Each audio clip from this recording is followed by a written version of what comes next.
Please note that this content is for adults only. Viewer discretion advised. If you haven't yet, hit the subscribe, like, and share.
Hello everyone and welcome back to another live stream with me, Grizzly K. This is Grizzly True Crime, and today we are going to be watching day 4 of the Leilani Simon trial together. If you've missed day 1, 2, and 3, and even the trial prep, which obviously prepared everyone for the trial, then please check out the trial prep, right, so you know the basic facts of the case.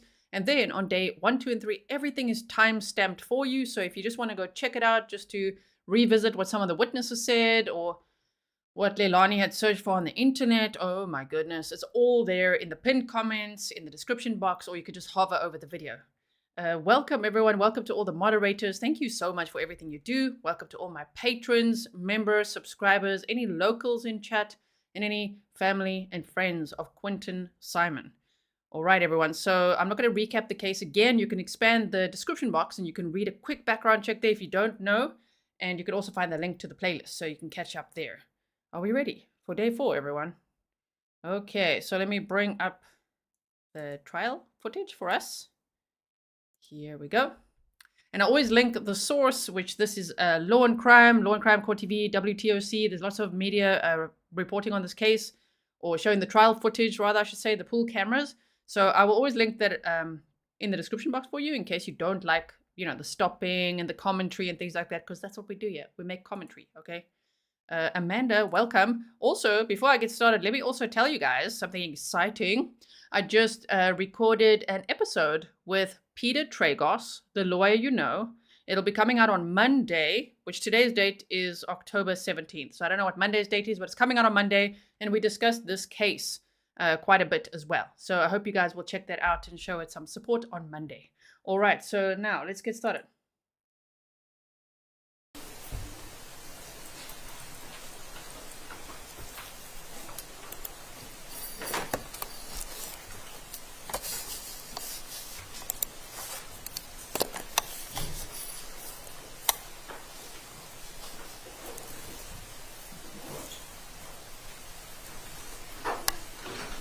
All right, good morning, Simon.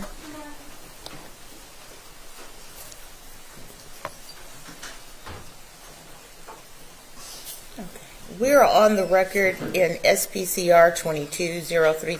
Sorry, but if you guys missed what happened at the end yesterday, it's time for the cross-examination of the ex-fiance, which is Danny Youngkin. He's not Quinton's biological father. He's the biological father of Leilani's 3rd child, the daughter, right? And so he was on the stand yesterday and there was direct examination. And so today there will be, I think, a continuation of that, but also a cross-examination. So I'm looking forward to that in one way, and in another, I'm a little nervous. So I'm like, whoa, the defense is probably going to be going really hard at him, right? Oh my goodness, here we go. 364 J6, the state of Georgia versus Leilani Marie Simon.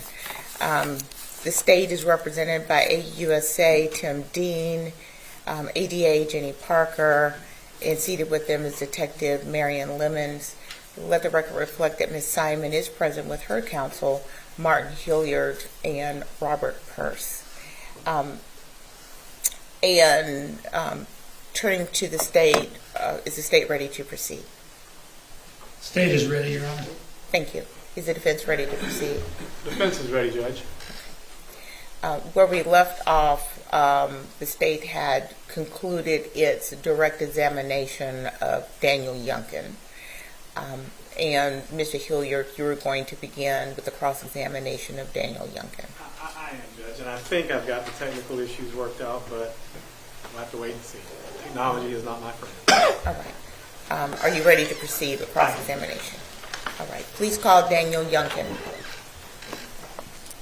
Or recall Daniel Youngkin. Thank you, Sings a Lot. You say cat treats. Thank you so much for spoiling the cats. That's very sweet of you. And also thank you to Rob for the lovely PayPal gift, and to everyone else. I'm replying one by one to your messages on PayPal and buy me a coffee and everything. Thank you so much.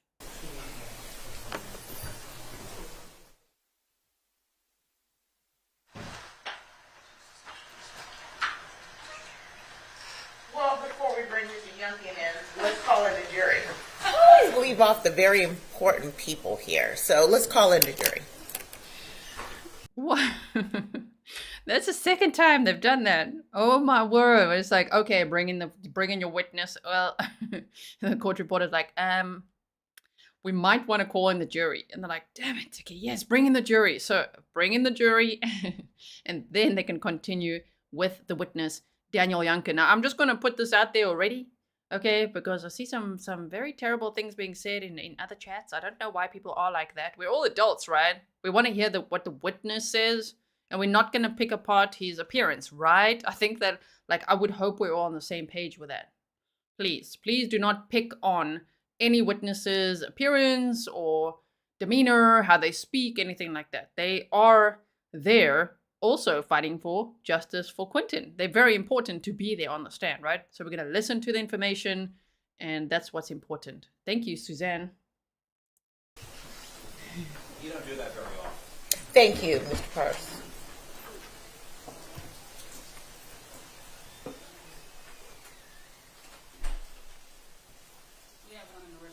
Okay. Ms. Delia.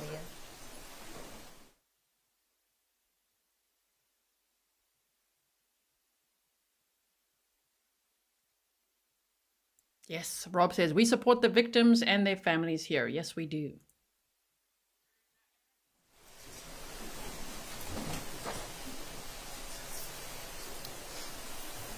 You guys were also showing me, many people emailed, sending me Danny Youngkin's artist profile. He's a musician. He's got an Instagram. He's on SoundCloud. So thank you for sending that as well. Always interesting to see.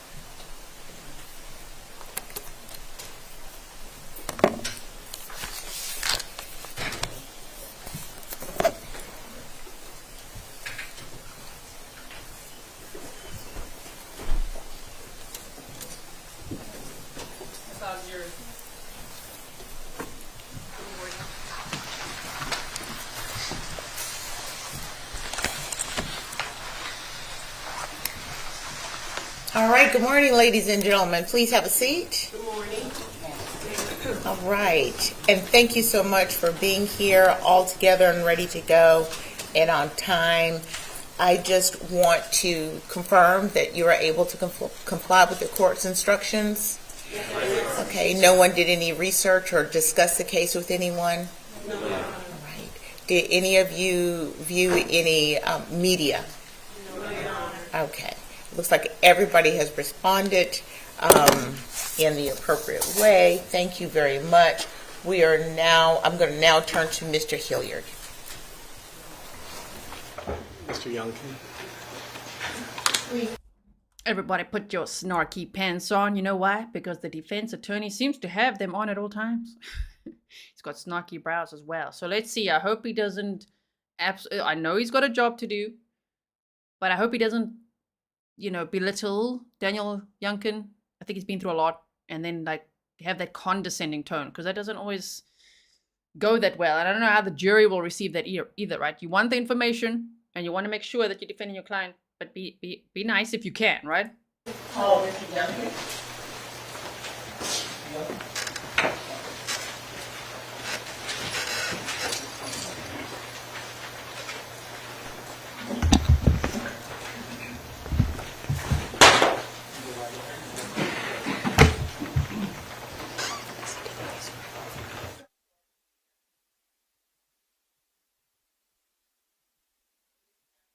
Your oath.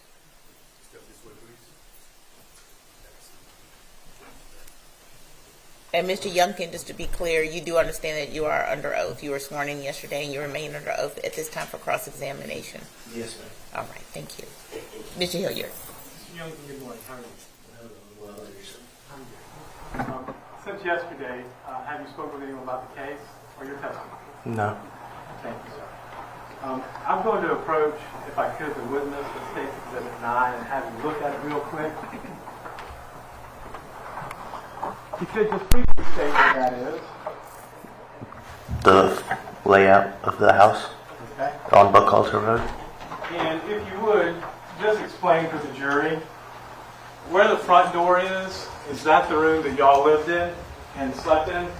Yes, sir. Okay. And if you would, kind of explain where the front door is. We've seen pictures.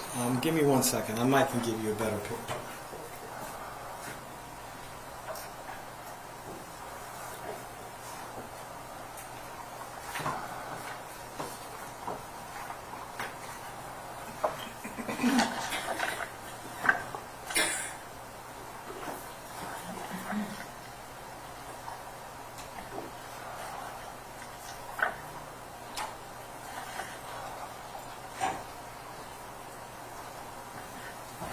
I'm going to show you, it's already been tendered and admitted to State's Exhibit number 10 and picture 26 of State's Exhibit number 10. Is that the front door of 535 Buckhalter? Yes, sir. And is this, as you enter the doorway, a picture of the sofa to the left? Yes, sir. And the picture to the right is kind of over in the corner. It's the race car. That's where Zane slept. Yes, sir. And this is the TV. Yes, sir. And I assume there's a little chair in front of it, correct? Yes, sir. And that's the crib that Quinton slept in, correct? Yes, sir. The playpen. And that's the pictures of inside the crib, correct? Yes, sir. Now I'm going to go all the way back here. And I don't want to put words in your mouth, but I'm trying to understand the back part of the room. If I can get to it. The back part of the room, as you walk in the door and look all the way to the back, is where the bed was, correct? Yes, sir. All right. And you have to walk past the bed in order to walk in and out the back door, the dining room. Let me rephrase that. Is this about where the bed's at in the back part of the house? Yes, sir. Okay. And this is where you have to walk through to get out through the dining room and living room, correct? Yes, sir. Okay. Now, on the night of October 5th, were you sleeping in that bed? Yes, sir.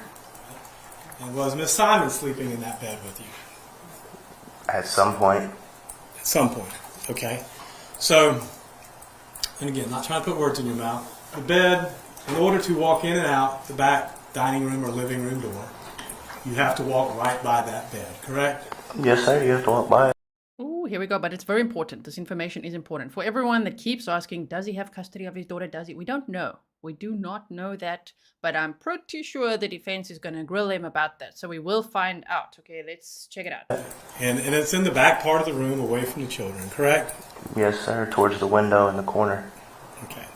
And you say that's where you were sleeping, correct? Yes, sir. All right. So it wasn't upstairs. It wasn't a different bedroom. It wasn't anything like that.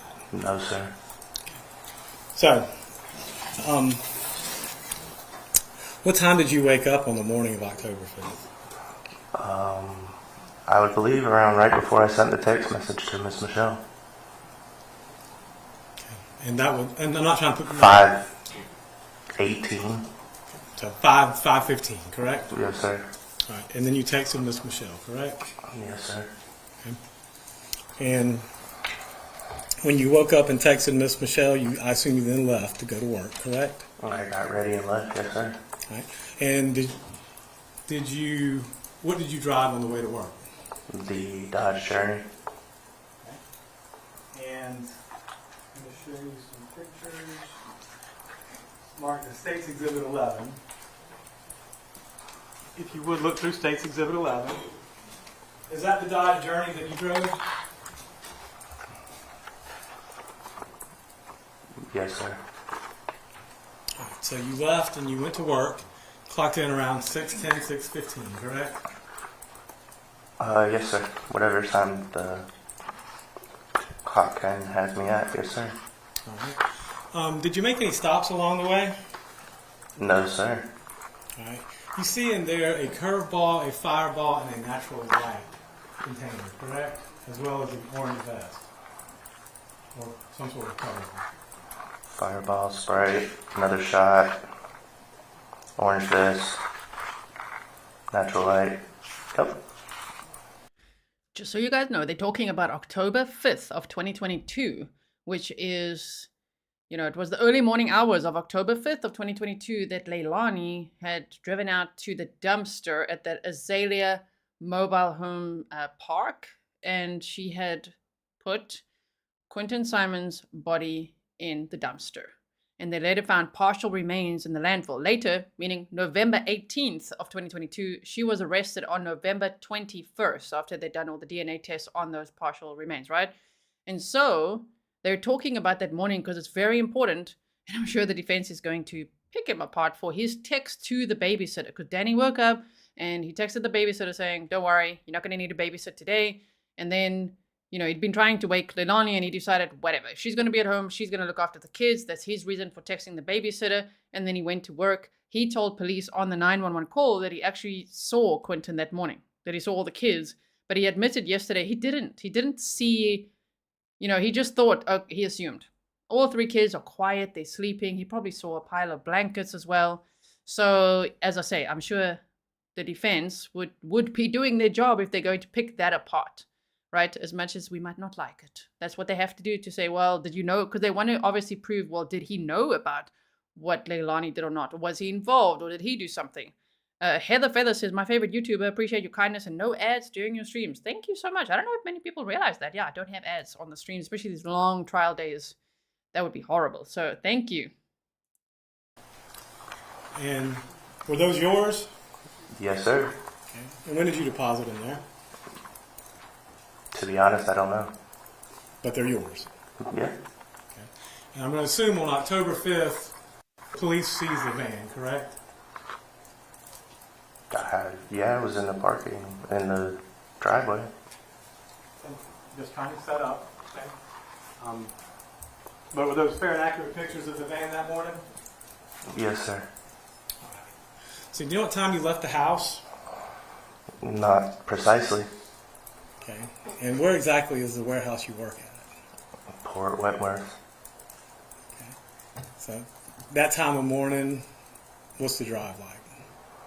Pretty heavy traffic for the most part. How long does it normally take you to get there? 20, 25 minutes. 25 minutes? Okay. And I was curious, Mr. Dean played the video of you running in and then running out a short time later. What were you running in for? I was probably a few minutes late.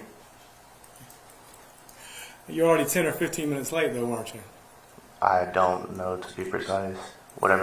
Oh man. So, what were you running in for? I know, I get it. There's always got to people, but he's doing his job. I know. It's just like so snarky. Oh, weren't you already late and you were running into work? Why is that? Oh my goodness. Okay. Whatever time his clock in was. Whatever the clock says is what it was, but you were already late, right? Sure. Okay.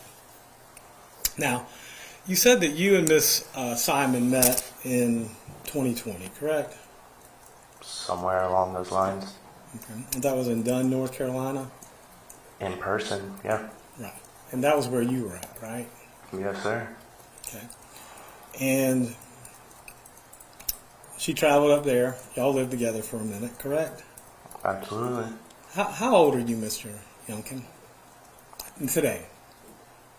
Today, I'm 30. Okay. How old you have been back then? 28, 27?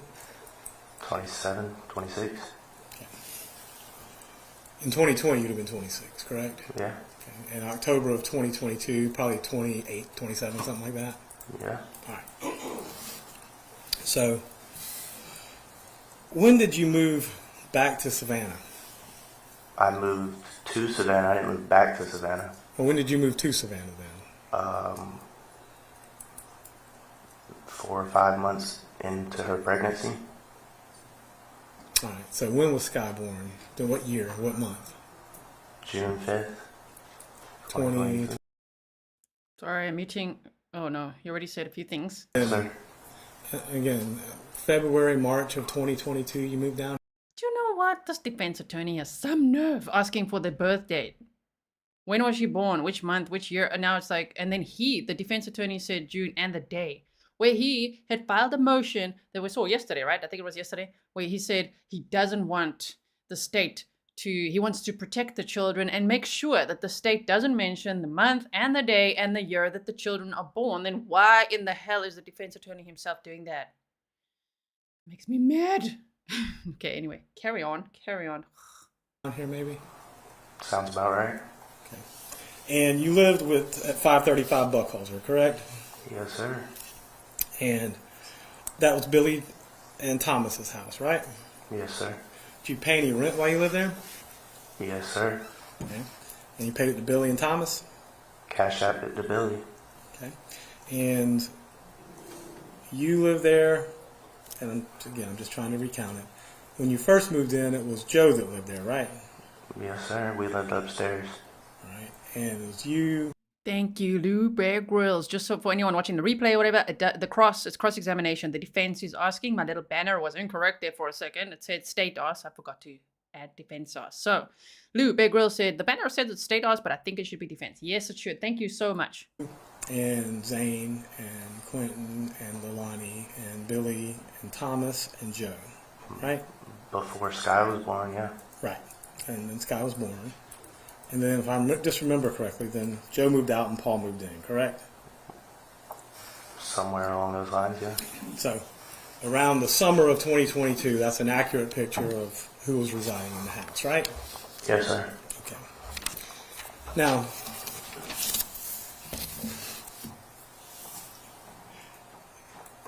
is it safe to say that y'all both took care of these kids and took the kids back and forth to the babysitter? For the most part, it was me. So for the most part, it was you? Yeah. Okay. So on a daily basis, who was the one that would normally take them over to the babysitter? Me. All right. And how often would Leilani do it? Rarely. All right. So, and who would pick them up in the afternoon? Me. All right. If she worked, then both of us. If she worked. If she worked? Okay. And so it was not unusual that you were the one who took care of these children, correct? Correct. All right. And it's not uncommon that you were the one that interacted with the babysitter, correct? Correct. And now let's talk about how often would you drink? Daily. How often daily? As I stated yesterday, about 5 shots of Fireball and 3 to 4 25-ounce beers. Okay. And when did you normally drink? What was your routine? Well, I couldn't leave work, so I'd go to work and I'd get off work and I'd stop by the liquor store in Port Wentworth on the way back to the house. Okay. Did you ever stop by on the way to work? No, they weren't open. Did you ever drink before work? They weren't open. That's not the same question. No, Mr. sir. Youngkin. Okay, you can buy it ahead of time. No, I drank to where there was nothing left. So it's safe to say that your drinking habits were mostly after work and in the evenings. Yeah. And you, by your own admission, drank 4 or 5 Fireballs and at least in this case, we knew a curveball and natural light. And then you said the 25 ounce, right? Yep. Okay. And so now let's talk about the week leading up to October 5th. Were you and Leilani bickering or fighting that week? Probably. Okay. Let me ask a more refined question then. You said it was not unusual for her to go to Arkwright Road. Why is that? For her to what? Not unusual for. You said it was not unusual for her to go to Arkwright Road. Why was that? To where? Arkwright Road. 204.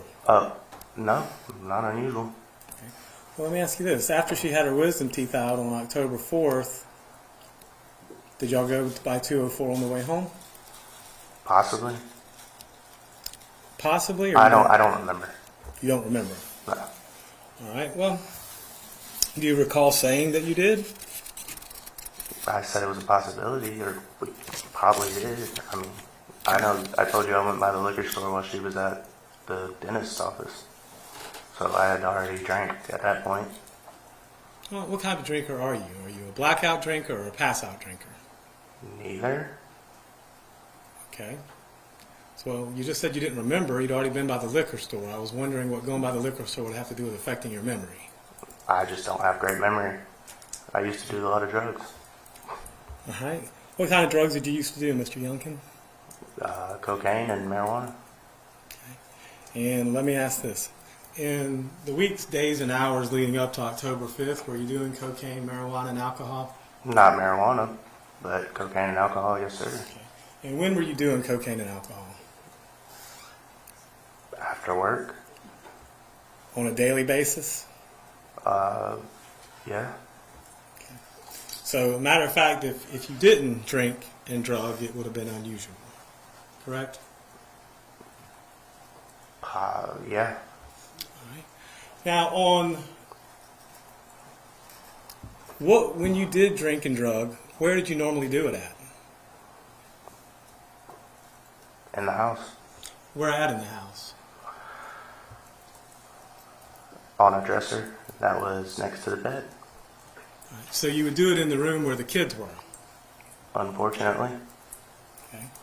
And I'm not trying to pry or anything, I'm just asking. So whenever you, and there's different ways to do it. You can smoke cocaine, No. sniff cocaine, Yes. and you can shoot cocaine. No. How did you do cocaine? Sniff. Okay. So when you're doing that, wouldn't you have to explain how you would normally do that? How would you sniff the cocaine? What was your routine? These questions. Tell us how you sniffed it. Huh? What was your routine? He's like, look at his face right now. What? Tell us your evening routine. We want to know how you sniffed it. I mean, sure. Defense attorney, my word. I'm not sure I understand the question. Okay, well, would you buy it? Yeah.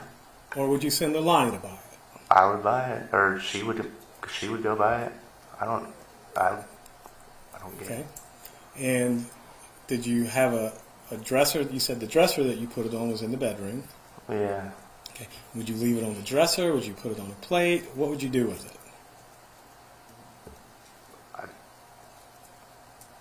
On the dresser, it would be in a bag, or sniff it out of the bag, or put a line on the dresser and sniff it off the dresser. All right. So and that's kind of the point I'm getting to. It's either in the bag on the dresser and you sniff it from the bag. The dresser is like this tall. That's fine. I'm just asking. The point is it was out on the dresser in the bedroom where the children were. That's my point. Sure. Okay. Now, is cocaine more of a stimulant or more of a depressant? Does cocaine give you energy or does cocaine make you sleepy? For me, Yes. sleepy, honestly. And that's a fair assessment. So cocaine makes you sleepy. Does alcohol make you sleepy or energize you? I kind of just evened out. So in your case, cocaine made you sleepy, and alcohol would give you a little bit of energy, and it kind of evened you out. Sure. Now, when you did cocaine, would you also drink? Yes. Okay, and how much would you drink at that point in time? I don't have an exact measurement. Okay. Did you smoke at the same time? No, I didn't smoke. I didn't smoke marijuana. I was not. Cigarettes? Cigarettes? Yes. Not often. But when you did cocaine and drank, would you smoke cigarettes? Sure. Okay. And when you smoke cigarettes, would you smoke the cigarettes in the house or outside the house? Outside. Okay, and why was that? So the house didn't smell like cigarettes? And it wasn't your house, was it? No, it wasn't. Okay. And I'm going to assume, and again, I don't think you had permission to smoke in the house, did you? No, sir. And I'm fairly certain you didn't have permission to do cocaine in the house either, did you? No, sir. Okay. Now, so you're not sure if you went to 204 after... You know who else didn't have permission as an adult? Okay, Leilani, the mother of 3 children. Yeah. I mean, I get it. I get why they're asking you, but damn, shame. Danny, the Grizzlies are rooting for you. My goodness. She had her wisdom teeth out. Sure. Y'all came home. You stopped by Cheddar's on the way home, correct? Yes, sir. Okay. Got something to eat, came home, and she took her medicine and knocked herself out, right? Sure. I'm not 100% sure. I honestly can't say for certain. But, I mean, yeah, that's my recollection of it. All right. Well, let me ask you this. Y'all lived in this room, right? For the most part, Okay. It's an open room, correct? yeah. The bed's in that room, correct? Yes, sir. The entertainment for the children is in that room, correct? Yes, sir. The place the children sleep is in that room, correct? Yes, sir. If you were interacting with the children, laying down, watching TV, or doing any of these things in your room, and she was sleeping, you would notice it, correct? More than likely, yeah. I mean, as I said yesterday, we were at a point to where I didn't really pay much attention to what she was doing. Okay. Well, do you recall telling the police that she went to sleep that afternoon? Yeah, I mean... that's- Any reason why you'd make that up? No. Okay.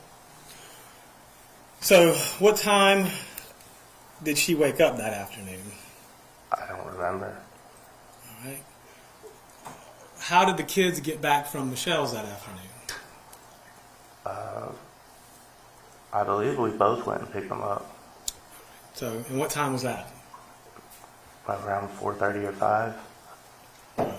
Which is a normal time, right? I guess. I mean, it's a couple hours later because we normally get off at like 2 or 3. All right. So, 5 o'clock, Quinton's fine, Zane's fine, and Sky's fine, correct? Yes, sir. At 6 o'clock on the evening of October 4th, Quinton's fine, Zane's fine, and Sky's fine, correct?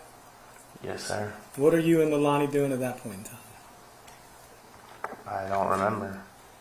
Okay. 7 o'clock, are the children fine? Yes, to my knowledge. What are you and Leilani doing at 7 o'clock? I can't say for certain. 8 o'clock, are the children fine? Yeah, to my knowledge. Absolutely. What are you and Leilani doing at 8 o'clock? I can't be 100% certain. I was probably making dinner. Okay. And 10 o'clock, the kids are laying down for bed, going to sleep at this point in time, correct? Yeah. Zane's, As was I. Zane's in his bed, correct? Yes, sir. Did you actually lay eyes on him? I mean, he's visible. Okay. Quinton's in his bed. Did you actually lay eyes on him? He's not as visible, but yes. Okay. And Sky's in her, I guess it's like crib or whatever it is, next to the couch, right? And you actually laid eyes on her as well, correct? Yeah, she was at the end of the bed. All right. So at 10 o'clock, kids are fine. You're there. Are you drinking or drugging at this point in time? 10 o'clock? Yes. No. All right. And so at 10 o'clock, Was there any conversation about going to 204 that night between you and Leilani? Yeah, there's text messages. And what was the nature of that conversation? She said she was going to go to 204 and come back. I said, okay, can you make it quick? I'd like to watch a movie and go to sleep so we can go to work. All right. And that's basically what your text message said. Yeah. Come on back. See you soon. Please. Let's watch a movie, right? Please. Yes. So there was no, at least I'm not putting your words in your mouth. From the text messages, there didn't seem to be any animosity between y'all at that point in time, correct? For the most part. Yeah. You're just looking forward to laying down, watching a movie together, right? For the most part. And again, were you drinking or doing any drugs that night? That night? Yes. You said 10 o'clock. And that night, after this, any time that night? Prior to 10 o'clock? Yeah, prior to when I laid down, yes. Okay, what were you doing prior to 10 o'clock? Drinking and the rest of the little bit of cocaine I had. So you were drinking and doing cocaine up to 10 o'clock. And is that why you sent her to 204 to get some more? I didn't send her to 204. She was the one who said she wanted to go to 204. That's in the text messages. Okay. So let me ask you this. Who would normally get the drugs, you or her? That were her people. All right. And would y'all share drugs or Yes. would you keep it separate? Share it for the most part. All right. So if you got some cocaine or some weed or some I didn't get weed. Percocets, I didn't get Percocet. all right. But if you got cocaine, you'd share. Yeah. And if she got it, she'd share. No. No. No. She was selfish. Okay. So you would share drugs, but she wouldn't. Yeah. Yeah, snark it up, Danny. Snark it up. No, she was selfish. Okay, she didn't like that. They showed her face for a second there. Did that cause any anger or animosity between you? No, not really. Okay. Not for me. Really? Okay. So whenever you do you remember speaking with the police on October 5th? I believe it was an FBI agent and a detective from Chatham County Police Department. Yeah. Okay. Do you remember when they took you down to the station and interviewed you? For a very long period of time. Right. And do you remember that conversation with him? There were quite a few. Let's just start at the beginning then. Do you remember telling them there's nothing weird about her going to Arkwright Drive? Yeah, sure. I mean, there's not anything weird about it. And when Leilani got back from 204, were you awake or asleep? I was asleep. You remember telling them that you were awake when she got back? No. I don't remember, to be 100% honest. I really don't. All right. And do you remember telling them you got up at 3 to take care of Sky? It's possible that I did. Okay. And do you remember saying that everything was fine at that point in time? Possibly. Okay. Let me ask you this. Whenever you would come and go from the house, did you come through the front door or did you always drive around back and come in through either the dining room or living room doors? Never through the front door. And that's because the parking's in the back, right? Yes. Okay. And it would not be unusual or uncommon that those doors are the ones that get all the movement, are they? No, not uncommon. Okay. And whose responsibility was it to lock those doors or secure those doors at night? Everybody's? Whoever came in last. Okay. But would it surprise you if those doors opened and closed a lot and weren't locked and stayed open? Yes. Okay. Would that be unusual? Yes. Okay. And do you remember going out, and again, you said you didn't smoke often, but would you go out on the patio to smoke when you did smoke? The front or the back? It would depend. Okay. But you would? Sure. Okay. Now, do you remember just a few minutes into the interview with the FBI agent, the Chatham County police officer, you got a little angry? Possibly. Remember saying it feels weird, I'm having a bad day, and No. okay. Well, it's been a long day, so. Do you remember telling them that you were a little antsy and you need a drink? Probably. Okay. Now, do you remember telling them that when you woke up at 3 a.m. that Leilani was asleep? No. Well, if I did, then that's probably something she told me to say. Okay. And remember telling them Quinton was okay at 3 o'clock? Probably based on what she told me to say. Mr. Youngkin, are you sitting here saying what you've been told to say? Right now, no. Okay. So you have free will, correct? Absolutely. All right. Now, let's talk about that first day as well. Was that the day that you authorized the FBI to tap your phone for 90 days? 30 days at a time, I guess I should say. What day? The date started on, I think it was the 8th. I think it was 10/8, 2022. October 8th. All right, well, I asked that question. Let's just go back. That day, October 5th, did y'all go back to Buckhalter Road that day? I believe it was it was like 2 or 3 a.m. Okay, so it was October 6th. Yeah. Okay. And when was it y'all went to the hotel? The 7th, maybe? I don't know 100%. But you had agreed to Absolutely. have the video done, the audio done, and then give them your phone done, correct?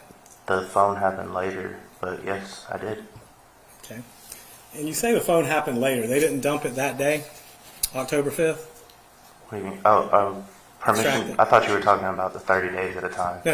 I'm talking about just actually giving them your phone. Yeah, on the 5th, absolutely. Right, because I remember you asked on the 5th to get your phone back, if I'm not mistaken. Yeah, I did. Right. So, And I got it back. all right. So, now, did you notice anything about Quinton's crib the evening of October 4th? No. Early morning hours of October 5th? No. Anything unusual about it? No. I wasn't really looking at that point, but no. Okay. And I wonder if I could approach the witness for 1 second.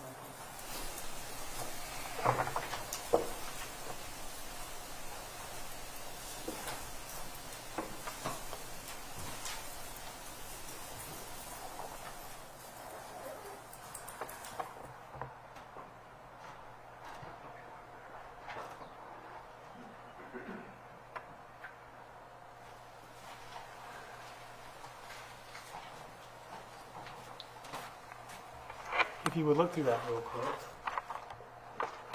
Don't say what it is, just look through it.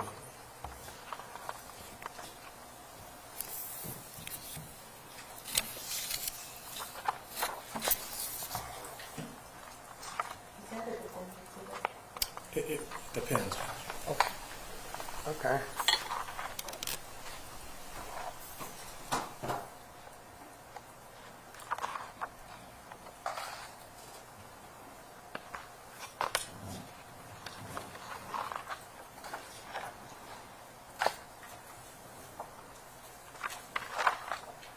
Sorry, I keep looking back. The cats have just entered the office. They actually broke in. My little doorstop's there and they broke in. So Fury and Willow say hi. Okay. Do you recognize any of these messages? Yeah. Okay. And what are these messages? Text messages between me and Leilani. Okay. And if you would turn to, I guess, the very back one. Let's start in the back and kind of work forward.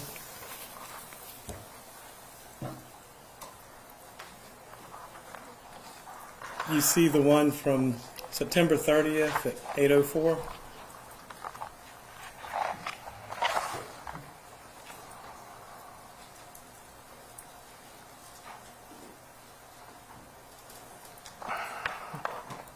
Yes. This is about 5 days prior to Quinton's disappearance, is it not? Yeah. And it's from who to who? From me to her. All right. And if you would, what did you say to her that particular day?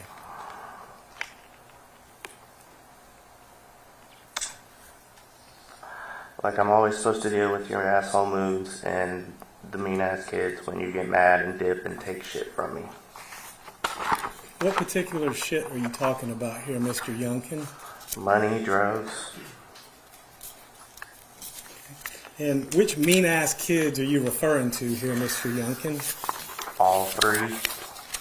Well, Sky's an infant, so I'm Yeah, fairly she was certain. being mean that day. How can an infant be mean, Mr. Youngkin? She wasn't being mean. She was just crying a lot. Okay. So how would Quinton or Zane be mean? They're children, Mr. Youngkin. Zane was a handful How's that? because he was always high energy and high strung and didn't want to go to sleep when we would say that. And I would be the one that would always deal with him. Okay. All right, let's look at the next one. It looks like this one's just a few minutes later. September 30th at 8:47. Yeah, I said, I'm such an idiot. I see it. Now, you said a little bit more than that. I am such a ducking idiot. I see it. And you meant to say something else, but... Yeah, well, autocorrect. All right, and let's go on to... It's like, yeah, well, autocorrect, ducking. Has that ever happened to anyone? Are you writing rude words out there? I've seen an autocorrect. Okay, ducking does happen sometimes, right? Okay, so anyway, just a light moment in all this darkness. Shame. Oh my goodness. Okay, here we go. The next one on September 30th at 8:46. Yes. That's from you to who? These aren't in order. No, they're not, admittedly. I said, still at 2:04, WTF taking so long. What's that referring to? Why was she still gone? Well, what would she go to 204 for? For herself, probably. So, Or us, both. all right. Drugs, maybe? Yeah, absolutely. That would be the only, to my knowledge. And so you were a little irritated because she wasn't back with the drugs, weren't you, Mr. Youngkin? I was just, no, it wasn't because she wasn't back with the drugs, because she wasn't back. Okay. All right. Tread carefully now, Danny. We could see where the defense attorney is going with this, right? Like, oh, you're calling the kids mean, huh? So you were a little agitated, huh? How much were you drinking and smoking? He's like, I wasn't smoking. Okay, tell us what your evening routine was. Ooh. Okay. Obviously, he's creating reasonable doubt. That's his job. Well, let's go on to the next one, if you would. September 30th at 9. Yeah, and you fucking wonder why I'm just trying to drink, do drugs, and sleep. And this was September 30th at 9 p.m. Uh-huh. Yes, sir. Sorry. I apologize. Absolutely. So, did that pretty much sum up what you were looking to do at that point in time in your life? Yeah. Honestly. I'm going to ask it's not a flippant question, but at this point in time, you're a grown man, 28 years old. Sure. Just leave. Just leave my daughter? Mm-hmm. No. No, sir. All right. So you understand it's an option, though. Not in my eyes. So, but you would rather stay, drink, do drugs, and sleep. I'd rather be there for my daughter. Well, I understand. Let me ask you this. When you're drinking, doing drugs, and sleeping, how are you there for your daughter? Not as well as I should have been. Oh, not at all. Really? Are you? That's an opinion. Is that your opinion? That I could have done better, yes.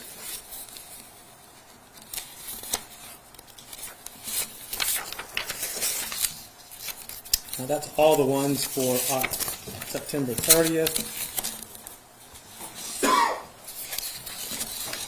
Let's look on October 1st. This is 4 days prior. At 12:26 a.m. from. Are you asking me to read all these? Well, I'm asking you, who's this from and who's it to? What time? The 1226. It's from her to me. And what does it say? You almost had your whole bag, and some of both of the bags that I had went and bought.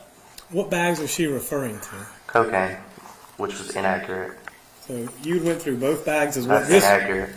It may be inaccurate, but that's what the text message says, correct? Yes, sir. Okay, it says you went through both bags of cocaine. According to her. Right. Well, let's go on to the next one that you sent back to her. No bag, no love, no niceness. Okay. So basically, your mood was contingent upon the drugs that you had, correct? That was inclusive with the no love, no niceness. Let's go to 10/1/2022, 12:27 a.m. That was from who to who? Her to me. And what was this referencing?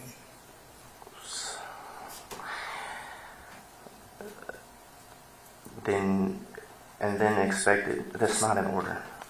It says, and then expected me to come inside while you talk shit and share when you had a G yesterday. What's a G? A gram. All right. So she's saying that she wasn't going to share because you had an entire gram to yourself. Which is not true. Okay. Look at the next text message from October 1st, 1:34, from you to Leilani. Yeah. Can't come in and lay down at 2 a.m. Just go out and fuck around and don't ask me or tell me shit. Me referring to her leaving in the middle of the night and not saying anything. Okay. You were upset, needless to say. Well, yeah. At the time. Then I gave up. So did it upset you whenever you would notice that she wasn't there in the middle of the night? Occasionally. Most of the time I just accredited it to her doing whatever she wanted to do. Let's look at the next one on 10/1 at 1:34. It looks like from Leilani to you. You can go out and do what you want tomorrow night. And you said you wish you knew. Well, now you know. And that's basically saying you can go do what you want tomorrow night. Right? From her, yeah. Right. I would do that. Well, whether you did it or not. I guess that's her giving me permission to leave the next night. Did you leave the next night? Nope. Right. And what was your reply back? You know damn well I can't do shit. And why is that? Because I'm the one that takes care of the children. Okay. And look at the next one from October 1st at 1:40. Okay, Leilani. My goodness, her face has changed. She's definitely looking different than all the other days. I'm sure at some point the attorneys are going to be like, remember, try to be neutral, because the jury's watching everything, right? Oh my goodness. Like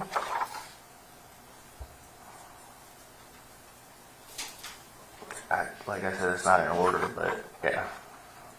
So, to Leilani from you. Yep. And what does it say? Bet it'll be 3 a.m. before I see you, and no beer. 3 a.m. drinking beer? Yeah. Was that unusual or uncommon? Depending on the day. If I didn't have to work the next day, probably not. And this is later. You want me to read this one? October 1st at 2:19. Yes, sir. But want me to be all over you when you run off at night like this and lie and don't respond. And that has to do with withholding sexual attention, correct? I assume that's what it means. What do you mean? What do you mean? Well, you tell me. I'm assuming that's what you mean. You want me to be all over you when you run off at night like this. What does that mean? Anything intimate. Right. So, Anything intimate, not just sexual, anything. So that was withholding affection, correct? That's what you're threatening there. That's what I'm threatening? I what it wasn't sounds threatening. Okay. That was me saying she wants that, but how am I supposed to do that when she does this? Okay. Let's look at the next one from October 2nd You may remember this, you may not remember this. Oh, But this, I don't know what this is. all right. And you see the picture there? Vaguely. All right, we'll go to the next one then. See if that helps. I guess it's a haircut. Were y'all talking about getting Quinton's haircut? It wasn't my choice. I think. Well, that's at least Leilani was. That's from her to you, correct? Yeah, I guess she was thinking about getting Quinton's haircut. And that was on October 2nd, correct? Mm-hmm. All right, let's look at October 2nd, that evening at 8:43. Yes, sir. It's not my fault. I'm so sorry. October 2nd at 8:43. That was from you to Leilani, correct? Yep. Should have gotten Zane to chill or left me something before you tell me to fucking chill. Left you what? Some drugs. Okay. And what was Zane doing that night? Being high energy. Wouldn't listen. Basically being a kid. If that's how you want to put it, yes, sir. All right. And October 2nd at 8:56, you sent another text message to Leilani? I want to know why I don't understand the context. I want to know why I wish I did, because I didn't get any when I even begged. I don't know. Maybe. You don't understand. You don't know what that's about. No, I don't. Don't know the context. All right. Look at the next one then and see if that helps put it in context. It doesn't, but I want to tell me why it looks like you touched my bag from her to me. Okay. And Also incorrect. so but put it in context, that may have been about drugs, correct? Could have been, possibly. All right. And let's go to October 3rd. This is the evening of October 3rd. I think this is the day before the wisdom tooth, if I'm not mistaken.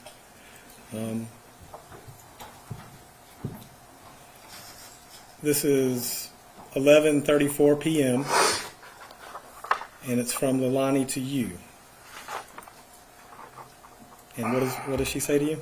This is backwards, so it's kind of hard to get everything in context. And some of it's not even in order. Well, that's fine. You can put it in order, but what does it say? I don't have time. It says, so I've kind of been waiting for you at the same time, which is why I asked what you were doing. I do not know what that's referring to. All right, well, that's fine. Let's go to the next one then. It's just an okay, right? Yep. This is not even all in order. He's like, well, you could put it in order. He's like, I don't have all that time. Sounds like it's all out of order, right? That must be a little bit confusing, though, to try to remember all these messages and it's all out of order. It really should have been in order, right? Anyway, carrying on. Just me saying okay. And what's the next one? Her saying, oh, I guess she was outside, sitting on the front porch. All right. Said, thought you said you was going to hit that line and come smoke a cig. If I hit that line, what does she mean by that? What she had left on the dresser for me. For you to do. Yep. And by do, I mean cocaine, correct? Drugs, absolutely. And this was about 11:30 at night, give or take. 11:33, 47. And let's look at the next one from her to you. 11:33, 32.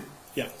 Just put out my blunt and lit a cig. All right. And the next one, 11. This one's kind of out of order. But I said, are you coming? As in, are you coming to bed? Right. At 11:32, 19. Right, and let's go on to October 4th, which we kind of have a little bit about this already. There's one from October 4th at 10:41. 10:41:37. She said, I'm about to turn on 204. And the next one, I said at 10:44:24. Thank you for the little bit left. So sweet, no lie.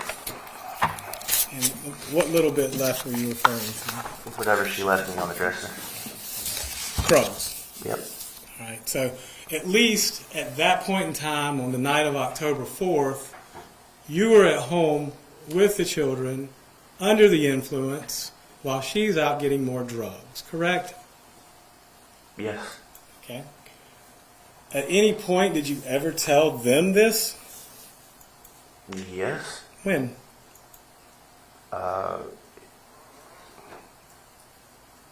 The interview, Okay. initial interview. All right. Well, let's go It ahead. was a very long period of time, so I'm pretty sure I told him everything I knew. All right.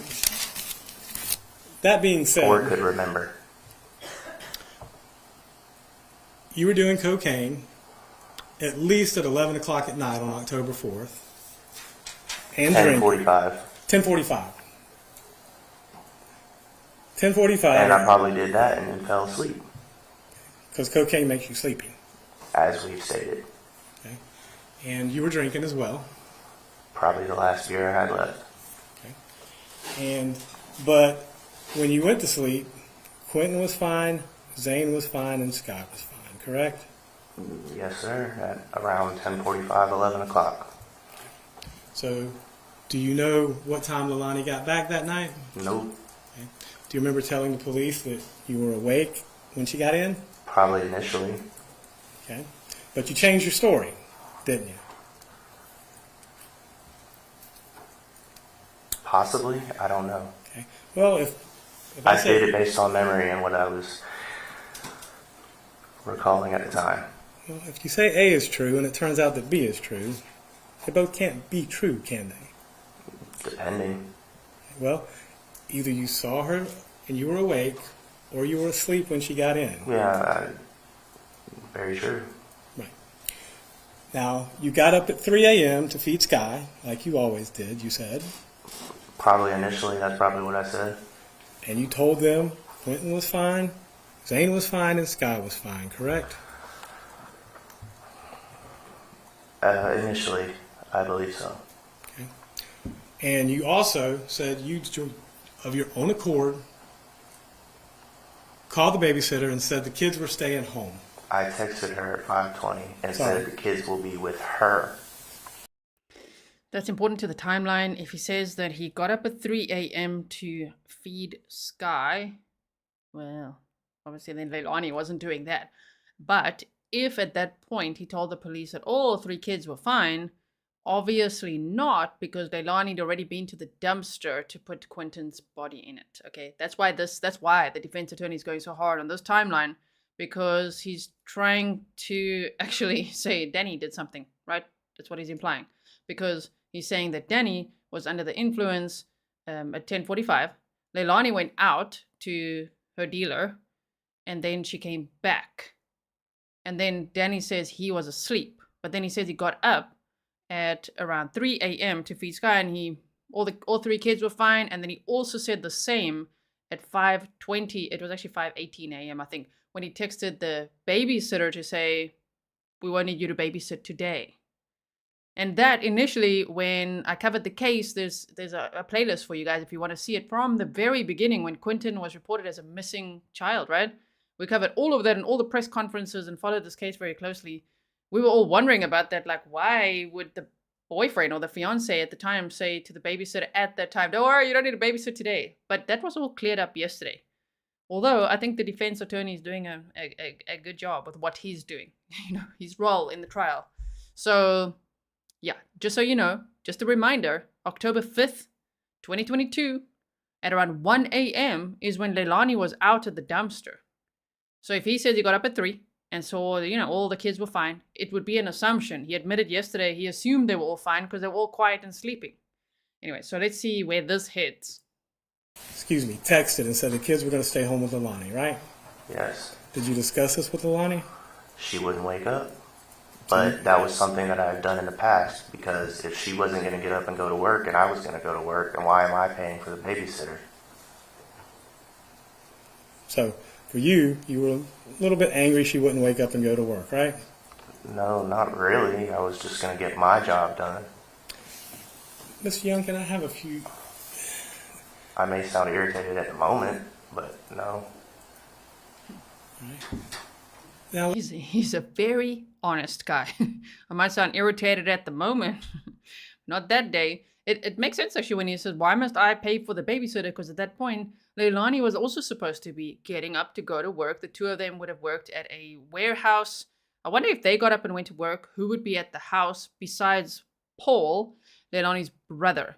because Billy, the mother, who actually had custody of the children, was out of town working, and so was the stepdad. So I wonder when Billy Joe was expected back, like what time, how would that all work? Who's looking after the kids in the day if Leilani and Daniel are working at a warehouse? Right? If you know, let me know. There's lots of locals in chat, lots of people also that follow this case very closely. And oftentimes, as much as I try to remember everything, I can't. So even like yesterday, I'm like, how many brothers did she have again? And you all reminded me, 6. Gee, she said 6. Okay. Forgot about that fact. Forgot about that. 6 brothers, Leilani, right? And the one was living there at the time, Paul. So he didn't want to pay for the babysitter, which was, didn't we? It was, we worked it out the other day. It was what, $40 a day for 3 kids? And initially, the babysitter wasn't even charging for the daughter, for the 9-month-old. So, okay, let's just see where this goes. Let's talk about Azalea Mobile Home Park. Okay. Buckhalter Road, you have 3 different trash cans out there, right? Yes. Okay. And you're the one that collects those trash cans and takes them to the Azalea Mobile Home Park to dump. But that was your testimony to Mr. Dean? Yeah, for the most part I was, until Okay. Paul got there, and Paul was the one that had the keys to the truck, so Paul liked to take the trash out. Well, I'm curious, so they have trash collection out there? We didn't, at that residence, I don't know, that wasn't my house. Well, it just seems a very odd thing that, That's what I was told to do. okay, well, who told you to do that? I don't remember exactly, but that's just one of the things that happened. I don't understand. So Paul, either you or Paul were the ones that took the trash off there. Yes. Okay. In the Silverado, Right. never in the Dodge Journey. You're absolutely correct. In the Silverado. But you don't know whether or not there was garbage collection on Buckhalter Road or when they collected garbage? I don't believe they paid for that service. I think it's something you have to pay for. I'm not 100% sure. Do you know if the service is offered? No, I don't. Okay.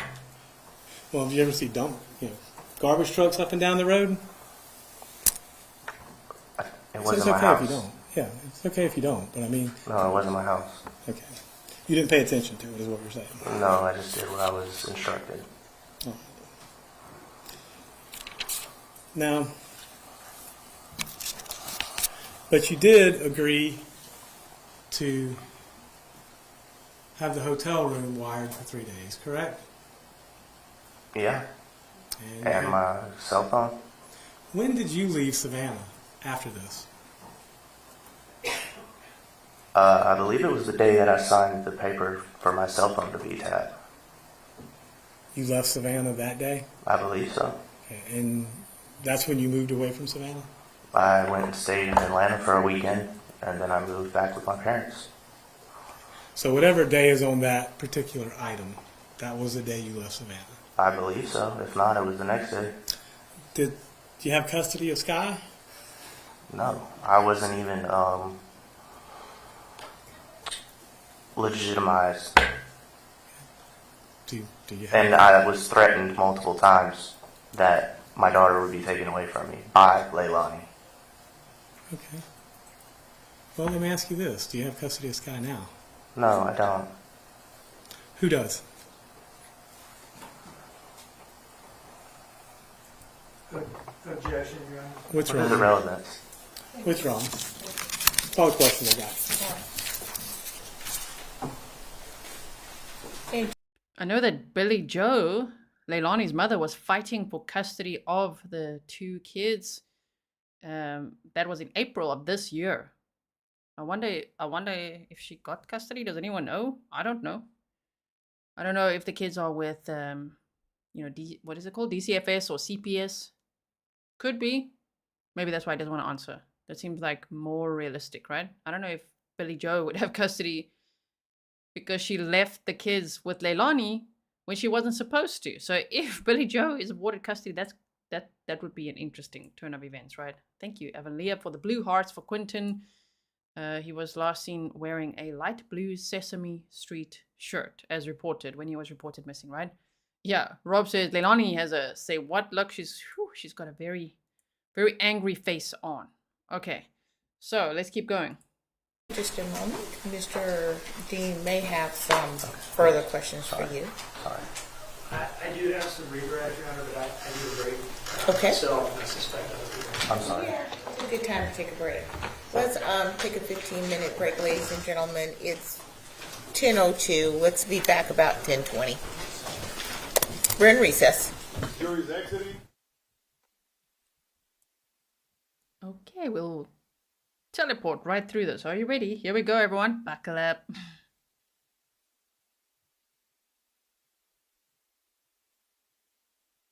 Okay, wait. Right there. Okay, please bring out Miss Simon.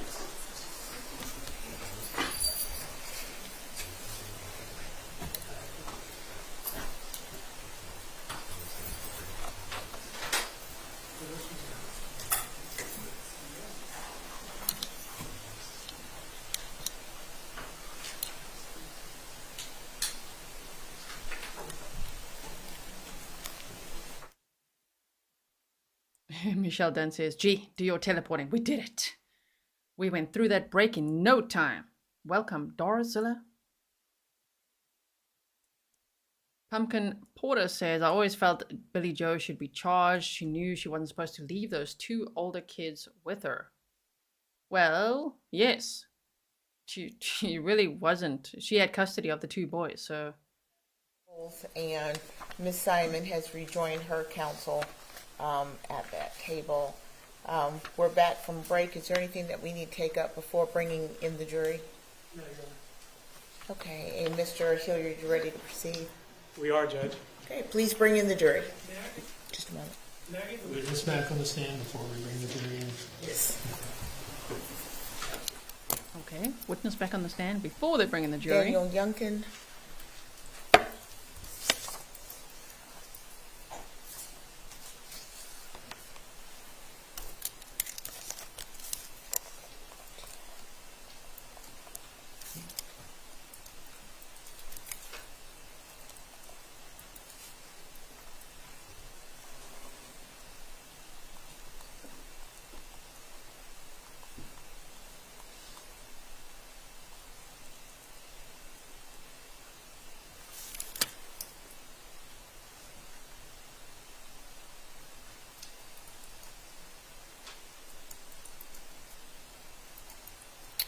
Okay, Mr. Youngkin, please take your seat once again in the witness stand.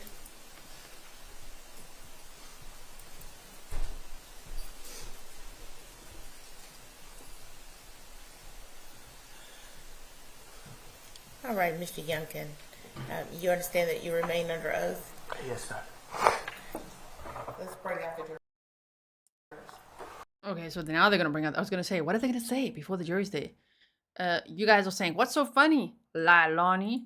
You know, I read on social media, so take it with a grain of salt, but some people are saying that Leilani is apparently, as soon as she sees the cameras on her, then she's got that very serious look. Obviously today she looked quite snarky, right? But other times they say she's joking and laughing with her attorneys. So that's interesting, if she's doing that. As soon as the camera's on, oh, very serious. So now she was on camera, laughing. Maybe we saw a little glimpse of what she's like when the camera's not on her.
please have a seat.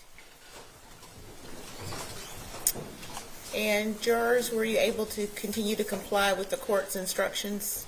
Yes, ma'am. All right, very well, thank you. Mr. Dean.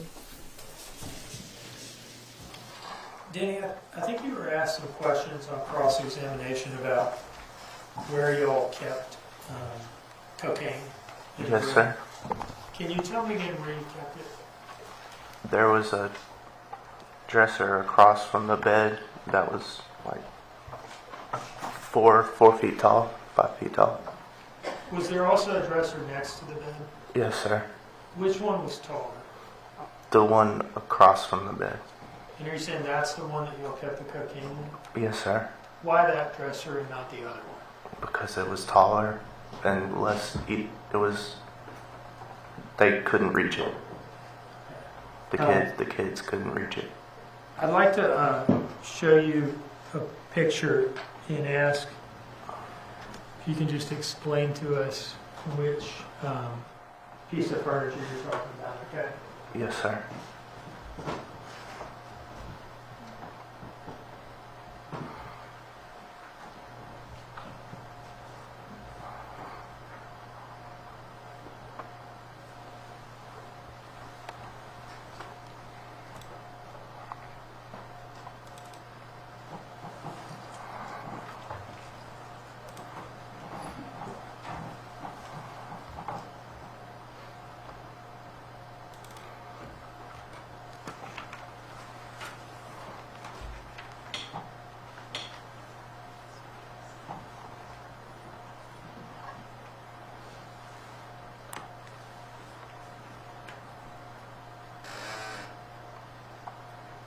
All right, this is image 44 from State's Exhibit 10. Are we seeing in this picture the piece of furniture that you're talking about? Yes, sir. Where in this piece of furniture or on this piece of furniture would you guys keep cocaine? There's a shelf in there that's at the top, near the top, and then on top of it And how do you open that piece of furniture? with that door handle right there. Well, with that knob. So you have to pull that knob to open it? Yes, sir. And there's a shelf near that hinge, sort of at the bottom of it. Like right here, Like towards the bottom of it, yeah. towards the bottom of the top hinge. Yeah, there should be a shelf in there. Okay. Did you ever see Quinton open that piece of furniture? No, never. If he had, was he able to open it to your knowledge? No, not to my knowledge. I believe it was taller than he could reach. And had he been able to open the door, would he have been able to reach to the top shelf? No. And are you saying that that's specifically why you kept it up there to keep it away from the kids? Yes, sir. Was Quinton able to get out of his pack and play? No, sir.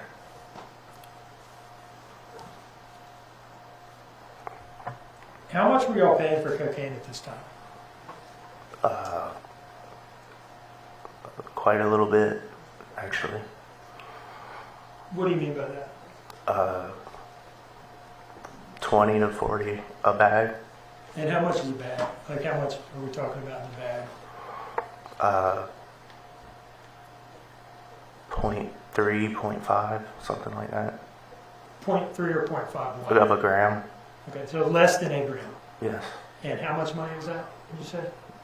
$40 would get you probably like a 0.5, maybe. So did you consider cocaine to be expensive? Yeah. Were you all in the habit of just leaving it laying around? No.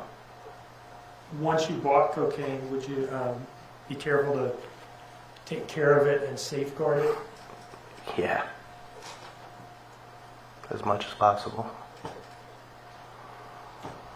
Now, I want to ask you some questions about Defense Exhibit 1 that was shown to you that I don't think was introduced into evidence. Is that right, Madam Clerk?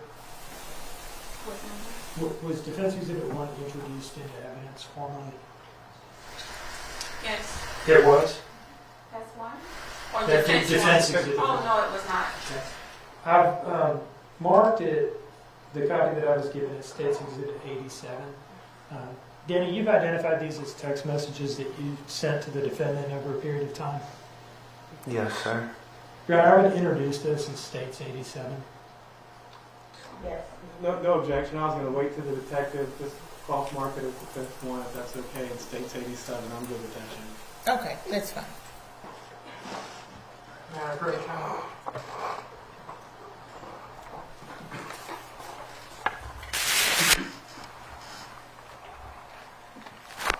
Now, I've given that copy to the witness, and I'm going to grab a copy of the clerk's table so that I can follow along myself, okay?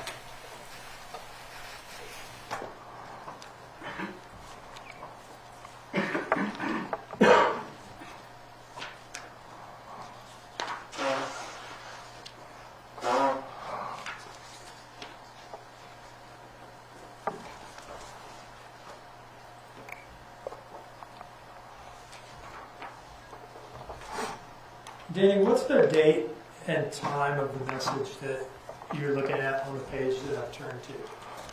October 1st, 2022, 1:34:29 a.m. All right. And what did you say in this message?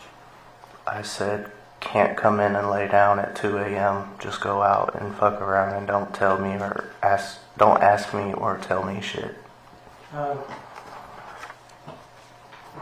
What did you mean by don't ask me or tell me shit? Just, I was unaware of her whereabouts or that she left or what she was doing. What did you mean by fuck around? Just can't come in. Do whatever she wanted to do.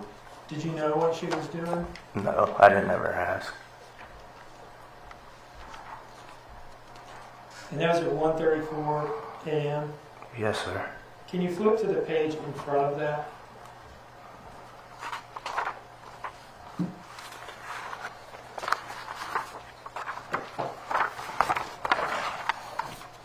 What's the time of this message? Is this the one from her? Is that what you were saying? Or is it, wait, at 1:34 or 12:27? We'll just go up there. How about that? Yeah, sorry. This is the one we were at. So, are you talking about this one? Yeah, that one. Okay.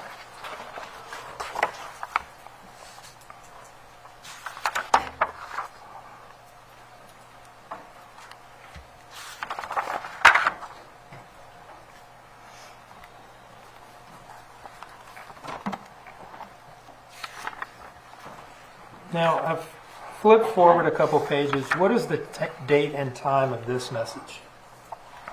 10/1/2022, 1:40:37 a.m. That's like 5 minutes after the last one that we read. Yeah. Yes, sir. Okay, go back to it, please. All right. And what did you say here? That it'll be 3 a.m. before I see you, and no beer. All right. Do you remember where, if anywhere, she had told you that she was going at this time? No. Did you know what she was doing? No. Did you have any suspicion as to what she was doing? Yeah. And what was that? 2:04. For however long she felt like staying there for. All right. Can you turn to the next page? Yeah, the one in front of it. Okay, and this is what date and time? 10/1/2022, 2:19:08 a.m. All right, so same morning, but like 40 minutes. 40 minutes later, or something like that. About 40 or 50, yeah. 40 or 50 Well, it's minutes. 1:35, so 2:20, so 25, 20, 45 minutes. Okay. Was she still gone at the time of this message? Yes, sir. And what did you say to her? But want me to be all over you when you run off at night like this and lie and don't respond?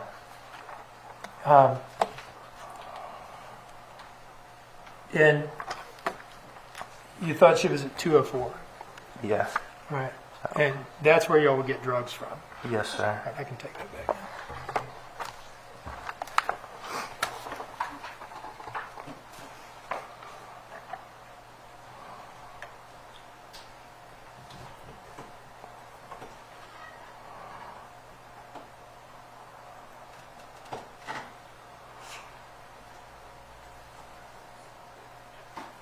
far was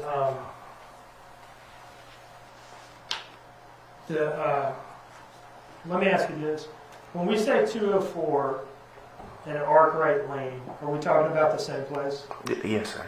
The drug dealer's residence? Yes, sir. Okay. How long, if all you wanted to do was drive from 535 Buckhalter, or all someone wanted to do, you, the defendant, whoever, Uh-huh. if all you wanted to do was drive from 535 Buckhalter to 204, aka Arkwright Lane, and buy drugs and then come home, how long would that take? A maximum of like 40 minutes. Okay. Were there times, perhaps including the time period encompassed in these messages that we've just gone through, where the defendant would go to 204 / aka Arkwright Lane for longer than it would take to just buy drugs? Yes, sir. And is that kind of what you were complaining about in those messages? Yes, sir.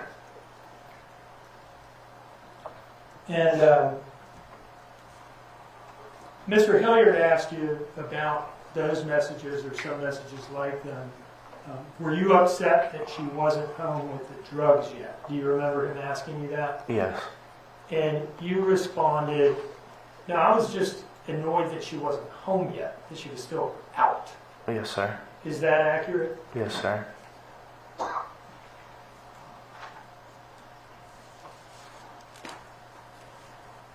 One moment, please, Your Honor.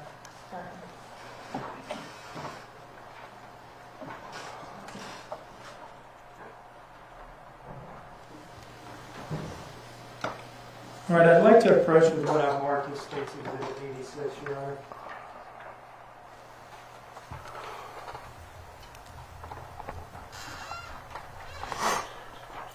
Has 86 been entered into evidence? Has it been admitted into evidence? No, Your Honor, that has not been offered yet. All right, thank you.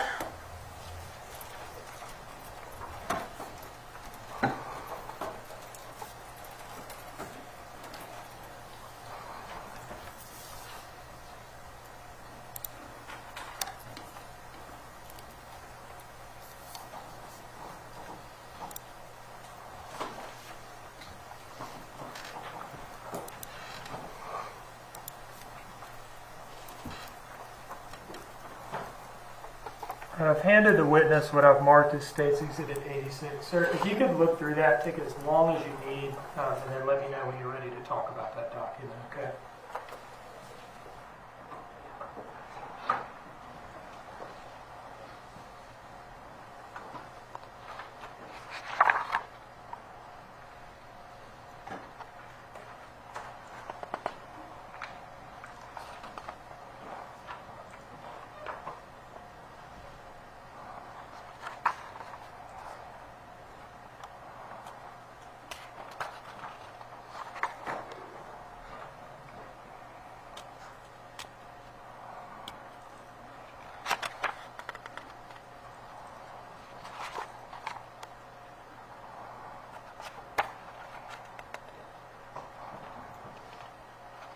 Okay.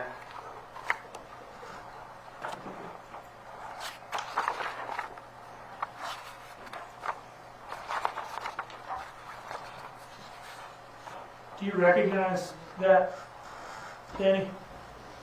Yeah. Can you tell us what it is? Text messages between me and Leilani. And what is the start date of those messages? 10:04 p.m. on the 4th of October, 2022. Okay, what's the end date and time? 11. My last text message was 11:01 p.m. Her last text message was 11:10 p.m. on the 4th of October, 2022. Fair to say that these are your text messages from that night? Yes, sir. Does this fairly and accurately depict your text message communications that night? Yes, sir. Your Honor, I would offer this as State's 87. No objection, Judge. Okay, admitted. And may I call you? 86. Pardon. 86. Thank you.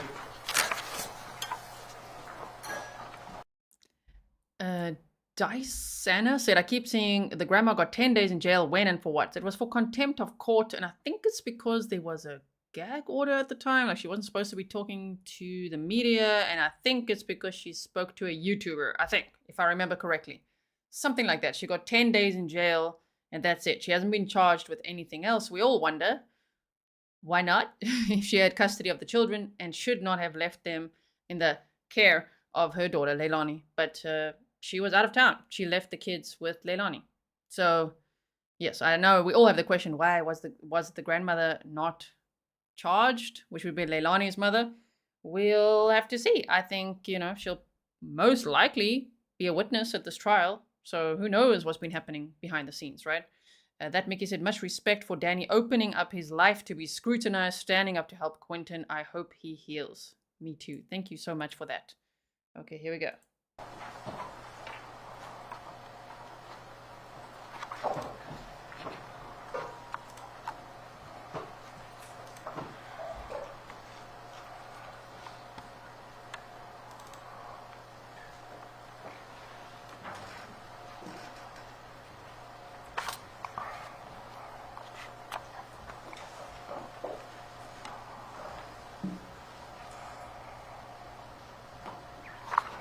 All right. I'd like to start towards the bottom of page 4. And let me ask you this. Can you see the screen from where you're at? You turn to the side, can you see it? Yes, sir. And can you read off of that screen all right? I don't know if it's one of those screens where if you're at an angle... No, I can see it. Okay. So from here on out, can we just work off the screen together, please? Yeah, I think that'd be easier. absolutely. This green message here, can you tell us the time of this? 6:20:06 p.m. 10/4/2022. Okay, so this is the evening of October 4th. Yes, sir. But this would be some hours before she left on this 204 trip, correct? Yeah. Yes, sir. And the next message here, what does this one say? I'm gonna run to 204, I guess, at 10:32:20 on the 4th of October, 2022. Okay. They zoomed in too much. So, is it fair to say then that this message right here is basically like your first nighttime text message Yes, sir. between you and her? I know it's not your text message. Yes, sir. Hold on. I can show you. Just the logo of Law and Crime is over it. But there, they moved up now. Okay, so this is on 10/4/2022, the 4th of October 2022 at 10:32 p.m. Gonna run to 204, I guess, said Leilani baby. Leilani. Yeah, okay. So that's where she's going to meet the dealer, who she apparently also had sex with. Okay.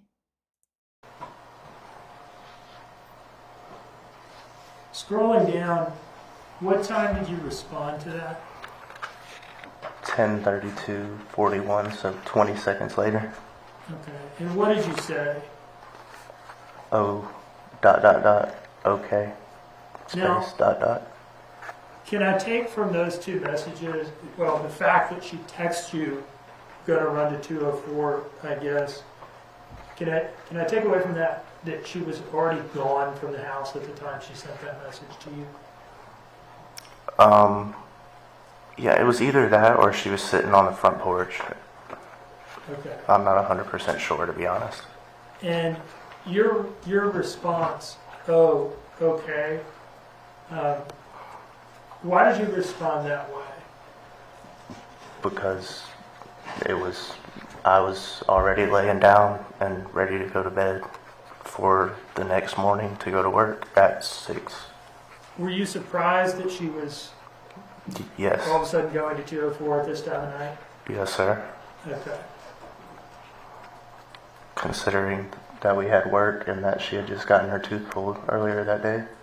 And Remember that Leilani had her tooth pulled. Apparently it was a top left wisdom tooth that she had extracted that day, October 4th. So that happened. Then they went for soup. Then they went back home. Then they fetched the kids together. That's October 4th. All 3 kids, everyone was still fine. Something happened to Quinton that night, October 4th, going into the early morning hours of October 5th, because Leilani was at the dumpster at around 1 in the morning on October 5th. I'm sure this timeline, I would hope so, would really get narrowed down and pinpointed, because now, like 10:32, we can see those text messages. I'm writing that down. That's part of the timeline now, right? Because it's been a little bit sort of vaguish, right? It's like a time frame. And as we go, I think the state's doing a good job of narrowing down that timeline. If you didn't see opening statements, do check that out, because my goodness, I really think the state did a good job, with their timeline, the whole presentation, the video clips, and everything that they showed. Sherry says, how do you do that? No ads. It's a choice that every content creator has. And so I never have ads throughout the trial days now. And then later for replay watchers, I never have it throughout, just the beginning. There might be 1 or 2, just at the very beginning. Okay, everyone. Thank you so much for being here. Welcome, everyone. I see there's quite a few new people that just joined now. So welcome to you. We're watching day 4 of the Leilani Simon trial. She's 24 years old now, and she's facing 19 charges, okay, of which 15 are false reporting to the police. Yeah, making a lot of false statements. We've seen quite a lot of that. They've shown us lots of police video interviews, and she stuck to her lies. I want to say story, but lies, which the evidence proves otherwise, okay, even with the timestamps and things. And 4 of the other 4 charges are related to murder, the murder of her 20-month-old son, even though the state said in opening statements they can't prove exactly how Quinton Simon died. But they know that Leilani put his body in the dumpster and that partial remains were found at the landfill on November 18th of 2022. He was reported missing on October 5th of 2022. That was a long time for volunteers to search at that landfill. Okay, so what they're doing now is going over text messages from October 4th, as you can see. Very important this evening. From that time until 1 in the morning. Very important timeline. I just said, be safe, I guess. And that was how long after okay? 2 minutes and 8 seconds. On the 4th of October, 2022.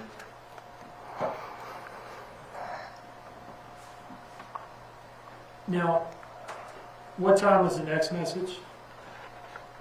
And you can drop the seconds. The next minute after, and she said, I will be, so she was responding, I'll be safe and I'll be quick, I promise.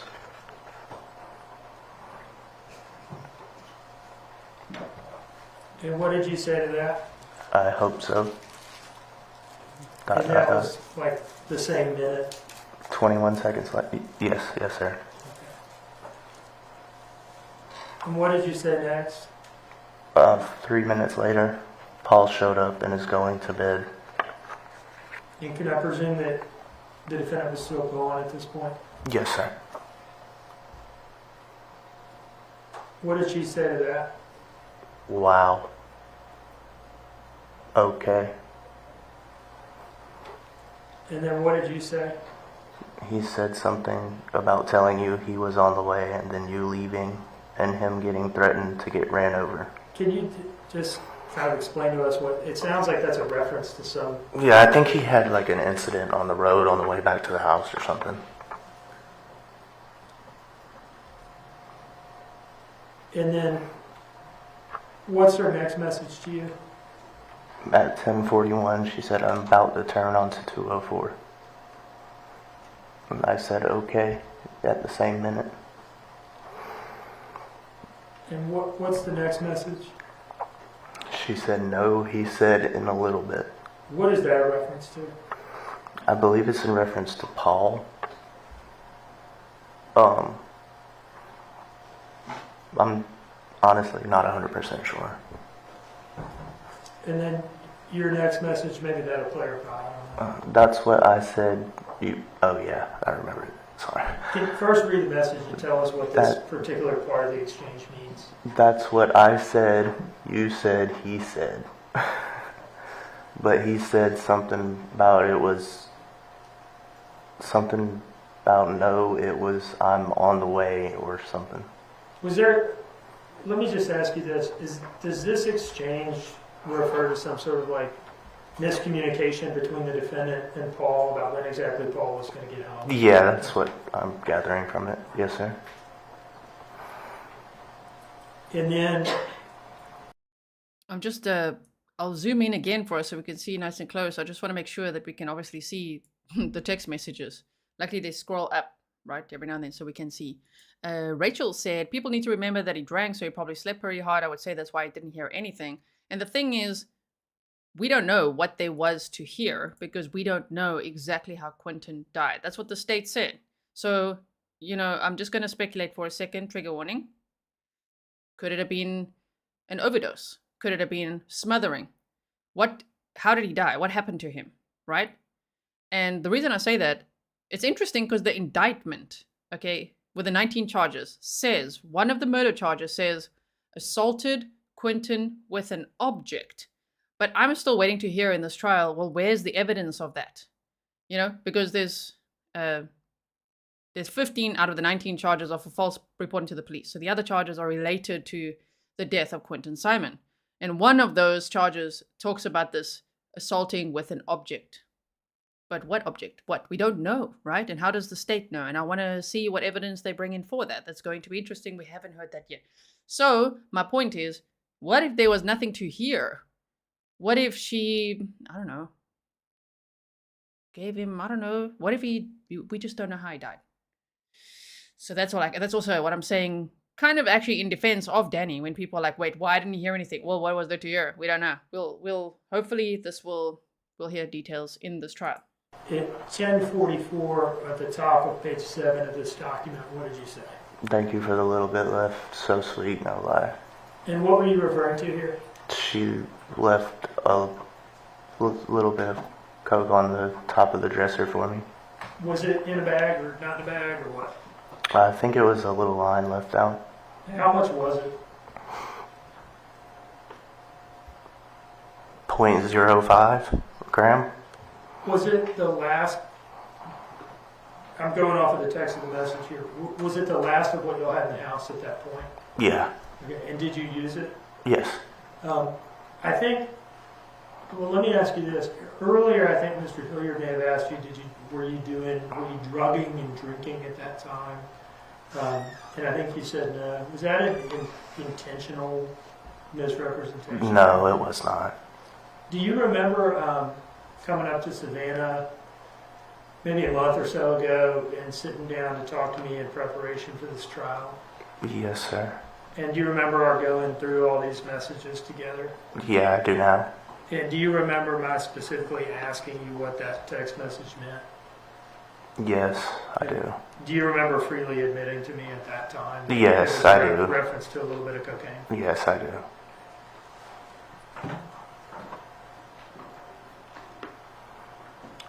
What's your next message here?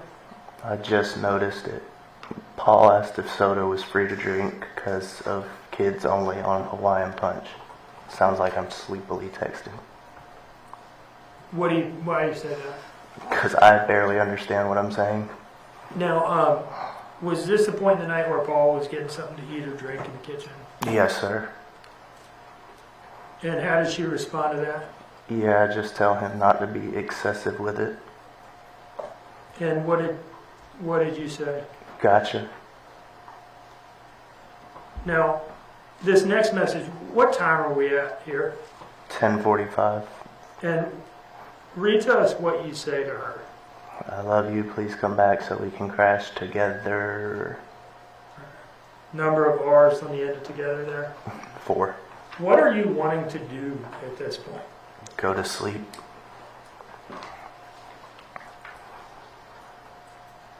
Do you know where you were in the house when you sent this message? Laying in the bed. What if anything was holding you back from going to sleep at this point? Her being back. Now, scrolling down to the top of page 8, 6 minutes later. what did you say to her? Or not. Had she responded to your last message about come No. back so we can crash together? No.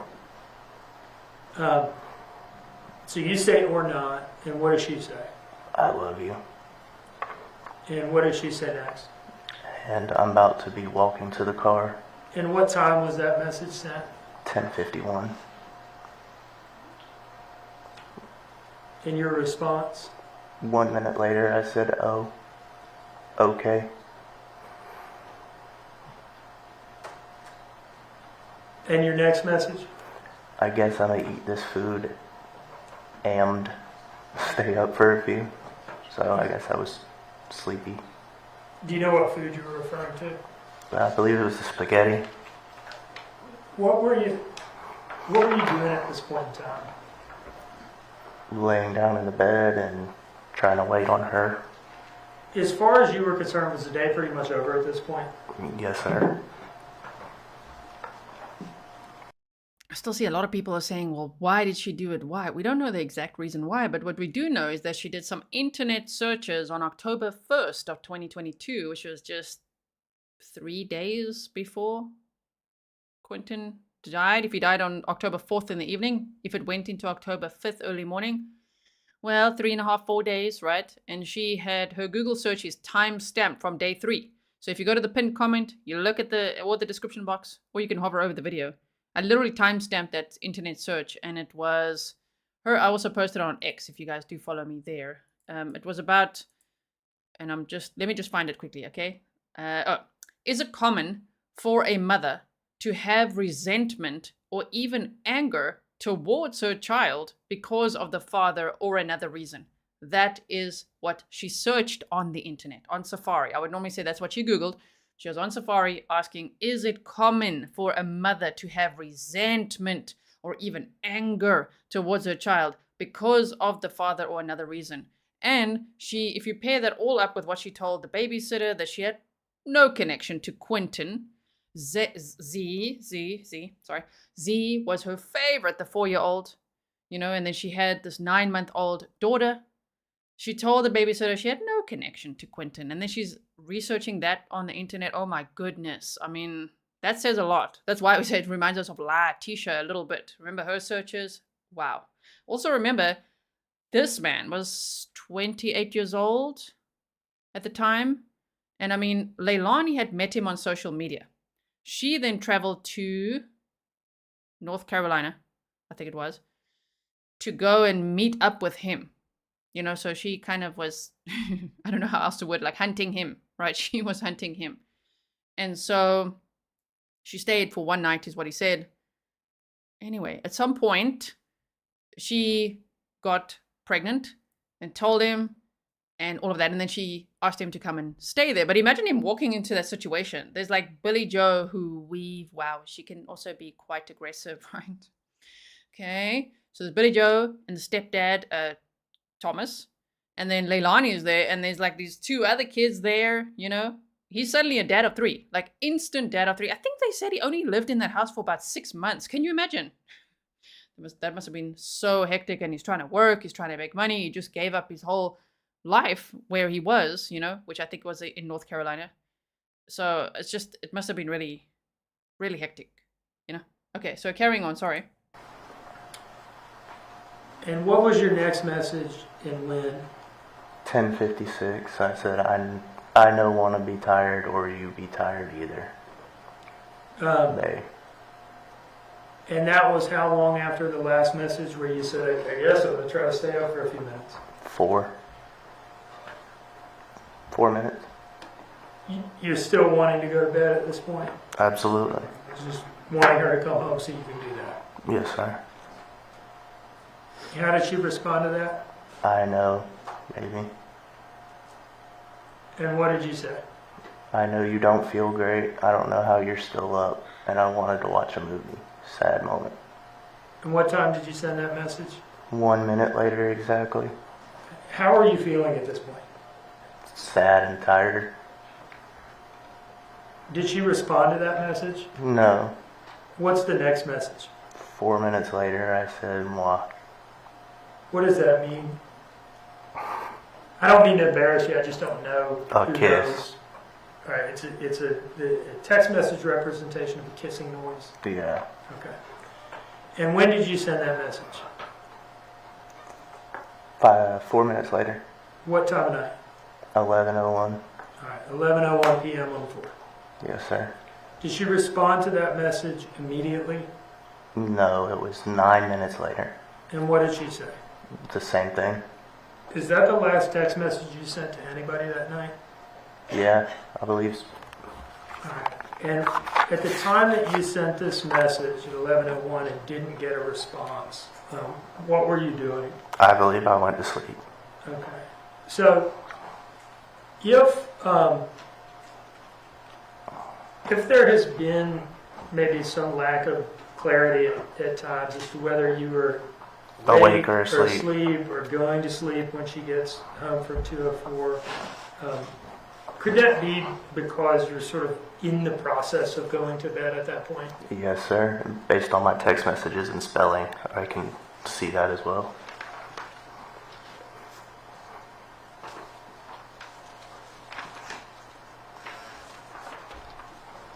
And my lack of remembering correctly.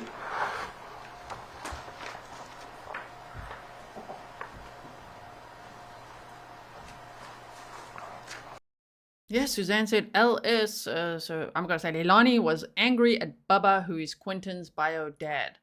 I mean, she'd actually made that statement saying, you know, I wonder if I didn't have Quinton, would I still be with Bubba? So it sounds to me like she was kind of longing for him because he broke up with her. So, you know, it's almost like I'm speculating. It's almost like she resented Quinton because she couldn't have Henry Bubba Moss, right? Something like that. We actually see that quite often in true crime, unfortunately. You mentioned that this was not a one-time thing where she would kind of go out and be gone and you don't know exactly what she's doing. Yes, sir. Is this sort of normal type of text messages for you to send to her during that time frame? Yes, sir. Does anything in these text messages suggest that anything abnormal had happened in the house at this point? No. Now, going back to the morning of October 4th, before these messages, let's go back to the dentist, okay? Mm-hmm. Oh, yes, sir. Well, actually, let's go to work before the dentist, all right? Yes, sir. The two of you, did you drive to work together in the journey? Yes, sir. And I think you've talked about how you clocked out early to go to the dentist. Yeah, to take her. Did the two of you drive together in the journey to the dentist? Yes, sir. Do you remember who was driving? Me. And then, while she was at the dentist, you testified that you went to the liquor store. Yes, sir. And did you then come back to the dentist? Yes, sir. All right. When you went to the liquor store from the dentist, did you walk or did you drive in the journey? I drove in the journey. And when you came back to the dentist, did you therefore drive back in the journey? Yes, sir. And then, I think you said from the dentist's office, you guys went to Cheddar's. Yeah. Yes, sir. I believe it was in the same area. Did you drive to Cheddar's in the journey? Yes, sir. And then you've testified that from Cheddar's you went home, right? From my memory, yeah. Okay. In any case, there was more driving in the journey that day. Yes, sir. And then at some point you're home. Yes. Okay. At any point that day, driving that car around, did you smell anything in the car? No. Smell any old food? No. Smell anything that caused you to go look around the car and see what that smell is? No, sir. Remember that Leilani told the police when they said, look, man, we've got evidence of you there at the dumpster. She's like, oh, yeah, I was there throwing out stinky shrimp pasta. Still, every time I say that, I'm so shocked that she actually said that. She was throwing her child in the dumpster. And she tells police, okay, I was there, but I was throwing out stinky shrimp pasta, which is also why they're asking Danny about, was there any smell in the car, any old food, anything like that?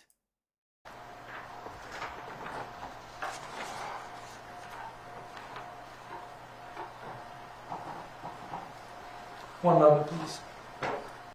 Yeah, Brenda Brokenbach says, who else that we know who had supposedly stinky food in the car when in fact they had their deceased child in the car? Casey Anthony, maybe? Right? Sure.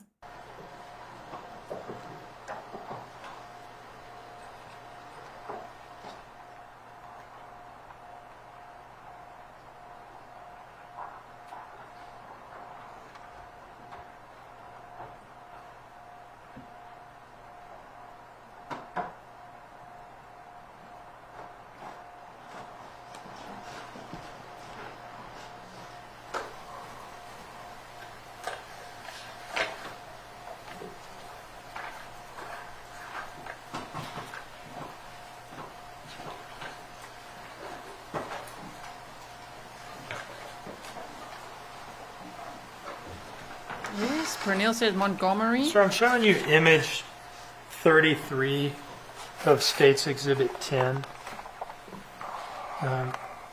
This has been identified by other witnesses as apparent vomit on Quinton's pillowcase as photographed by the police on October 5th.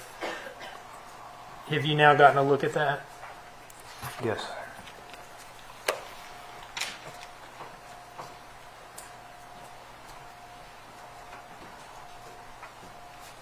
Do you remember ever seeing that? No, sir. If the call to the police was morning of Wednesday, October 5th, right? Yes, sir. If that had been there Monday night, an all-day Tuesday, do you think you would have seen it at some point or been aware of it? Yes, sir. So do you think we can conclude from that then that it Objection, Your Honor, calls for speculation. Can't conclude anything. Testify what he saw or heard. Mr. Dean, first, may I ask that we not have speaking objections? And second, I will withdraw the question. yes.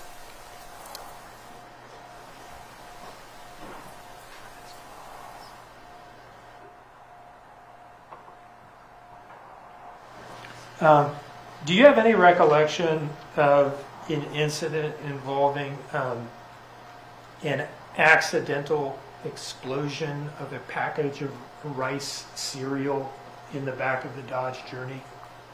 No.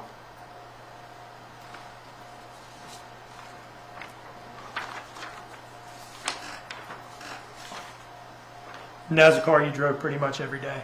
Yes, sir.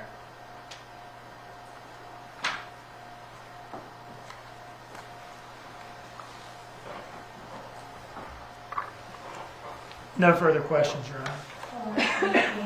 Mr. Clear? Thank you, Judge.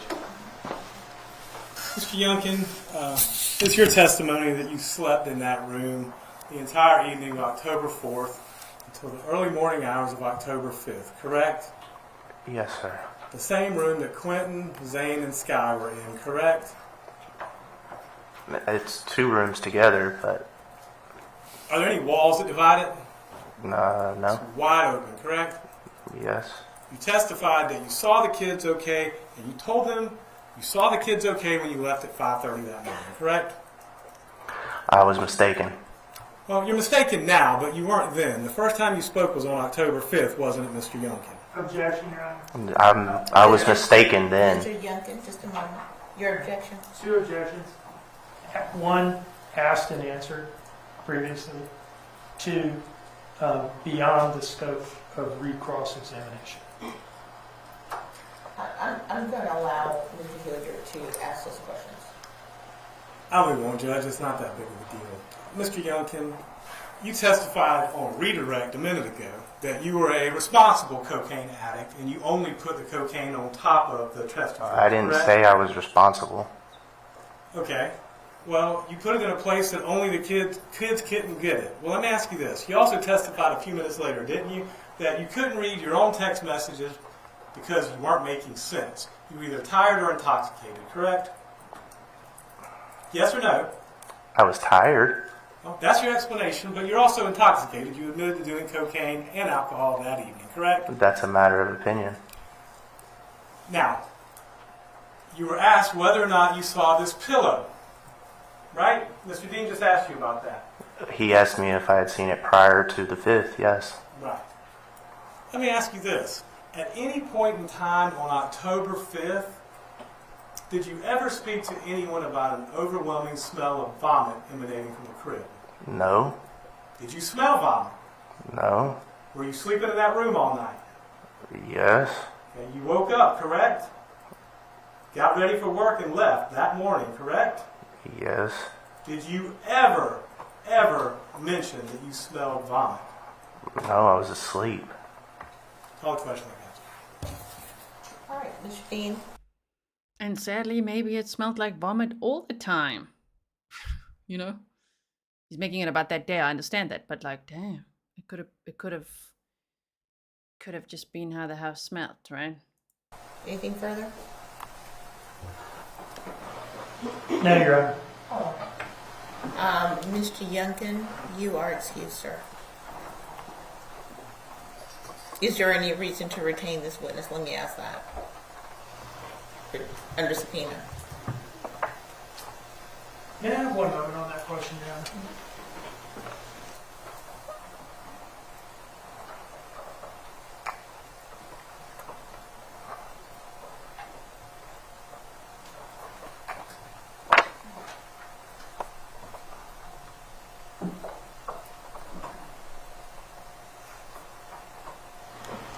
No, Your Honor.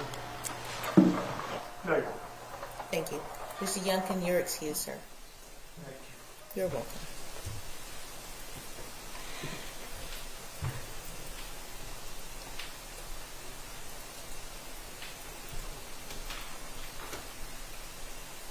She's watching him go. All right, Mr. Dean, you may call your next witness. David Mullins. David Mullins. Okay, let's cheat. Ooh. We're getting a little preview of what's coming up. Let me just see. Okay. No spoilers, please. Ooh, there's a long lunch break there. Okay. David Mullins.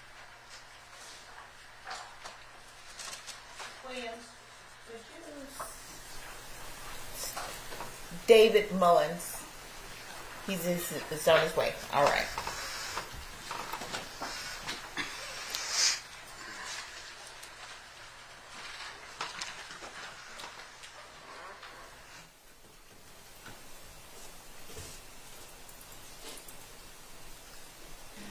Marie Moss says, "You wish, defendant."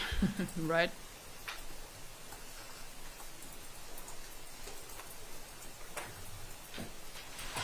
Mr. Clerk, can raise your right hand, please.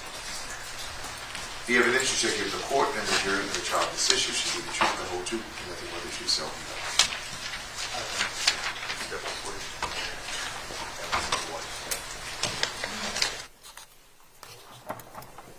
All right. Good morning. Good morning.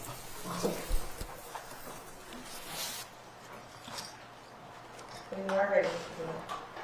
Good morning, sir. Could you please introduce yourself to the jury? Hi, my name is David Mullen. Then Normal spelling of David. Yep, D-A-V-I-D, last name M-U-L-L-E-N. And what is your city and state of residence, sir? Currently Springfield, Georgia. What do you do for a living? I'm a warehouse manager. And where do you work? Currently work for a company called Eunice. How long have you been in warehouse or freight operations? A little over 12 years. In October of 2022, where were you working and what were you doing? I was working for a company called Eclipse Advantage. We were a warehouse labor provider. And where specifically did you work? In the Port Wentworth location, I was the facility manager for the company. And what was this location specifically? Inside of NFI's warehouse. I'm trying to remember the street address. Does Littlehurst Yep. sound right? 101 Littlehurst. 101 Littlehurst in Port Wentworth. yeah, that took me a while. I was like, wait, what? Warehouse. I'm thinking it would be like with the dumpster. No, not with the dumpster. It's Danny's boss. Yeah, so it must be the boss. It would also be Leilani's boss because she also worked at the warehouse and so did Leilani's brother, Paul. Okay, so here we go. Yep, And you said this is an NFI warehouse? correct. What is NFI? NFI is a third-party contracted logistics provider in that particular building. They were contracted by Target to process freight for them, and we were subcontracted by NFI to provide labor. Okay. So NFI has a contract with Target, it's their building. Yes. And then Eclipse, the company that you work for, did what now? We provided labor, the actual manpower of actually loading the boxes into the trailers for NFI. What exactly would go on there? Basically, it was a 24-hour day operation, scheduled for 7 days a week. Shifts were often canceled, however, by NFI due to lack of work. So we would have people that would unload containers, get the freight onto the floor, onto carts. The carts would be pushed over to the outbound side, where my team would take over and load the boxes into the trailers off the carts. And where do the trailers go from there? They go to Target's distribution centers. Okay, so what's happening here is taking stuff out of shipping containers and putting it in trucks to be driven where it needs Correct. to go. Okay. In your capacity as what was your position again, you said at that time? I was the warehouse facility manager. Okay. And in that capacity, did you meet the defendant, Leilani Simon? Yes, I did. And did you meet Daniel Youngkin? Yes, I did. And did you meet Paul Simon? Yes, I did. How did you meet all these people? They were all employed by Eclipse, so they all reported up through other people to me. And what did they do for Eclipse during the time period we're talking about, October 2022? They were responsible for loading trailers. So when the cart would get pulled over to the door, it was their responsibility to take the boxes off of that cart and stack it as high and tight as possible inside of the trailer. Is there security at that building, or was there security at that building at the time? Yes. That affected employees going in and out Yes. to and from work? Can you tell us about that, please? So there were metal detectors. There was a staff security operation right at the front entrance to the building. So all employees had to go through the metal detectors. For any reason, the metal detector went off. Security would then wand them. Checking for metal objects, making sure that nothing was being brought into the operation. They're also responsible for keeping an eye on associates leaving to make sure that no product was leaving. And You guys are all complimenting his suit. I was also gonna, but I don't want us to focus only on that. But yes, I mean, it looks great. I need to step up my courtroom attire. I want one of those pockets with a thingy in it. Yes, it looks great. So, okay, we're done with that, right? Compliments are welcome for the witnesses. Please don't be ugly to witnesses, okay? So this was Leilani, Danny, and Paul's boss. I hope you all know who all those people are. Leilani, the defendant. Danny, her ex-fiance. And then Paul was, or is, Leilani's brother, who was also living at the house at the time. what did that involve? Basically a cursory glance 9 times out of 10. If someone was leaving with the bag, they would ask them to open the bag or peek inside the bag. Okay, so employees even leaving work have to go through security. Yes. Okay. How did you keep track there of what hours people were working? So we used a timekeeping system where every employee had their fingerprint that was biometrically registered. So when they would come in for the day, they would put their finger up against the fingerprint reader. It would record their time in, and same thing for their time out. Did you have the ability to, if somebody had left and forgotten to clock out, did you have the ability to manually Yes. clock them out? And how would you do that? That would be off my computer terminal, either myself or the human resources manager, and the supervisors on the floor also had access to that. Yes. Did, at some point during the investigation of this case, did the FBI make contact with you? Yes, they did. And was there a Chatham County police detective there as well? Yes. Okay. And what were they asking you for? They asked me for if I had any time card records of the defendant or Danny Youngkin or Paul Simon. And were you able to pull responsive documentation? Yes. And did you give time cards for the 3 of them Yes. to the FBI? Do you see in front of you 3 documents marked as States Exhibits 36, 37, and 38? Yes, I do. Do you know what those documents are? Yep, those are printouts of the time cards. Are those copies of what you gave to the FBI during the investigation? Yes, they are. And did those time cards reflect when you hit export or print and produce them? Yes, they do. They are time stamped at the top, time and date. And what was the date that you produced those to the FBI? That was October 6th. Okay. Are these timesheets we're looking at, are these maintained in the ordinary course of business at Eclipse? Yes. And do they reflect things as they happened at the time that they happened? Like if they say somebody clocked in at this time, that's Yes. accurate? Yes. And they're kept on file. Yep. Do you consider them business records of Eclipse Advantage? Yes. Your Honor, I would offer these in as 36, 37, and 38. No objection, Your Honor. 36, 37, and 38 are admitted without objection. All right. I would like to, now, let me pull these up, and I just want to ask you a couple questions about them. Sure.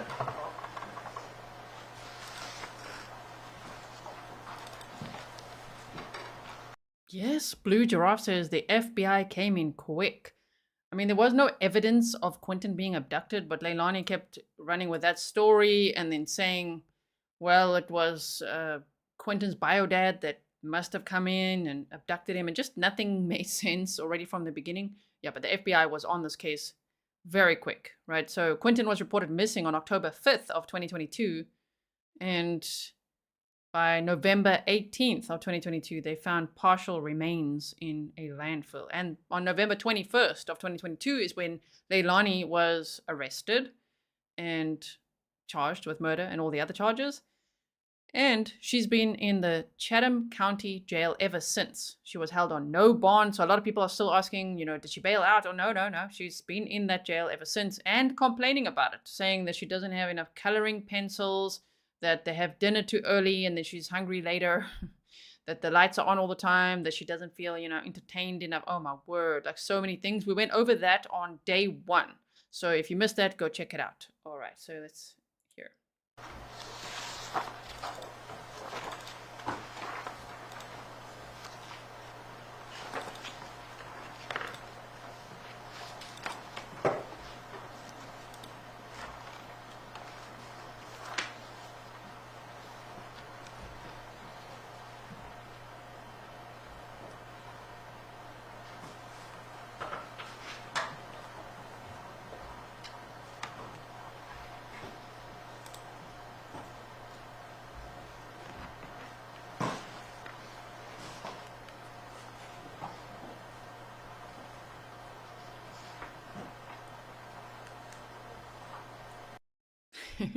Kylie, you've got your snarky pants on today. You're like brat in a blazer. Yes, there's one. I spot one. Okay.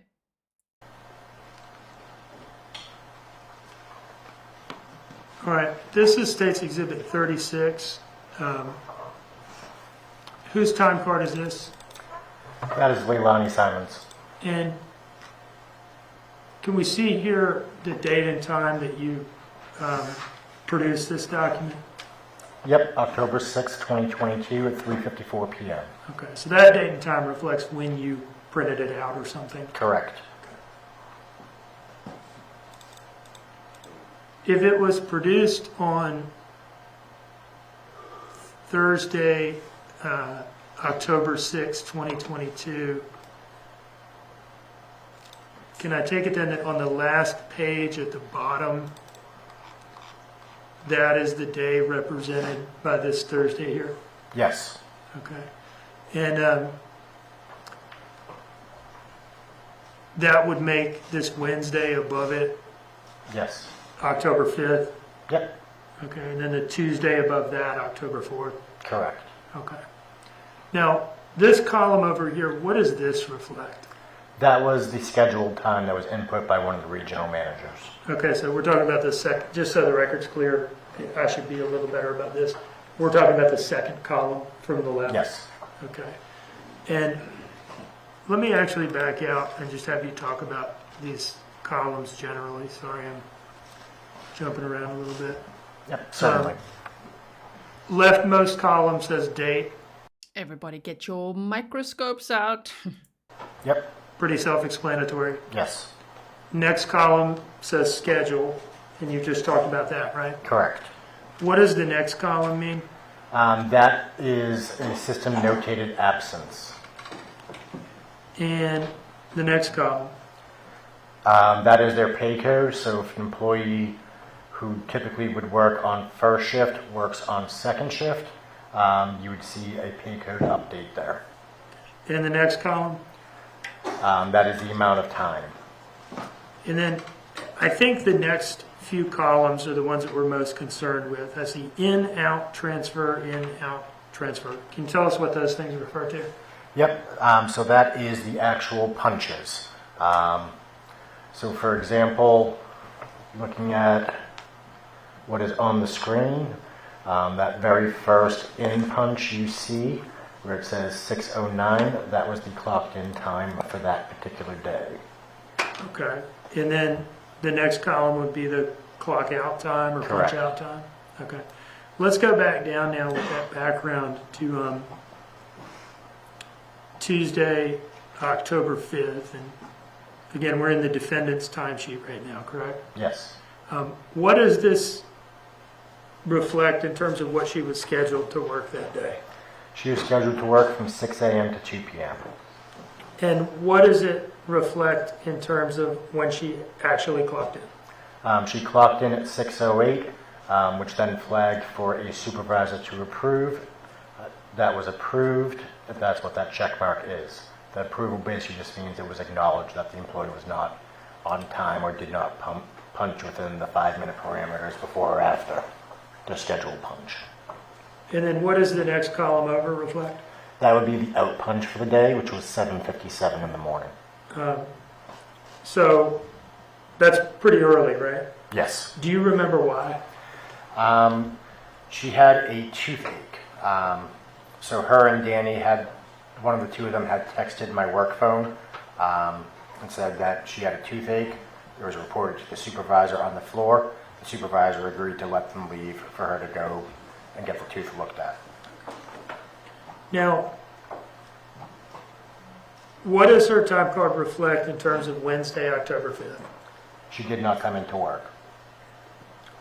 What is that? Yeah, I see the word excused there. What does that mean? That is acknowledging that the employee was not in. We had to either mark it as no call, no show, or excused. No call, no show could lead to termination very quickly. So usually absences were marked as excused. Now, Daniel Youngkin's timesheet, is it substantially the same setup? Yes. All right. And that Tuesday and the third line from the bottom, would that be October 4th? Yes. Right. And what does that show in terms of when he was scheduled to work? He was scheduled to work from 6 o'clock in the morning to 2 o'clock in the afternoon. And is that the same shift as the defendant? Yes. All right. And what does it show in terms of when he clocked in? He clocked in at 6:06 in the morning, again, over that 5-minute threshold, so it had to be acknowledged. And is that about the same time that the defendant clocked in that day? Yes. And when does it show in terms of when he clocked out? He clocked out at 7:56 in the morning. And is that about the same time that the defendant clocked out that day? Yes. Is this early clock out also attributable to the dentist trip? Yes. Okay. Now, moving on to Wednesday, October 5th, what does this show in terms of when he was scheduled to work? He was scheduled to work from 6 o'clock in the morning to 2 o'clock in the afternoon. And did he complete that shift? No, he did not. When does it show that he clocked in? He clocked in at 6:11 in the morning. And then what time was the clock out? The clock out was at 9:15 in the morning. What does this little check mark mean up here? That means that was manually entered because he did not hit the time clock. Okay. Did you do that? It was either myself or it was Chris, the human resources manager. I believe it was myself, though, because I encountered him. Do you know why he didn't manually clock out when he left that day? He was in an extreme rush when he was leaving. I actually encountered him as he was leaving the building. Can you tell us about that encounter? Sure. As I was walking into the building, security popped their head out the door and said, "Hey, someone just ran out the door." I looked over and saw Danny getting into his car. I walked over to Danny and said, "Why did you run out of the building? You have to let security check you out." Were you able to observe his demeanor and appearance at this time? Yes, he appeared frantic. Is probably the best word I can use to describe. He was crying, very upset. You could hear it in his voice. Something was not right. Did you see tears coming out of Yes, his I did. face, out of his eyes? And Yes. Were they coming down his face as well? Yes. Did it appear genuine to you? Very Objection, much. Your Honor. Calls for speculation.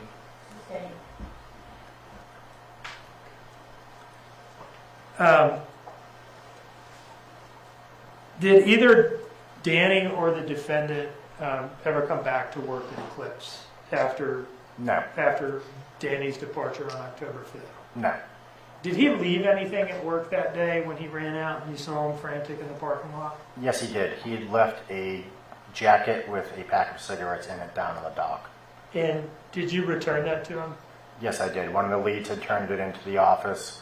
We had it in the office for probably a couple of weeks. Danny then reached out, asked via text message if we knew where his jacket was. I got his address in North Carolina and mailed it to him. About how long was it, as best you remember, between when you saw him run out of the warehouse or saw him in the parking lot after having run past security and having not remembered to clock out, that he asked you for his jacket back? It had to be at least 2 to 3 weeks. Did it seem to you that he had forgotten about it?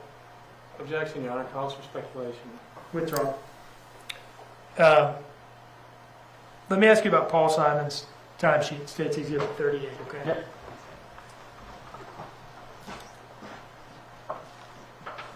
Now, I just want to go to Tuesday, October 4th. First of all, is it the case that he did not work Wednesday, October 5th, 2022, or Correct. Thursday, October 6th, 2022? Correct. All right, so the last day he worked there, at least at the time that this was produced, would have been Tuesday, October 4th. Yes. Now, there is a lot going on here in these columns Yep. for Tuesday, October 4th.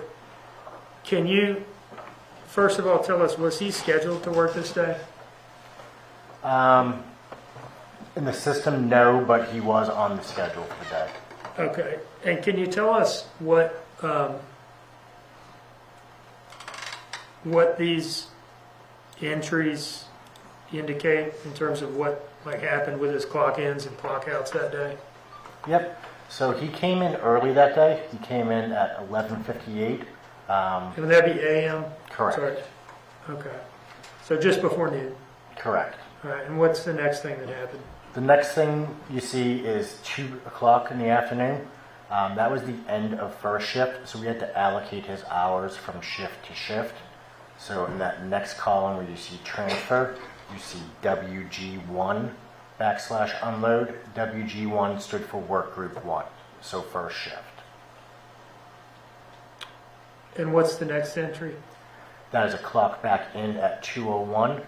As he never did leave, that's the only way we could update his hours to reflect into that second shift. And the next entry? That would be his out punch for lunch break at 5:33. PM? Correct. Okay. And that next column is allocating from 2:01 to 5:33 into second shift, i.e. WG2. All right. And then what happened next in terms of his activity there on October 4th? Yep, so then he punched back in at 6:05 p.m. from lunch. And then he punched out for the day at 9:56 p.m. And was that it for Paul on October 4th? On that day, yes. Okay. Is it fair to say then that he clocked in for work around noon, took a half-hour break around 5:30, came back to work, and then left work around 10 p.m.? Yes. Okay. One moment, please, Your Honor.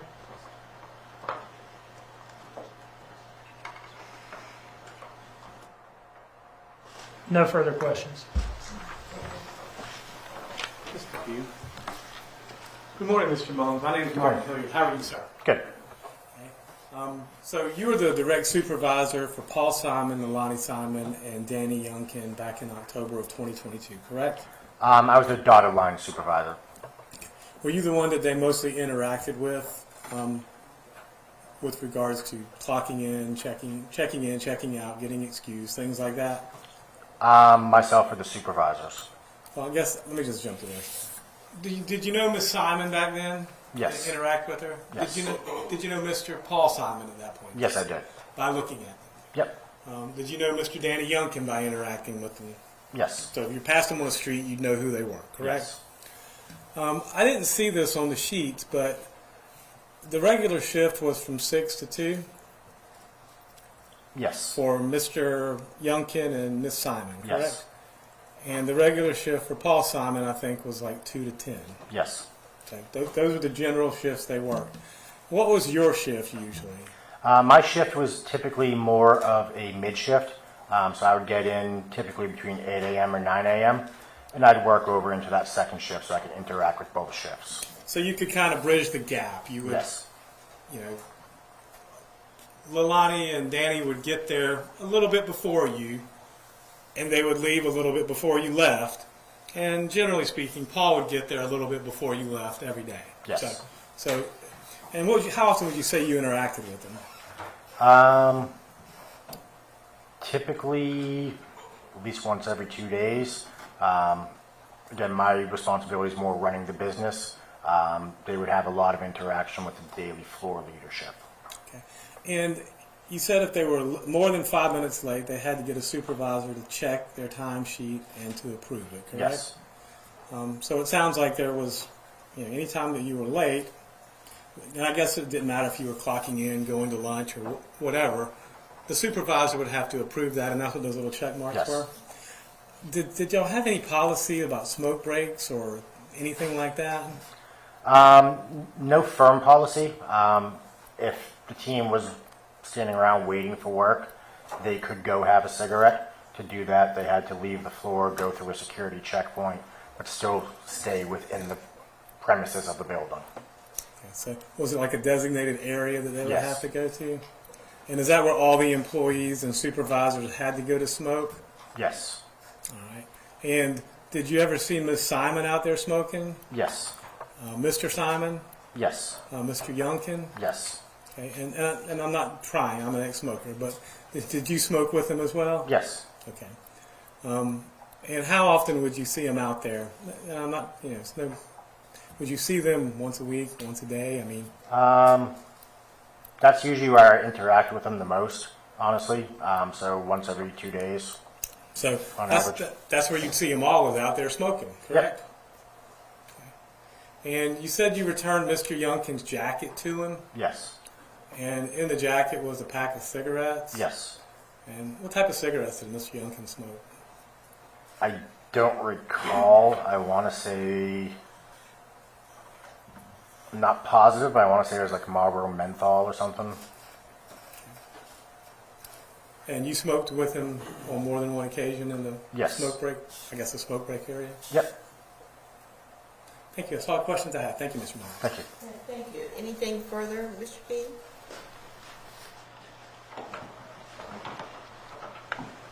No, Your Honor. Any reason to hold this witness under subpoena? No. No, Your Honor. Thank you. Mr. Mullins, you're excused. Thank you.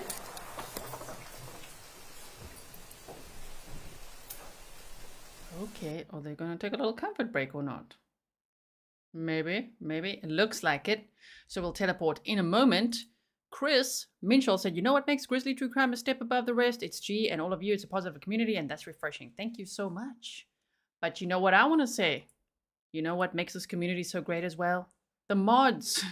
We only have 6 mods and there's 7,400 people here. It's amazing what they do. So thank you, mods. If you guys want to buy the mods coffees, you can go to grizzlytruecrime.com, go to the support page, scroll down, and the mod coffee link is there. Nightbot, which is a bot and not a person, okay?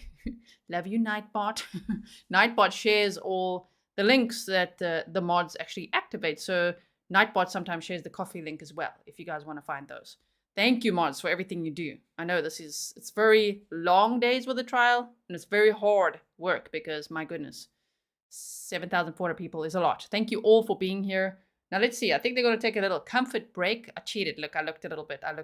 Ooh, and then we'll see what happens. We could teleport over it, and then we'll see when the next who's the next witness. No spoilers, please. Bye, sir.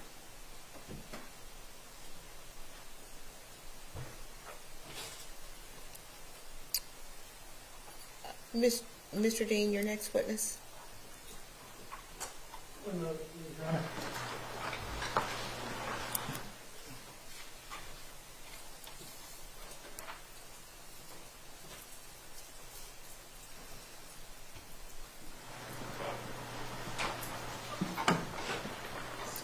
We're doing this, ladies and gentlemen.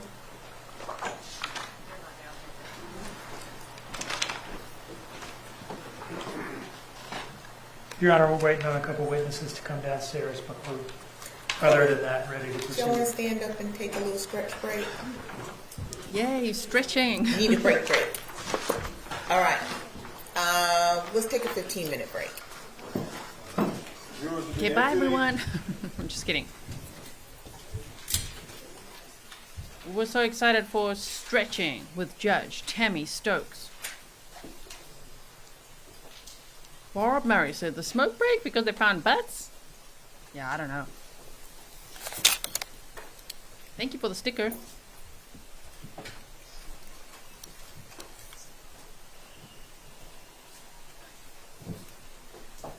A side note, I really like watching these two. I wish I knew what they were talking about. Got a language of their own. They're always like, yeah. That would be us, Grizzlies. If we were in the courtroom, I think we'd look like this. Just like, okay. Yeah, so have a look. Look.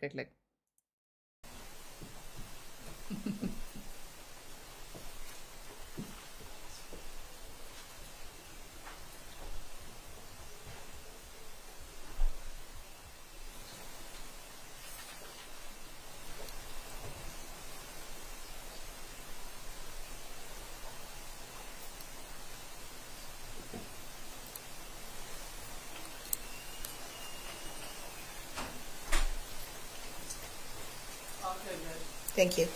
So the time now is about 11:28 or so. We'll bring the jurors back in by 11:45. Everyone have a seat.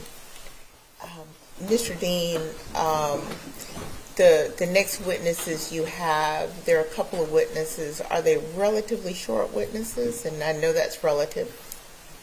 So the next witness I would call, because of where we are today, would be Missy Bray, aka Misty. Missy Bray, I think you said Misty. Oh my word, I can't wait. Because Leilani claims that that's where she got the oragel. We've heard about oragel. I don't know if we had to count how many times. My goodness, imagine how many times she said oragel, which was not a true story. Yes, we want to hear from Misty, her real name. Her real nickname is Missy, but Leilani called her Misty to the police. From my perspective, she's going to be a short witness because she did not, in fact, meet the defendant for an oragel handoff. I don't know what Mr. Hilliard is going to try to do with her, though. And then who would be the witness that you would call after Misty? You going to make me reveal that, Your Honor? No, I'm not going to make you reveal that. Is it a relatively short witness or a more involved witness? Probably more involved than Missy. Okay. Sure. And I'm just asking in terms of time. So my thought is that we'll proceed with Misty when she comes back, and then we'll see where we are before the next witness. That may be a good time to take a break. All right. We're in recess until 11:45. Okay, so now we're going to teleport another witness. Is it going to be Billy Joe? Don't give us spoilers. I don't know yet. I think they're still on lunch, so when I go forward and I'm cheating over here, I think they're still on lunch. So let us teleport. Okay, are we ready? Here we go. Right through the break. Wait. Hey. There. We're back. Oh, I can't wait to hear this. Tell us, Missy. Yeah, Missy. Leilani called her Misty.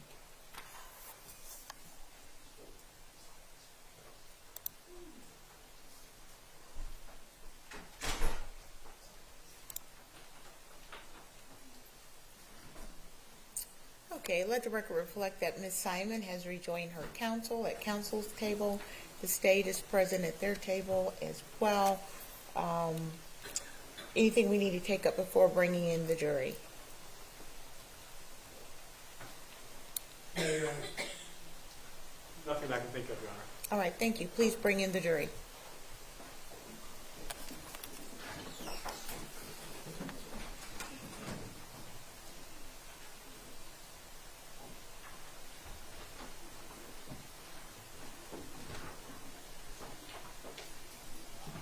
These two are always color coordinated.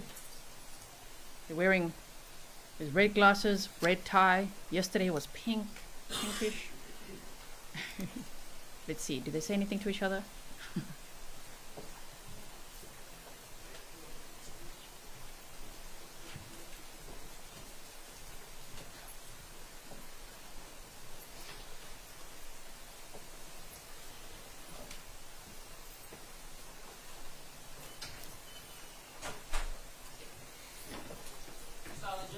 Thank you.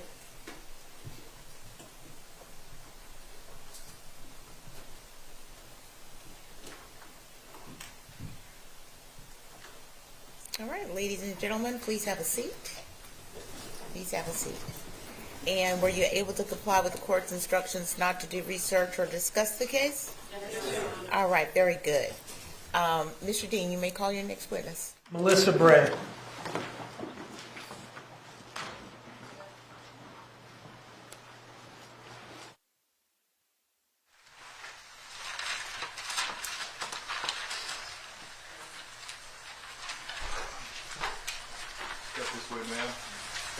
Yes, step up. Okay, so this is going to be Melissa, Missy, Bray. See, someone's already asking Gender Waffle, who is Misty? It means you didn't do your homework. Okay, don't just kidding. There is a video though. If you want to catch up on all the case details, it's on the playlist. It's in the video section as well. All right. So who this lady is somebody that Leilani said she visited when actually Leilani was at the dumpster putting Quinton's body in the dumpster. And she said, no, she was visiting Misty. And she called her Misty, not Missy. Her nickname is Missy. So Leilani already lied about her name, let alone the whole timeline. Saying, no, I went there and, I had my tooth extracted that day. So, and she always shows it like, okay. And so I went there to get oragel. And she also said that this Misty, she threw it right under the bus. She was like, she was smoking substances and she also had dental problems. So she knew that she would have oragel. And she said that she lived right there by the Chevron gas station, which is very close to the mobile home park where the dumpster is. So Leilani's kind of saying, no, I met her there, right by the gas station. No, she went to the dumpster. Yeah, Tori is like oragel woman. That would be the shorter version of everything I just said. Yes, there we go. So let's hear it from Missy. The evidence you shall give the court and jury in the trial of this issue shall be the truth, the whole truth, and nothing but the truth to help you God. Absolutely. Step this way, ma'am.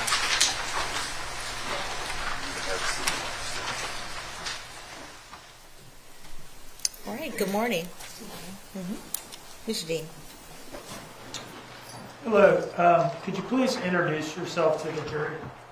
Hi, I'm Melissa Bray. And do you live in the Savannah area? Yes.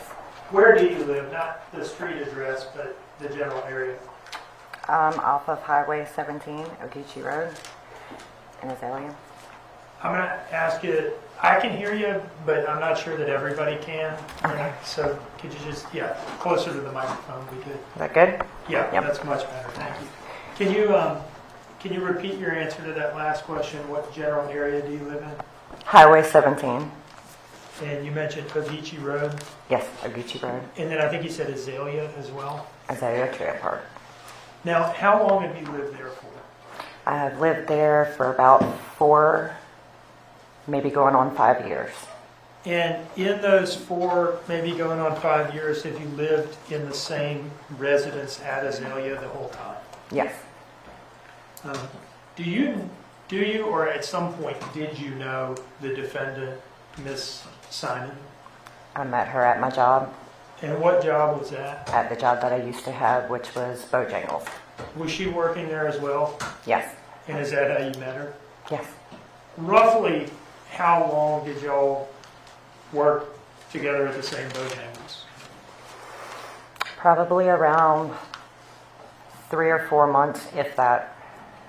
And do you have any nicknames that you go by? Yep. What nickname or nicknames do you have? Missy. Missy? Missy. Missy. Exactly. Anybody ever call you Misty with a T? No.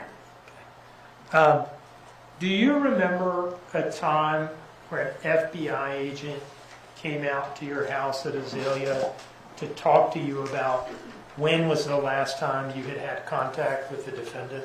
Yes. Do you remember that FBI agent's name? Yes. What was his or her name?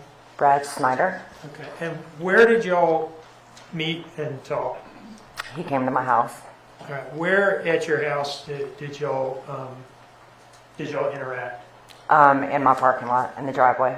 Okay. I want you to go back, kind of take yourself back mentally to the day of that conversation, the first conversation you had with Brad, okay? Mm-hmm. At that time, how long had it been, roughly, since you had seen the defendant, Miss Simon? How long had it been since I talked to him the first time in my driveway or at my job, Bojangles at the time? Where was the first time that you talked? The first time I met Brad? him, and I think Miss Lemons was at my job, Okay. Bojangles. The first time that you talked to them, and thank you for clarifying that. Mm-hmm. The first time that you talked to them, did they ask you how long it had been or when the last time had been that you... Damn it, people, damn it. Now you're going to make me do housekeeping again. Please do not attack the witness's appearance and just say all sorts of rude things. We just don't do that here. It's just not our vibe. There's other chats where you can probably go out, but we just don't do that over here. Okay, thank you, mods, for everything you do. Imagine if you were a witness, at a trial. You don't know who's going to do what, that you might be connected to. Maybe it's someone like, oh, shame, this lady was just thrown into this. Now she has to sit here on the witness stand and what? And do you think that they don't go back and watch the live chat replays? They do. I often get emails, most of the time, thanking me for everyone being so, even neutral is great. Don't attack. Don't attack, all right? So, but they normally say, thank you for being so kind. Thank you to your audience, because sometimes, my goodness, they just get relentlessly attacked for their appearance and all sorts of things. It's horrible. Okay, so keep it tactful, kind, listen to the information, because it's very important to the timeline. We are all here for Quinton, okay? We are here for Quinton Simon. We want to see justice for Quinton. So Missy has got very important information to help get justice for Quinton, all right? So please don't attack her and her appearance and all of that. You saw the defendant? I think so. And at that time, about how long had it been since you had last seen her? I'm guessing roughly around maybe a month or so. Roughly. It had maybe been roughly a month? Roughly, yeah. Do you remember telling them it had been like July of 2022 that you last saw her? Yes. Okay.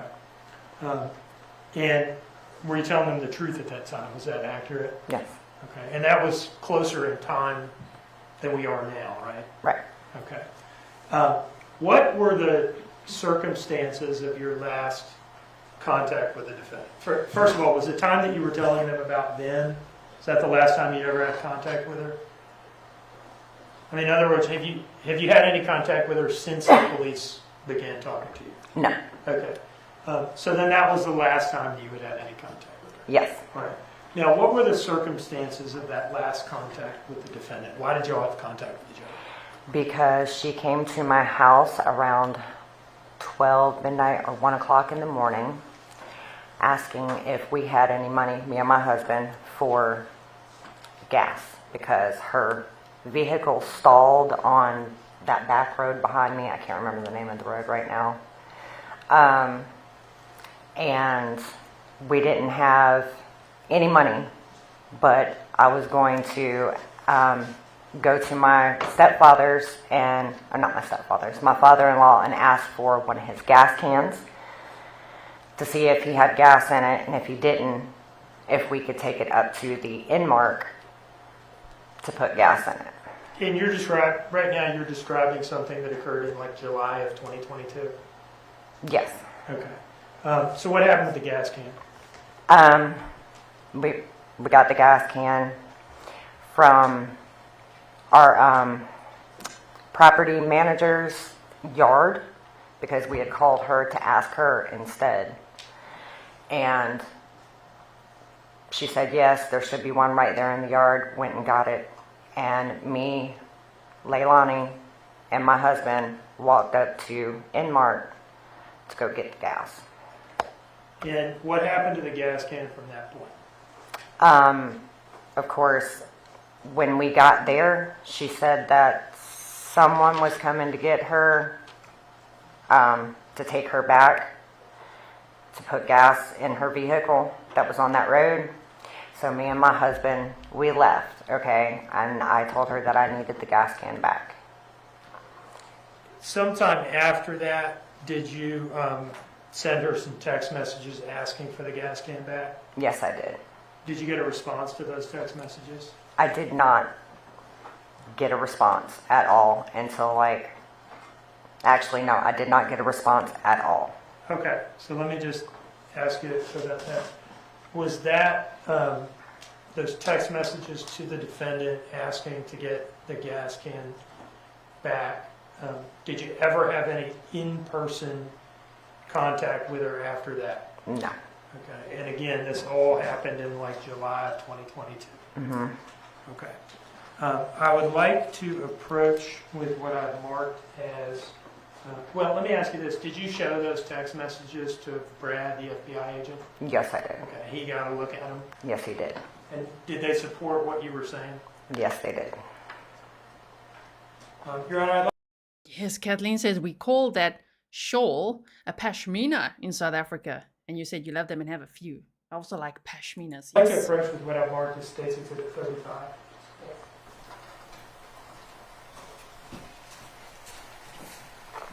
Do you recognize that? Yes. Okay. Now, is that a Google Maps screenshot showing the route to get to your residence at Azalea Mobile Home Plaza? Yes, it is. Does it fairly represent the route that you have to take to get to your place? Yes, it does. Your Honor, I would introduce this as State's Exhibit 35. No objection. Thank you, Mr. Parse. It is admitted without objection.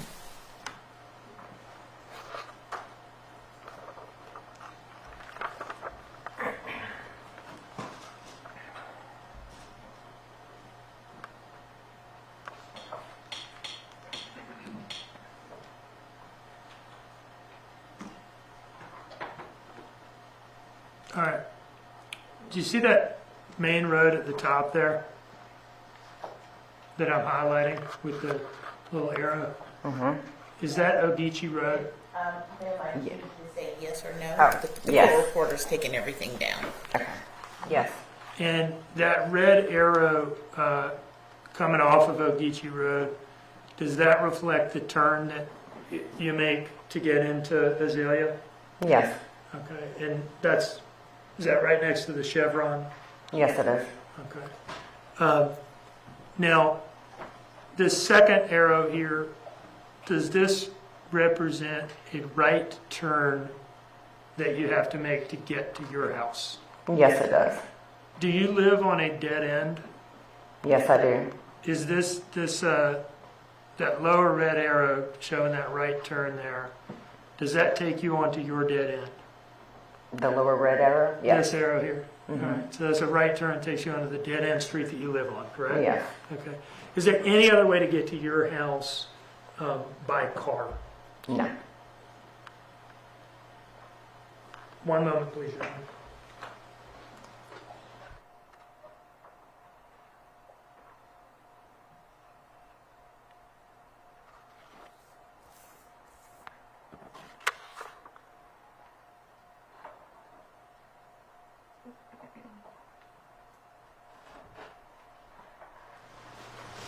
Was there ever a time where she came and met up with you in the middle of the night to get oragel from you? No. No? Busted. Saying that never happened. I'm saying it never happened. There you go. Now show us Leilani. No further questions. Oh. You know, yesterday, a lot of you asked, I saw in the comments afterwards as well, can I show how close the chevron is to this Azalea mobile home plaza? So I'm going to quickly do a little bit of map time with you. Let me show you, okay?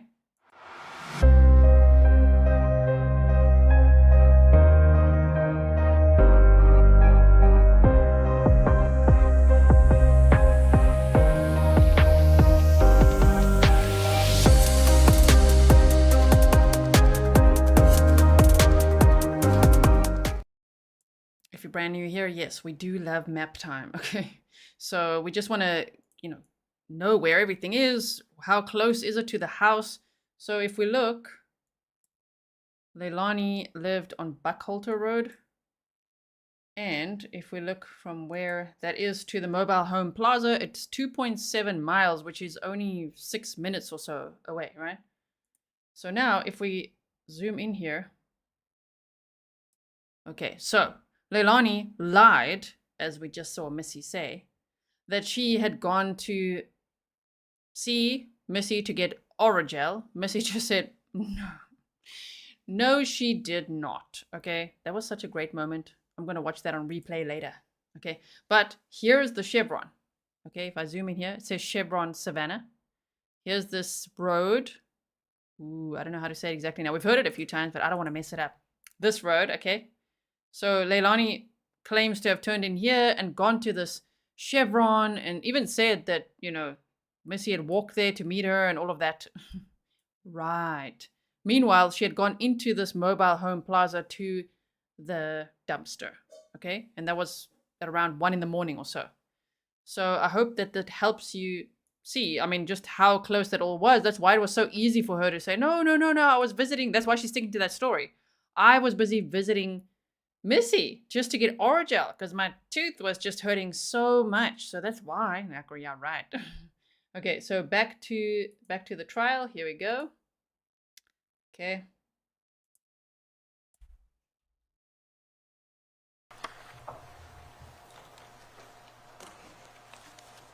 Good morning, Miss Bray. Good morning. I want to walk up and look at that map, if you would. As I understand it, this is Ogeechee Road. Right. This is I guess that's a left turn. And Ogeechee the Road. second arrow goes down there. Where is your residence in this area?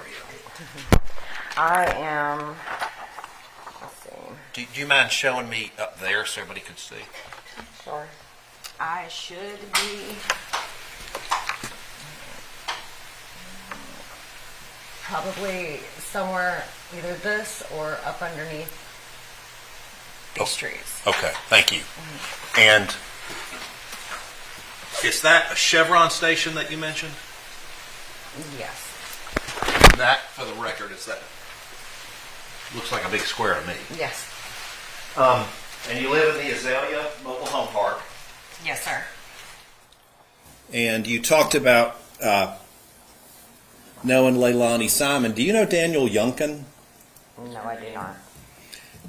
Have you ever hung out with Leilani Simon socially? No, I have not. Now, it's now October 2024. And the events that are important to hear are October 2022. How clearly do you remember what happened back in October 2022 in your life? Clearly, as in, what do you mean? Well, who you saw, where you went, dates and times and things like that. I am not that good with dates and times. I'm not either. But events, certain events, just like anybody else, certain events stand out. Considering the fact that I had to send her text message after text message because the gas can was that of my property managers, and I didn't want to get in trouble. That is going to be something that I remember. I think those are all the questions I have. Thank you. Nice. That's right. He's not going to get anywhere with Missy. Well, that is something that I would remember. Look at Leilani's face. She's like, you failed. Failed that, sir. No, Missy just did really well. Leilani underestimated her completely. Maybe Leilani even thought she'd lie for her. No, Your Honor. Ma'am, you may step down and you are excused.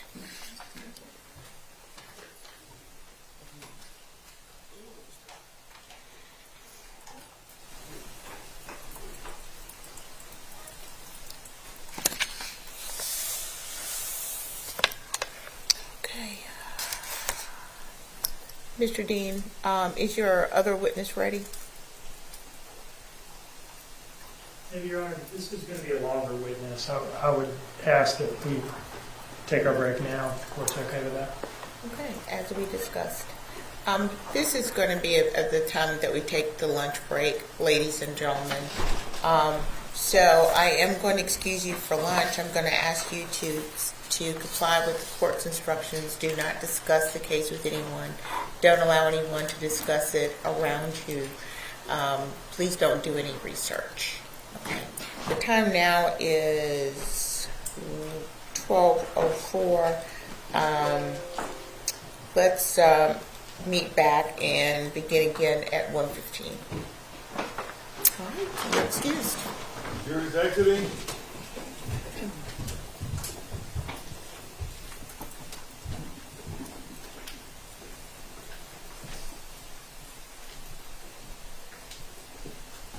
That's right, Leilani. Busted.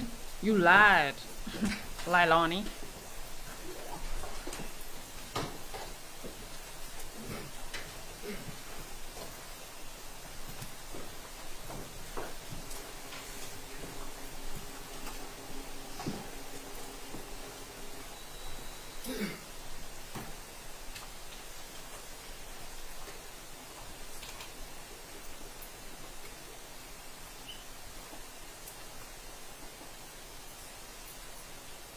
Miss Holmes said Leilani is so discredited, right? Thank you. All right. We'll resume at 1:15. Thank you. We're in recess. Okay, time to teleport.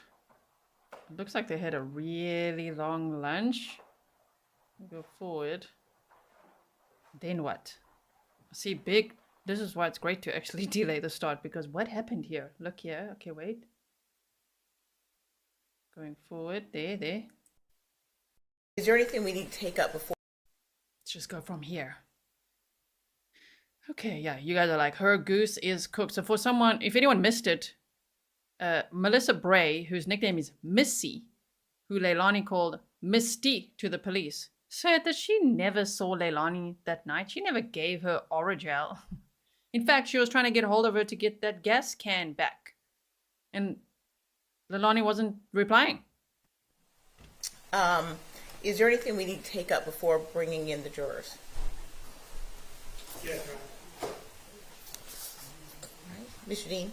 I would like to revisit the admissibility of the defendant's, the nature of the defendant's relationship with Craig, the drug dealer. And the reason that I'm asking to do that is because we believe that the defense has, I mean, I've always thought that it was an issue, but if it wasn't, it is now, by virtue of some of the text messages that the defense showed to Danny Youngkin and questioned him about, and some of the suggestions that were made in that line of questioning. The text messages were shown to him, and he was asked about them to suggest that on some of these prior nights, and perhaps on October 4th as well, that what she was doing was picking up drugs for the both of them, and what he was doing is impatiently waiting for her to get home with drugs for the both of them to use.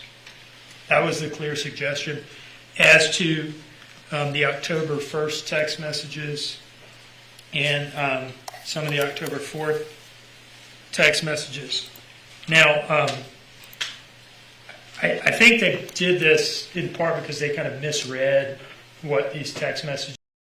Sorry. Zoe says the prosecutor's lapel microphone has moved up a couple of inches. I think I think your message got through. Is it? I think it could have. Yesterday, we're like, in case anyone's listening, just move it up a little bit. It is better. You actually are right. Okay. Just signify in defense 1, which I put in as state's exhibit something. What they show is the defendant out having, and Mr. Youngkin kind of testified to this, although he claimed not to know exactly what she was doing. Maybe he just didn't want to believe it or didn't want to speculate. These messages show that, and here I'm talking about State's Exhibit 83, the Craig messages show that she was not out getting drugs for the both of them, and he was not at home waiting for her to come home with drugs for the both of them to use. She was out visiting her paramour, Craig. Again, they put these messages into issue. We weren't admitting any of these night of October 1 messages where the defendant says, bet it'll be before 3 a.m. and I see you. You can go out and do what you want tomorrow night. Can't come in and lay down at 2 a.m. Just go out and fuck around and don't ask me or tell me shit. They're the ones that put these into evidence. We need to be able to prove what all this was about to get around the suggestion that they've made about what Danny was doing in sending those messages on October 1 and what he was up to on the night of October 4. Remember, bring in those text messages. Remember, there was a motion yesterday where the judge actually ruled in favor of the defense because they wanted the messages between Leilani. I almost struggled to call her Leilani now. Leilani, like Letitia.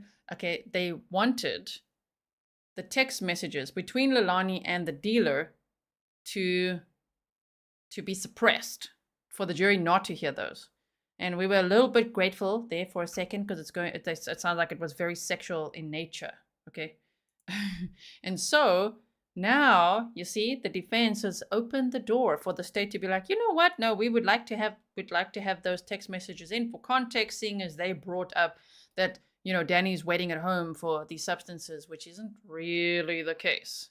Leilani was out and about, apparently having sex with the dealer and getting substances for herself. Okay. You guys are like, he's stunning. Okay, let's keep going. So let's see what the judge decides. We say he's just home waiting for her to finish this trip so that they can go to bed. And they're suggesting, no, he's home impatiently waiting for drugs because he's going to stay up and use them with her. So this is really what exactly was going on is now at issue. I want to point the court back to State's Exhibit 83, page 9, line 123. Does the court have a copy? I'm just going to ask the Madam Clerk to hand it up. Okay. Once again, Mr. Dean, which page? Page 9. Okay.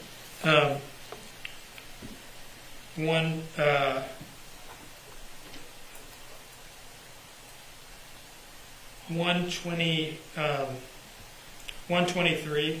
Mm-hmm. And the following messages, and the ones that come before. These are in UTC time. So to get to Eastern Standard Time for these messages, you subtract 4 hours at this time of year. So line 123, it says it's at 7:23 a.m. on October 1st. You would back off 4 hours. It's at 4:23 a.m.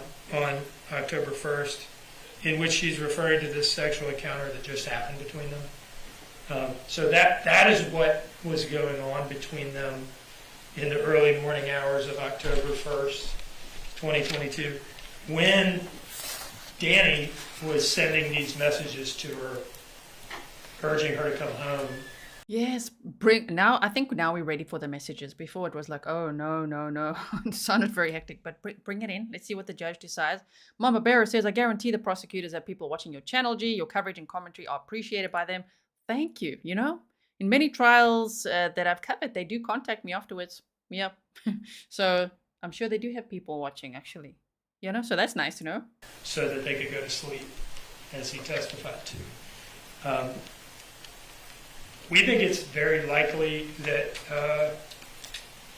she wasn't just getting drugs from Craig on the night of the 4th at this point. Beyond that, she's there for, the GPS evidence will show that she's there for 10 minutes. Doesn't take 10 minutes to buy some drugs from Mr. Craig.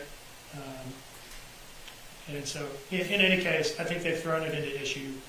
And we think it ought to come in at this point. Okay. So, State's Exhibit 83 has not been admitted into evidence. No, I haven't offered it into evidence because the court has to this point excluded the messages and the general subject matter. And I want to be sure of that. Okay. So, it's not in evidence. It has been excluded thus far. And specifically, you want the unredacted copy to come in. There is no redacted copy. Well, there is no redacted. Would you like it to come in without redaction? Absolutely, because to redact it would be to redact out the relevant evidence that we're seeking to introduce. Okay. I mean, it's a little salacious, but it's the facts of the case that she created. I mean, I didn't write these messages. Bring it in. I didn't go visit Craig. This is the evidence. Sometimes it's a little unseemly. Murder cases are like that. Thank you, Mr. Dean. You tell them, Mr. Dean. Your Honor, absolutely everything Mr. Dean just said has already been litigated. Number one. Number two, we didn't open the door to anything having to do with Craig. He doesn't like the fact, he's right. He's absolutely right. He could have asked Mr. Youngkin about these text messages, but he didn't. Okay? I did, and he didn't like that. Two different animals. But finally, the Supreme Court of the state of Georgia agrees with me on this one. Harris versus State decided June 22nd, 2022. Supreme Court case number S22A0092. It's about a 155-page opinion, Judge. And it has to do with basically the salacious sexual text that Mr. Dean's talking about. And it directly on point says these do not come in. It's not relevant. It doesn't help prove. Damn, I can give the defense attorney lots of credit for being prepared for that. He's like, oh, okay, well, the Supreme Court actually agrees with me on this. Whoa, you knew they're going to want to bring that in. Prove anything. It's just to get into the salacious aspects of the case and to try and ask the jury to judge this case on character or character defects rather than the evidence in the case. So the court's ruling was right the first time. Nothing's changed. I'm sorry Mr. Dean believes that, but the facts haven't changed of the case. So the court was right the first time, and the Supreme Court of Georgia agrees with me on this one. Okay, Mr. Dean. May I address the Harris case, Your Honor? You can. It is a long opinion, and I've read all of it. I don't know about my counterpart. The holding in Harris was about a broad swath of 404B type evidence about the defendant, who was alleged to have intentionally left his child in a hot car, having a motive to do so, because, as evinced by all these text messages and things like that between him and women, and in some cases underage girls online, and his having visited prostitutes and things like that, I think, over a period of a couple months.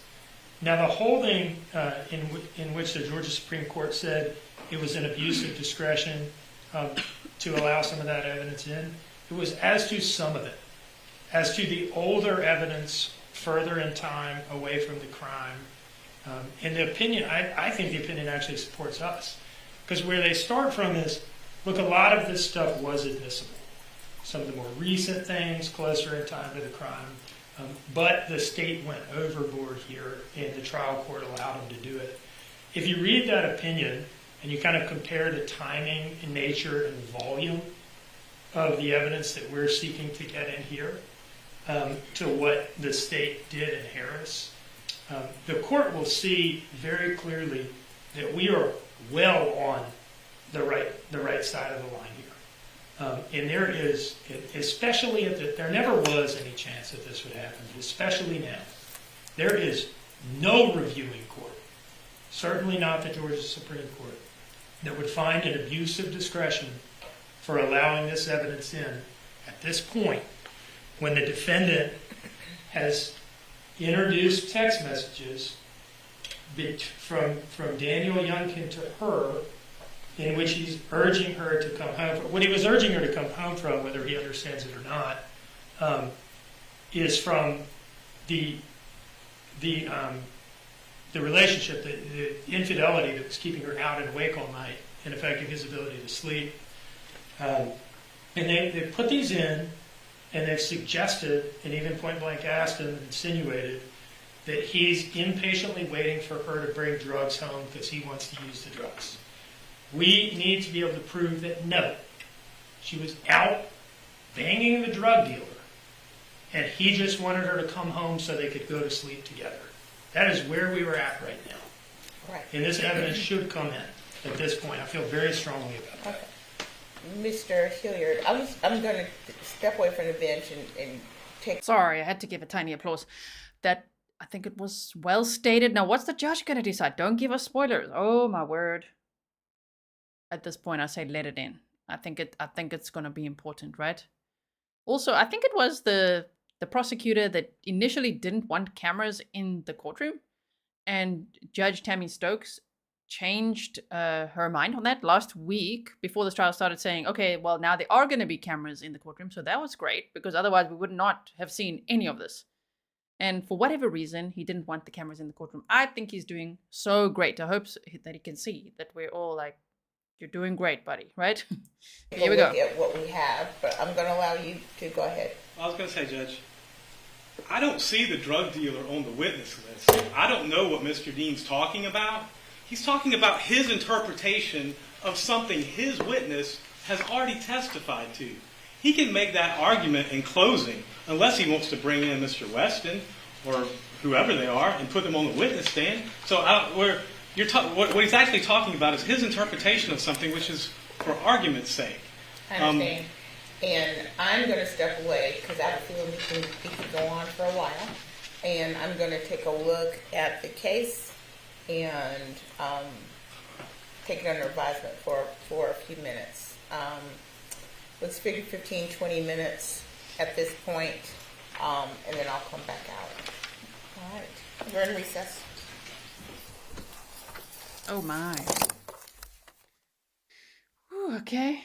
Let's see. So now this is what the second long break was about. I understand.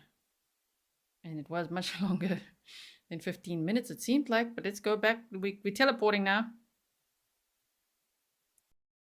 Okay. Here we go.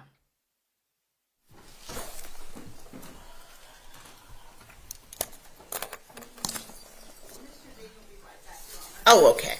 That's fine.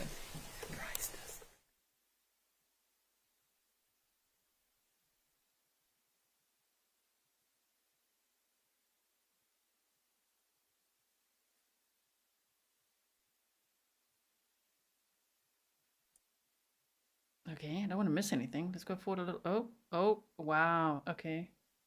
Go forward a bit more. There you go.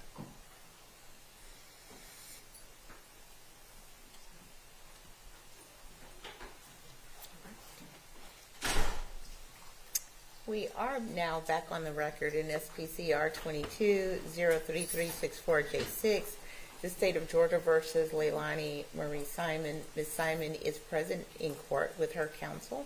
The state is present as well. So the issue came up on the text messages presented in State's Exhibit 83, the court had reviewed the issue on admissibility back pre-trial. However, I've had an opportunity to consider the positions of both parties, as well as I've reviewed the case presented by the defense. In light of the evidence that's been testified and admitted at trial at this point, and after applying the Rule 403 balancing test, the court finds that the text messages are admissible, since the probative value outweighs any prejudicial. Why am I excited? Bring that in. Yes, we want to hear about that. What was Leilani up to? The state initially wanted to bring those text messages in to show the jury Leilani's state of mind that night. That's the night that Quinton died. That's the night that she put Quinton's body in the dumpster. So what she did right before that, meeting up with this dealer, having sex with him, all of that, and then texting Danny like, love you, like walking to the car right now. Yeah, right. Yeah, right. Okay, yeah, you guys are also like, yes. We're all excited, right? That they, okay, well done, judge. Okay, so we're going to hear those. So although we must buckle up now, because just the little bit that we heard the state read, yeah, it's a little bit salacious. They say, it's a lot. Effect to the defendant. So I'm handing State's Exhibit 83 back down to Madam Clerk. In fact, get your barf bags ready. All right. Is there anything further to take up before we bring in the jury?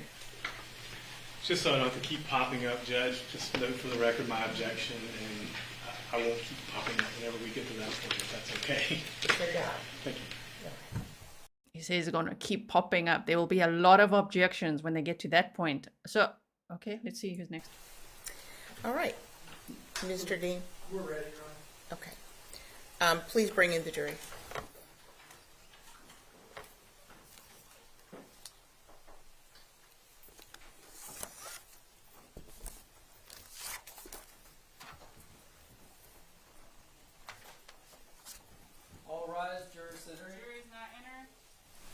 I just also want to add that, remember, Leilani went out at about 10:30 at night to meet the dealer, right? Now, we don't know when she hurt Quinton and how. She could have, I'm speculating, and trigger warning, thrown him across the room and put him back in that playpen and then left to meet the dealer. And then come back and be like, oh crap. Now she needs to get rid of evidence, right? That is so sad to think of. But we don't know exactly what she did. She could have hit him, as they say on the indictment, assaulted him with an object. We don't know what that is. We haven't heard any such evidence as part of the indictment. Even though the state said in opening statements they don't know exactly how he was killed. But this whole little trip out to the dealer and what she was doing there, and then coming back and then leaving again within 90 minutes or so to go to the dumpster, it's very important to the timeline. So I think this is going to be very interesting whenever they do bring that up.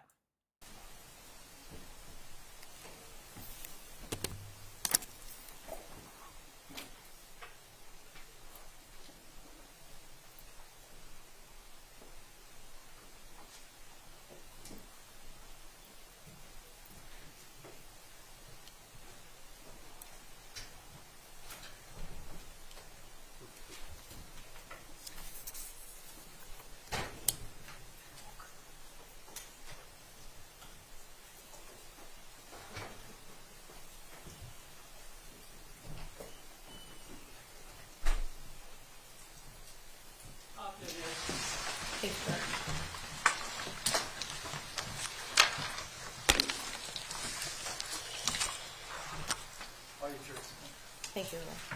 Ladies and gentlemen, please have a seat. And welcome back. Thank you. I hope you had a good lunch break.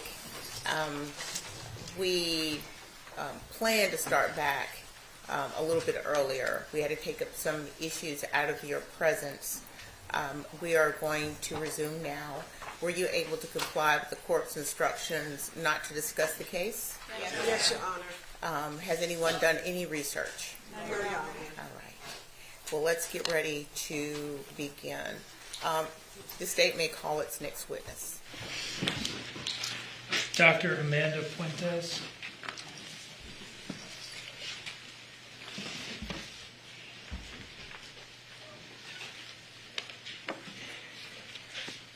Come right this way.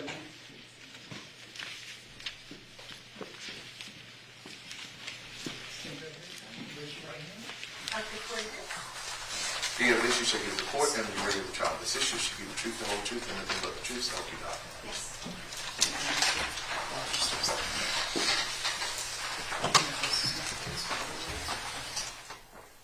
God. All right, good afternoon. All right, Mr. Dean. Good afternoon. Could you please introduce yourself to the jury? Yes, my name's Dr. Amanda Puentes. And what is your city and state of residence in? I live in Dade City, Florida. And what kind of doctor are you? I'm a pediatrician.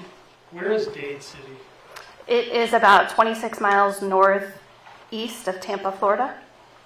And where do you work? Currently, I work at Premier Community Healthcare Center in Dade City, Florida. Is that do you work in like an outpatient pediatrics clinic? Yes, it's an outpatient pediatric clinic. Okay. Are you, what type of pediatrician are you? I'm a general pediatrician. Okay. And how long have you been doing that? I graduated or finished residency in 2006. And you are here today, just to kind of put it out up front, because you were Quinton Simon's last pediatrician. Yes. Okay. Before moving to Florida, did you work in the Savannah area? Yes, I worked in Savannah, Georgia from 2017 to 2023. And where did you work in Savannah during that time period? I worked at J.C. Lewis Primary Healthcare Center, and we have our own building that's dedicated to pediatrics. Okay. And that's an outpatient pediatrics clinic? Yes, it's an outpatient. And is that where you saw Quinton? Yes. Okay.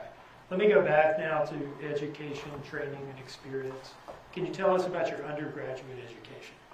Yes, I completed a Bachelor of Science honors degree through the University of South Florida in Tampa, Florida.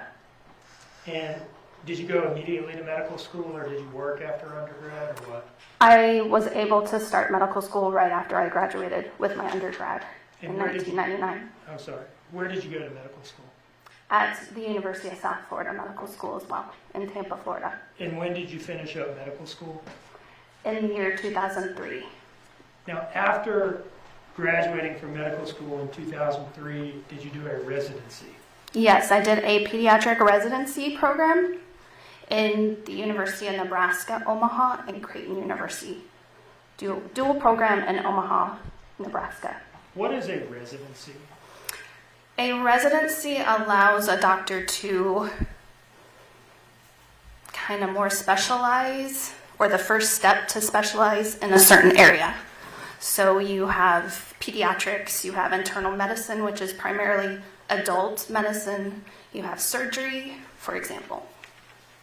And dermatology, emergency medicine, all the different specialties? Yes. So you did your residency in pediatrics? Yes. And is that essentially the first step to becoming a pediatrician? Yes, it's, well, the first and only step to becoming a pediatrician. And how long was your residency program at, you said, a 3 dual years. program at Creighton and University of Yeah, Nebraska? just both of those school funded and provided the education. Okay. 3 years of that pediatrics residency. What did the residency involve? It involved different areas of pediatrics, so not only outpatient, but inpatient, intensive care unit experience with the real small babies that are premature, as well as children, say that are very sick in the hospital, emergency medicine for pediatrics, psychiatric experience just under pediatric age group. So during residency, you do a little bit of everything peds related? Yes. Okay. When did you finish residency? I finished in 2006. And at that point, did you get any kind of board certification or anything along those lines to be a pediatrician? I was taking the board exam. Okay.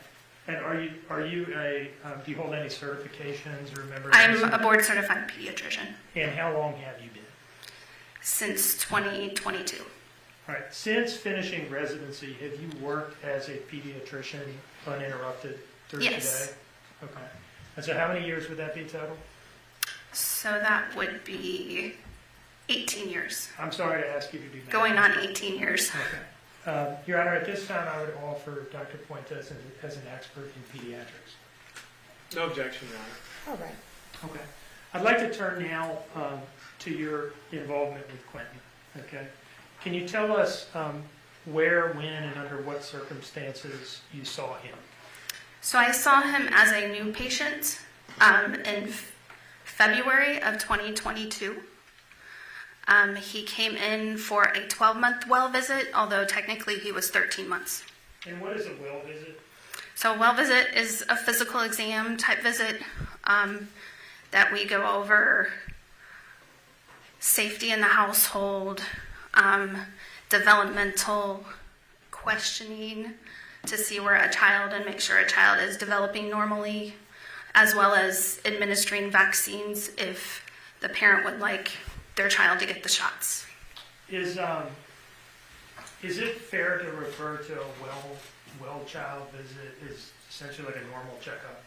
Yes. In other words, was he brought in because there was any specific health complaint, or was it just a routine visit? It was a routine visit. Okay. And tell us about your examination of Quinton that day. That day, he was healthy, happy. I saw him with his grandmother, who he was in care of at the time. And developmentally, he was appropriate for his age, talking, walking, everything on time. And then on physical exam, I did detect a heart murmur. Okay. And can you tell us what you did in response to that? So because of the heart murmur and at his age, and oftentimes my patients through this clinic I may never see again, I referred him to a cardiologist. And what cardiologist was that? It was through the Savannah Children's Heart Center here in Savannah. Do you remember the specific doctor? It's, according to his records, is Dr. Burch. Okay. Was that heart murmur something that caused you any serious concern? No. Can you tell us why not? So, a heart murmur doesn't automatically mean there's something structurally wrong with the heart. It can just tend to be, at the time when you hear it, a difference in pressure through the heart, so a difference in blood flow. Oftentimes, sometimes the next person, even within minutes, another doctor could have listened and not heard a heart murmur. Did Dr. Burch did Quinton then have a visit with Dr. Burch? Yes, he then, within a couple weeks, had a visit with Dr. Burch. And did Dr. Burch get back to you about his assessment of Quinton's heart murmur? Yes, he sent me the office visit notes. And was there anything about what Dr. Burch told you that altered your initial impression that this wasn't anything to be especially concerned about? No, there wasn't. No concern. Overall, would you describe Quinton as having been in good health, happy, normal child when you saw him? Yes. And did you ever see anything that would change that opinion one way or the other? No. Okay. Prior to your testimony in this case, did I ask you to review essentially all of his medical records for his entire life? Yes, you did. Did you review his birth and neonatal records from Flowers Hospital in Atlanta? Yes, I did. Did you review some prior pediatrics records from a clinic in Waynesboro, Georgia? Yes, I did. Did you review some records for an emergency room visit at either St. Joseph's Hospital or Candler Hospital? Yes, I did. And what were those for? What was that visit about? The visit at St. Joseph's Candler was an acute visit where he had cough and runny nose. Okay. Pretty normal for a and kid. Fever. Very normal for emergency room visit. Okay. And did you also review the complete records from the Savannah Children's Heart Center? Yes, I have. Right. But after that review, did you identify any documented condition that might have been life-threatening or anywhere close to life-threatening? No. any reasonable medical possibility that Quinton just died in his sleep on the night of October 4th. Objection, Your Honor, calls for speculation. She's been tendered and admitted as an expert, Your Honor. She can testify in the form of an opinion. It's an ultimate issue in the case, Judge. That's not the ultimate issue. I'm going to allow the question. Okay. Any reasonable medical possibility that Quinton would have just died in his sleep for no reason on October 4th, 2022? No. Thank you.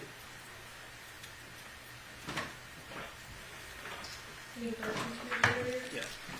Dr. Puentes, let's pick up where Mr. Dean just left Ooh, cross-examination time. Does anyone just die for no reason? No. Yes.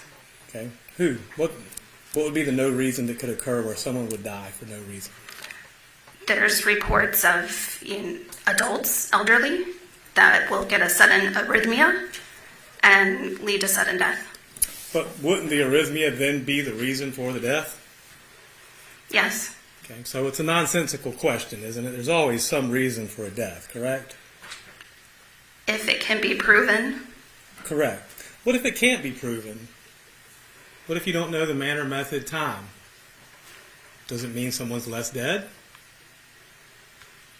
No, it doesn't, does it? No, they're still dead.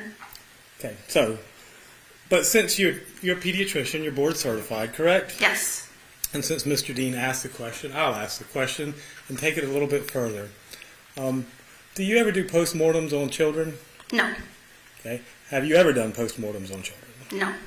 It's not something you're trained in? No. Okay.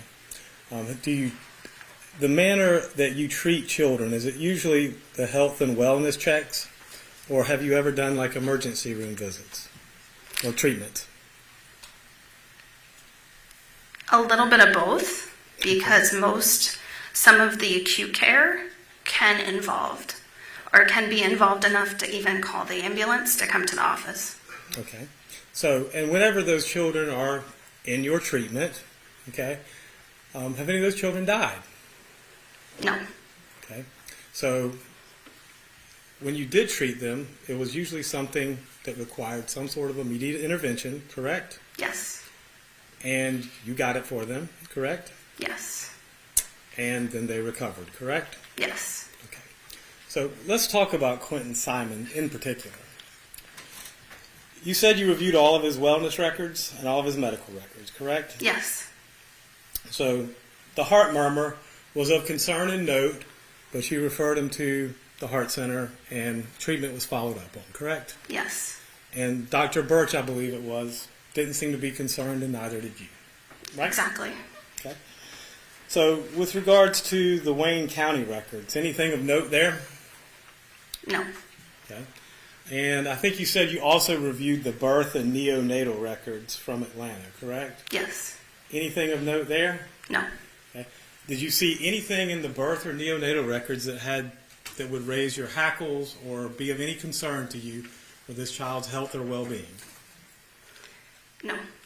Okay. Now, who was it that brought the child in to see you, I guess, in February of 2022, or do you not know?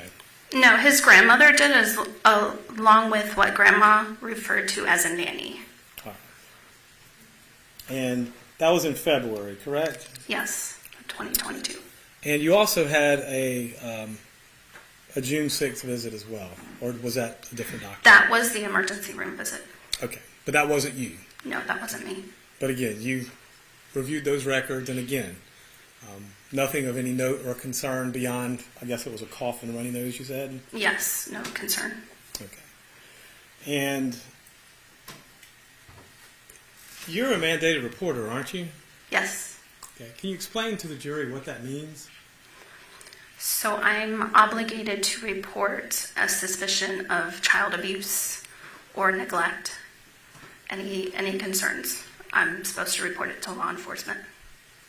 And is there any special training you go through to do this job, to be a mandated reporter, or is it just part of your normal medical training?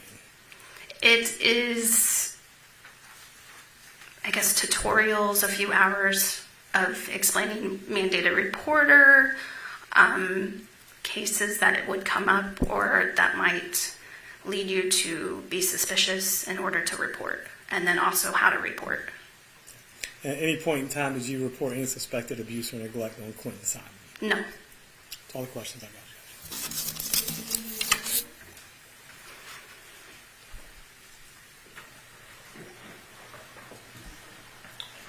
You mentioned that it was his grandmother who brought him in when you saw him. Yes. You didn't report any abuse or neglect, right? Yes. But at the time you saw him, it seems that he wasn't even in his mother's custody. Is that right? Correct. He was. The objection. The It's already objection in. is calls for speculation of a legal matter, not a medical matter for which he's qualified. Mr. Dean, do you want to respond to that? I'll withdraw the question. Thank you. No further questions. All right. Anything further, Mr. Hilliard? Okay. Doctor?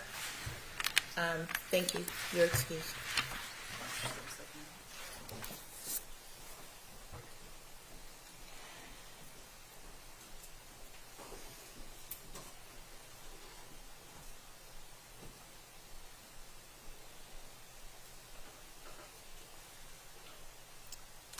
The state may call its next witness.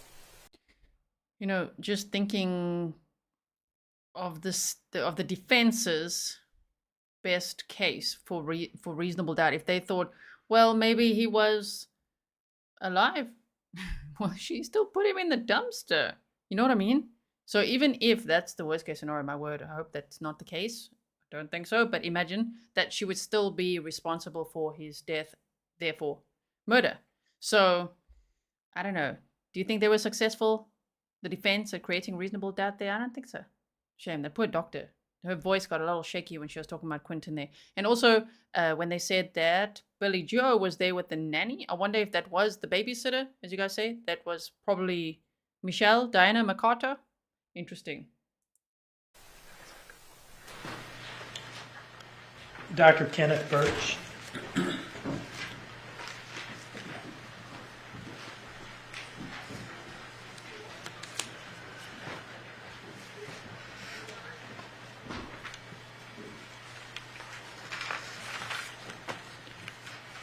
I think this is the cardiologist they just referred to, right?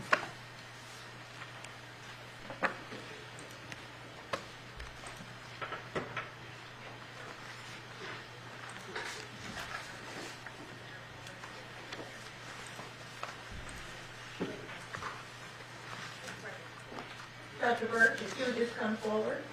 You come right this way, sir.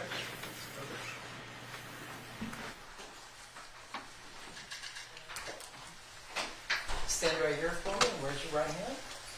Madam Clerk, swear you in.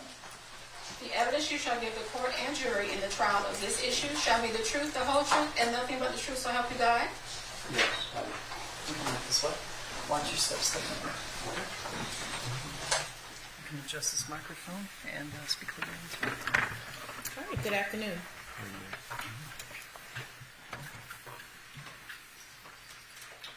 Good afternoon, sir. Could you please introduce yourself to the jury? Yes, Kenneth Burch, pediatric cardiologist. And where do you work, sir? At Savannah Children's Heart Center in Savannah. Are you a medical doctor, sir? Yes, You said you're a pediatric cardiologist. that's correct. And are you here today because you briefly treated Quinton Simon, the victim in this case? Yes. Now, You guys, I just have to stand up for a second, okay? But I'm still here. I'm just gonna go off camera for a second because my goodness, I do need to get up every now and then. I'm normally like just glued, just sit here for 7 hours straight, but I just have to stretch my legs for a second. let me ask you a little bit about your education, training, and experience. Can you tell us about your undergraduate education? Undergraduate, I went to Augusta College in Augusta, Georgia. Did For 4 you go- years. I'm sorry to interrupt you. Did you Just go- went 4 years, yeah. 4 years, okay. Did you go immediately to medical school? No. Didn't, had a year before I was accepted, and then I went to 4 years of medical school, then I did 3 years of pediatric residency, and then 3 years of pediatric cardiology fellowship. Where did you go to medical school? Medical College of Georgia, And when did you graduate? 1982. You mentioned that you did was it a pediatric residency or a cardiology residency? Well, a residency was general pediatrics. Okay. So I did 3 years of that at the medical college there. And then I was fortunate that they thought enough of me to go ahead and offer me a fellowship in pediatric cardiology there before I was halfway through my second year of residency. So I stayed and did 3 years there. In fellowship. I'm sorry. Our last witness, Dr. Puentes, explained to us what a medical residency is, but I don't think we've heard what a fellowship is after residency. Can you tell us what a fellowship is? Well, a residency, you sort of do a lot of different things, but when you do a fellowship, you're specifically focused on one particular subspecialty. In my case, it was pediatric cardiology. Okay. Is it fair to say that in your residency you gain your specialty, but in your fellowship you get a subspecialty? That's correct. Okay. When did you finish your pediatric cardiology fellowship? 1988. And have you been working as a pediatric cardiologist uninterrupted since then? Yes, sir. Tell us where you worked as a pediatric cardiologist. Well, initially was employed, if you will, by Memorial Medical Center starting July 1988, and worked in the pediatric department there doing pediatric cardiology until 1995, and I went out in private practice April 1st, 1995, and formed Savannah Children's Heart Center. I've been there ever since. Now, as a pediatric cardiologist, how do you get patients? Where are these patients coming They're from? referred. Referred by whom? Typically, other general pediatricians. And what causes a general pediatrician to refer a child to a pediatric cardiologist? What kind of things? Well, there are various different reasons. One of the most common, particularly in a young child, is because they hear a noise or a murmur when they listen. We also see kids for passing out, chest pain, all kind of other complaints. But now, can you tell us about Quinton Simon's being referred to you? I believe that Dr. Puentes heard a murmur, and I think it was a new finding, from what I gathered. And so he was referred for us to evaluate. And tell us about that evaluation. Okay. Well, how much? What do you want to know? Everything, or just? I'm not. Can you do like a 1 minute? Yeah. So basically, when he came into the office, he had a EKG performed, which was normal. Then I went into the room, and he was there with his grandmother, and he looked fine. His respiratory rate was normal, heart rate normal. His weight was above the 75th percentile for his age. He looked like he was thriving, and so I listened to him and examined him. He had a soft little murmur. So then we went and did the echocardiogram, where we actually look at the heart, and that's where we so two minor things. One was a patent foramen ovale, and the other was a very small what appeared to be a coronary artery fistula into the PA. The first thing you said was you said it really fast. Patent foramen ovale. PFO. What is that? Well, patent foramen ovale is a normal structure, actually, that all babies have before they're born. Okay, it's open in such a manner so that the blood that's coming up from the placenta, because mother's providing everything, is preferentially directed across that opening, if you will, to the left side of the heart. So most of it gets pumped out, to the body, as opposed to going back into the lungs, which are full of fluid and the vessels are constricted. And then after they're born and the pressures change in the heart, then it just sort of flaps shut, if you will. But very commonly it doesn't necessarily meet like it's supposed to, and takes time to close up and go away. Typically, large patent frame valleys, about 80% of them close. Small ones, 95%. But a small patent frame valley is restrictive, doesn't have a lot of shunting going from, because the shunt direction changes after they're born. Okay, the pressure in the lungs goes down, so now the left side of the heart has a higher pressure than the right side. Okay, because it's got your blood pressure, i.e., in your pressure in your lungs is like a third of that. But anyway, so the direction of the shunt changes, and then what the criteria for intervening or closing it, or whatever you want to say, has to do with how big it is. You mean surgically? No, you can close it with devices. Okay. But sometimes it's surgically, it just depends.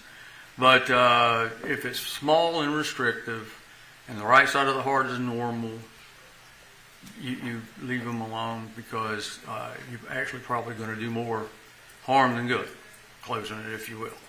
And his was very tight. Okay. And Mr. Before you go further, was that PFO, FPL? PF, foramen, FO, yeah. Okay. And Madam Reporter, I can help that. Yes, please. Is that spelled Patent? Patent. Mm-hmm. New word Foramen. Mm-hmm. New word Ovale. That's correct. All right. We got it. Thank you, Mr. Okay. You're welcome. I can say PFO if you want me to. So, was any intervention indicated for Not for that, no. Okay. Would you consider this a minor issue? Mm-hmm. I would consider, you're talking normal activities, no limitations on activities, typically shouldn't have any effect on life expectancy. And like I say, he was only 13 months old when I saw him, so there was still a good or a high probability that it was going to close up anyway. By around what age? Usually, most of them close around 12, 15 months of age, but I've had some that were a little older, 2-3 years, that, some that you're looking at thinking, well, these may be large enough for us to do something about, and we typically, if we do need to do something, if they're large enough, we typically don't address that until they're 3, 4, 5 years of age. So, is that because you're waiting for it to just resolve? Waiting for it to resolve, as well as getting the child older, so everything is easier to do, particularly if you're going to do it with a device. Now, you mentioned, I think, also a coronary artery fistula that you observed. Can you tell us about that? Yeah, that's a very rare type of finding, in the sense where I think it's about 0.01, maybe 0.02% you see congenital. Now, this is a congenital one. There are coronary fistulas that you may see in adults that are undergoing bypass surgery and other kind of things, but I'm talking about a congenital one. And basically when the heart forms, basically it's a single tube actually when you first start, and then involutes on itself and so forth. So a lot of the structures are very close to each other. And sometimes, most commonly, the left anterior descending coronary artery may not actually totally close up from the pulmonary artery. So you may have a connection there, and that's called a fistula. And the size of the fistula dictates what you do, meaning that if it's a small coronary fistula, less than like 1 centimeter, or much less than the size of the coronary artery, I'll put it that way, then we just watch those. And most of those will even close up and go away on their own. Now, when you talk about larger ones, moderate to large, those are a little different. Those many times will need to be taken care of. But typically you'll see signs and symptoms with that. So it's not just looking and saying, oh, this is a small one. You're looking at other things as well. If it's a significant shunt, which means it's a big one, okay, into the coronary, then the left heart's going to be dilated. There's going to be increased flow to the lungs. The child's going to be short of breath. He's not going to eat well. He's not going to gain weight. You see what I'm saying? Yeah. And so forth. And obviously, though, and of course, one of the risks with it, if it's a large one, is that once they get up and start playing sports and so forth, that they could have an issue with ischemia or lack of oxygen to the heart. So you will repair those. Small ones, you watch. Sometimes they don't go away, so typically when they're 10, 11, 12 years of age, when they reach that age where they're going to be affected by peer pressure or parental pressure to continue to compete, whereas when they're little, they get tired, they stop. When they get a little older, they try to run that extra lap or whatever. That's when you can get in trouble if you have an issue, so we'll exercise them and make sure everything is okay, depending upon the size of it. But I've had kids with small coronary fistula that play competitive athletics, high school, college, and so forth. What Never about have an issue. What about Quinton? His was tiny. Tiny? Tiny. Okay. Yeah. Well, either now You almost don't even want to mention it, but it's there, so you have to. Does that make sense? We called you. Sorry, I just want to pause in case you guys are wondering, what am I eating or doing?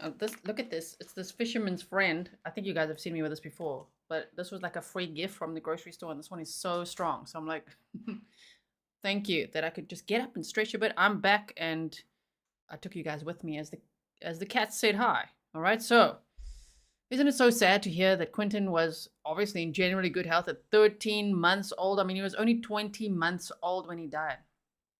And the risk was Leilani, his mother, allegedly. Here just to cover all bases. Okay. Right. That's why you're here. Were either of these findings that you've described of any serious concern to you? No. And you say this as a pediatric cardiologist of 30-some years experience? That's correct. I've only had one coronary fistula that we've ever had to repair, and that was back in the 90s. The rest of them... Only one that you've ever had to repair? Okay. And the patient did well. And how many kids have you seen with it's not very common. I don't know, 20, maybe 15 over the years. I don't, keep that number because most of the time it's almost an incidental finding, if you will, because they're so small that you don't want to make a major issue out of it, because then it may interfere with the child's normal activities and so forth, because everybody's going to be worried that something may happen. How many times did Quinton come to see you? Just one time.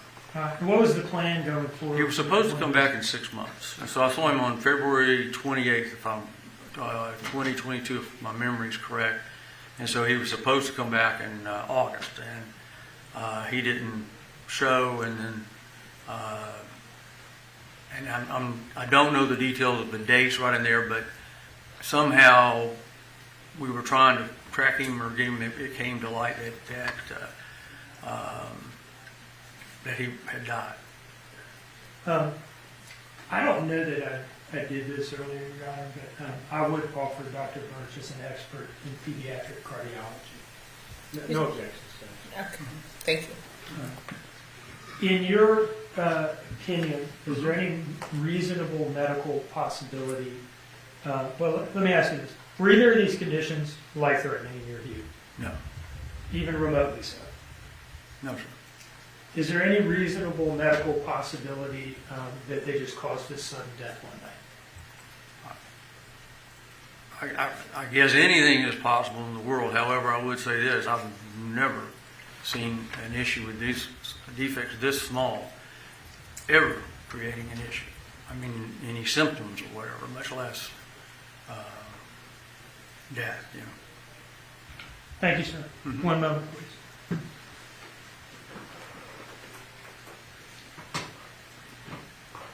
No further questions. Oh, defense is ready. So you said anything is possible, right? And you, in fact, did not see him 6 months later, did you? Let's see how this goes. Dr. Burch, these are rare conditions, correct? No. Patent family valley is very common. The coronary fistula is a rare condition. And it's not often I get to talk to a cardiologist, so I'm going to ask some questions. I know it's probably for you, stuff you're used to dealing with, but just out of curiosity, you said the PFO. How common is that in children? Well, actually, it's a normal structure that all babies have. It's the ones that don't close after the burn. Like if you were to go into the nursery, hypothetically, and do an echocardiogram on every baby that was born in the first 24 hours, they probably 95 to 98% of them will still have a patent foramen ovale. Okay. And let's talk about the fistula. How common is that? That's not common. It's like less than 1%. Okay. And since one is fairly common and one is not very common, the combination of the two, how common is that? I have no idea. I mean, have you ever seen it before? Oh, yeah. Okay. So, I assume what you were talking about with Mr. Dean, I'm not trying to put words in your mouth, about the 15 or 20 times, I guess you would say, since one is something to that effect. I mean, you know, like I said, I could go back and probably look it all up for you, but it's not very common. It's not a very common thing. Okay. Although I will say this, it's becoming more common because our technology is a lot better. When we look with the echocardiograms and the color flow, then you're seeing more things now that you didn't see previously. Does that make sense? And so, you know, so you're seeing them, but still, it's not necessarily, you know, anything that you would certainly do anything about unless it's, you know, moderate to large in size. Well, and let's talk about that. So technologies, you've been a pediatrician now, I believe, since the 80s, so probably 40 years now, right? 82. Okay. So, and I assume technology advancing does help in the diagnosis and treatment of a lot of these disorders, correct? Yes, sir. Okay. So, I guess, you know, 40 years ago, these things wouldn't have been diagnosed or as common as they are now, correct? The moderate to large, you would probably hear them, okay, because it'd be more of a continuous murmur. And if you got one large enough, then you'll hear it. Now, I mean, I have a patient that has one that you can definitely hear, but hemodynamically it's not significant enough that, I mean, I referred her to be considered for having it closed, and they did the catheterization, looked at it, came back and said that it wasn't large enough to warrant intervention at this time. Okay. So, well, and let's talk about, what was it, the fistula that you said that could become an issue later on if it didn't close or do what it's supposed to do? No, I didn't. Or was it a PFO? No, not the PFO. Okay. As you can tell, I don't know much about this. No, it's okay. That's okay. The PFO typically will either close them, go away, or stay the same size. They don't typically get bigger. Okay. The coronary fistula, the real small ones, like Quinton had, typically close up and go away, or mainly stay the same size. Okay. The moderate to large ones, they can increase in size over time. So that's why you would address those sooner. Now, someone like Quinton with a very small one, you would watch him just to make sure that it doesn't progress, and, you know, look at the size of his coronary arteries and make sure there's no dilatation and so forth and so on, just to make sure that you're not going to have any, or try to prevent any issues, I'll put it that way. But unless you're seeing some significant shunning and so forth, these are typically, patients are typically asymptomatic. And let's talk about the opposite of that. I mean, most of them are asymptomatic, but if something was going wrong or there was shunning, and what would be the signs and symptoms? How would you know? As I mentioned earlier, particularly in the small child like Quinton, he would actually be in what's called congestive heart failure. Okay, and that's a bit of a misnomer when you talk about congestive heart failure, like in someone like me, because the heart is still functioning fine. The problem with it is a lot of the blood is, when it goes in the coronary artery, it goes out the fistula to the artery to the lungs, and then it comes back to the left side of the heart. Does that make sense?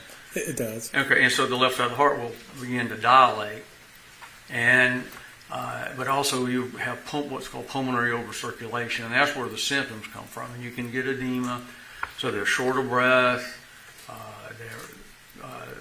Easy fatigability.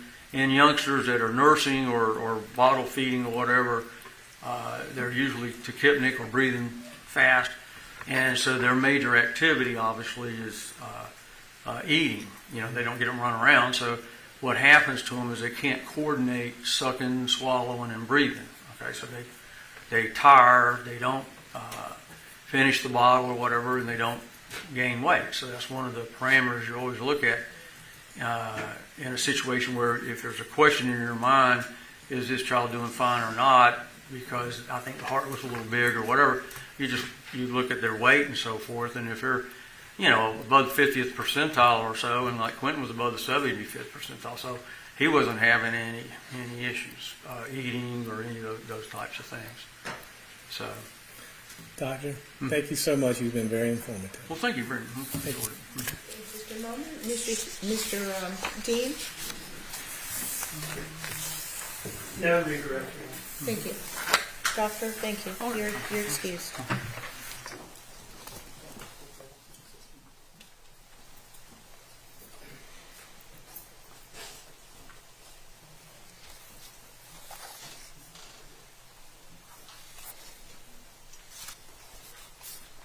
Okay, state may call its next witness.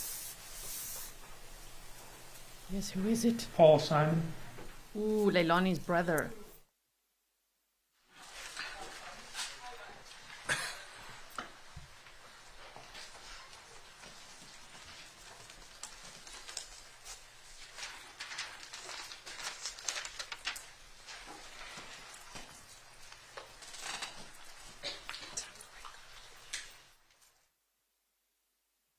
Oh my word, I'm so interested to hear what he's going to say. The evidence you shall give the court and jury in the trial of this issue should be the truth, the whole truth, and nothing but the truth. So, step this way.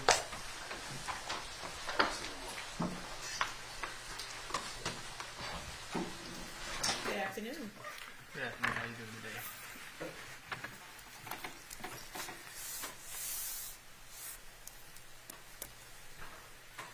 Good afternoon. How are you? Doing good. How about you? Doing pretty well. Could you please introduce yourself to the jury? I'm Paul Simon. And you are the defendant's brother? Yes, sir. All right. Do you mind if I call you Paul? No, sir. Go ahead. If you prefer Mr. Simon, let me know. No, call me Paul. Okay. How old are you, Paul? 23. And what is your city and state of residence? Where do you live now? I live in Eden, Georgia. Do you work? Yes, sir. What do you do? I do construction, and I'm a manager at AutoZone. Did you grow up in the area? Yes, sir. Where'd you go to high school? New Hampstead. I want to draw your attention to fall of 2022. Do you remember the general time period I'm talking about? Yes, sir. Okay. Where were you living in the fall of 2022? 535 McCarta Road. And whose house is that? My mother's. Okay. And where were you staying in that house during that time period? Upstairs and towards the back side of the house. When had you started living there? 3 to 4 months prior. Prior to what? Prior to the incident. Okay. Now, where did you live before that? With my aunt. Okay. What's her name? Jackie. Okay. So you lived with your Aunt Jackie and then you moved back in with Mom at some point? Yes, sir. Were you working in that time period? Yes, sir. I was working at a warehouse. I can't remember the name. It was Eclipse, I believe. Okay. Was it the same place that your sister and Danny worked? Yes, sir. Okay. Tell me about a normal day there. What did you do? We loaded packages up onto trailers and moved them around the warehouse into different trailers all day. Just stacking them and wrapping them and sending them off. Now, when you moved into your mom's house a couple months before what you described as the incident, were your sister and Danny and the 3 kids already living there? Yes, sir. Had Sky already been born at that point? Yes, sir. Okay. Tell me, what was it like living there with everybody in that house? Well, pretty much every day, from what I heard and saw, it was just arguing every day. I mean, not between the kids or nothing like that, but it was between Leilani and Danny. Okay. What about your mom? Whenever my mom was there, they did argue. quite a good bit. And who's that? Leilani and my mom. Okay. Let's go to the morning of, well, let me ask you this. So Leilani is the common denominator there. It was either Leilani arguing with Danny, or when Billy Joe was around, okay, then it was Leilani and Billy Joe arguing, right? Wow. Just tell me about the kids, the three kids, Zane, Quinton, and Sky. Zane, hyper, want to be in everybody's business. Well, I mean, that's average for his age, you know what I mean? Mm-hmm. And then Quinton, he was an angel. Like, you know, you could change his diaper, he'd lift his butt right up for you, you know, no problem at all with it. You know, you put the diaper, you tell him to lower his butt, he'd lower it, let you clean them all up, no problem at all. Zane, that boy had crap all up his head one time, and Lonnie made me clean it in the back of the car. Man, that was a whole, I don't know how I managed that one. Can I ask you this? Did you participate in the child care at all during your time living in the house?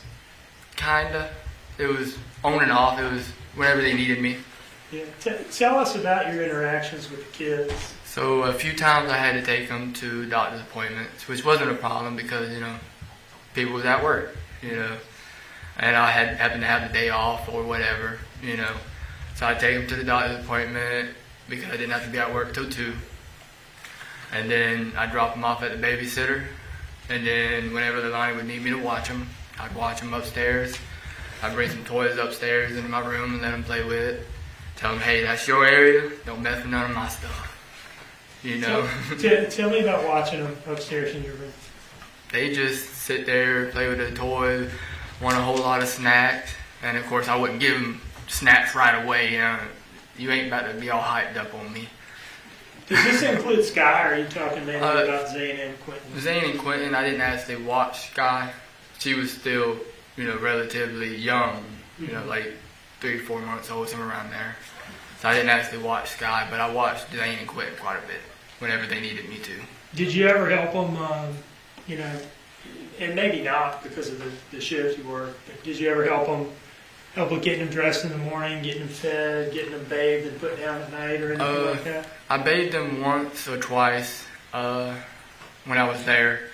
And as far as feeding, I would help with that, but it was more so when I was there, because I was working from 2 to 10. So they'd usually eat between 6 and 9 at night, give or take those time periods.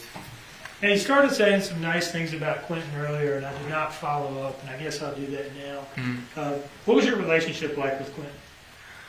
Well, he loved me. I mean, he'd come up to me, he'd put his arms over my knees, and I'd just sit there and bounce him for a good hour or 2 till my legs got tired. You know, he weighed a good 20, 30 pounds. But I mean, I loved him. I mean, I'd tell him to shut up. But I mean, that was about as mean as it got towards him with me, you know what I mean? You know, kids don't want to stop talking. What did your, during the time period that you're working at Eclipse and working the 2 p.m. shift that you've mentioned, what did a normal day look like for you? Not talking about any particular day, but just kind of give us an example. I'd get up in the morning between 9, 10 o'clock-ish, usually, and then watch some TV, get up, take my dog out, let him use the bathroom, bring him back in the room, continue watching some TV, and then get ready and go to work. I mean, it was just, you know, either TV or playing a video game. What about after work? After work, I'd get off. Just like I said at the police station, I'd get off, roll me a blunt, and go on about my day. Tell me about the blunt rolling and going on about your day. I'd sit there in the parking lot because I wasn't going to try to drive and roll at the same time, you know what I mean? So I'd sit there in the parking lot, roll. Then as I was driving down the road, I would light it up and smoke on the way home because my mom had a strict rule of no smoking in her car, so you'd have to roll it out in the windows to be able to smoke in the car. What car were you driving around the time of the incident? The 2012 Silverado. Okay. What color is that? White. Okay. And is that the truck that was parked next to the Dodge Journey when the police arrived? Yes, sir. Okay. Tell me what you would do when you get home. I'd get home, I'd go upstairs, let the dog out, then probably smoke again, and then go to bed. Watch a little bit of TV if I had enough time, and then go to bed. Tell us about the dog. When did you get the dog? I got the dog when I was still working at FedEx in 2019. He passed away January 1st this year from advanced heartworm disease. Oh, I'm sorry to hear that. Yeah, and but he was my pride and joy. Loved that little fool. You said what now? He was a little fool. He was a little retard. That's what he was. Pardon me. What was the dog's name? Rimshot. Rimshot? Mm-hmm. Are you a drummer? I'm not, but you know that's a name from Ernest. Have you ever seen any of the Ernest movies? Like Ernest Saves Christmas? Ernest Saves Christmas, Ernest Goes to Jail, Ernest Saves Halloween. And there's a character named Rimshot in this movie? It's his dog. And that's your dog's namesake. Mm-hmm. Okay. I know you had told me before that the dog was named Rimshot, but I didn't know why. Okay. Where did the dog stay when you were at work? He would stay, Leilani would watch him whenever she was home, or he would go outside and stay on the lead. Okay. On the lead, can you tell me what you're talking about? Long 25, 30 foot leash. And what was that attached to? A ground hook. Okay. And where would he stay when you were home? He would stay upstairs with me. Is that where he slept? Mm-hmm. Okay. Let's talk about so we've talked about kind of your general typical day, right? Mm-hmm. Let's talk about the day before the police came to your house, okay? We'll talk about that day, October 4th, 20. Did you sign the house for mine? Did you respond with yes or no? Yes, sir. The court reporter is trying to take it all down. I'm sorry. It's okay. It's all right. All right. The day before the police came to your house, did you work that day? I did. As far as you remember it, was it pretty much a normal day for you? Yes, sir. And is it not until the next morning that it became abnormal? Yes, sir. Okay. Let's talk about going to work. What time were you scheduled to work that day? I was scheduled to go in at 2 p.m. I had went in early that day. I don't remember exactly what time I went in. And do you remember why it was that you went in early? Because Leilani wasn't able to go in that day. And so Danny had texted her and asked if I could come in early, is what I believe was what happened. Okay.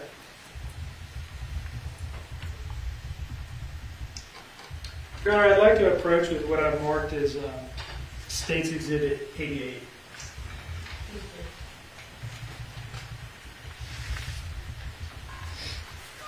Can you take a look at this? Just read it carefully, take a look at the phone numbers, and I want to ask you about it, okay?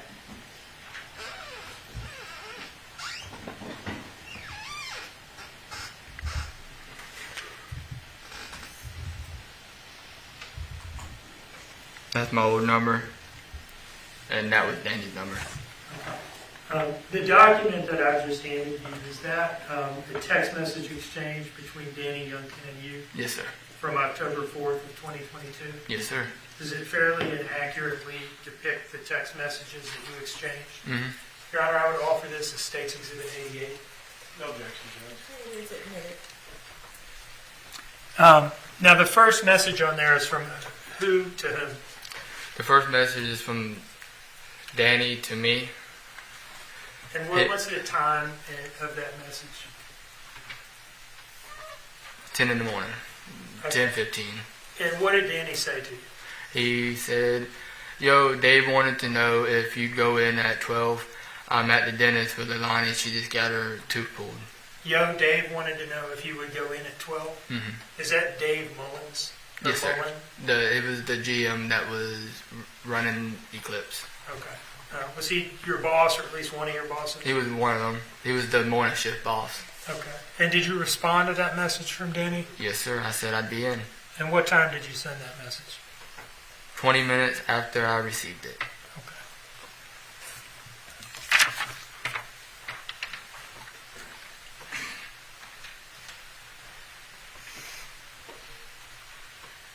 So from there, did you go into work? Yes, sir. I got there probably about 11:30.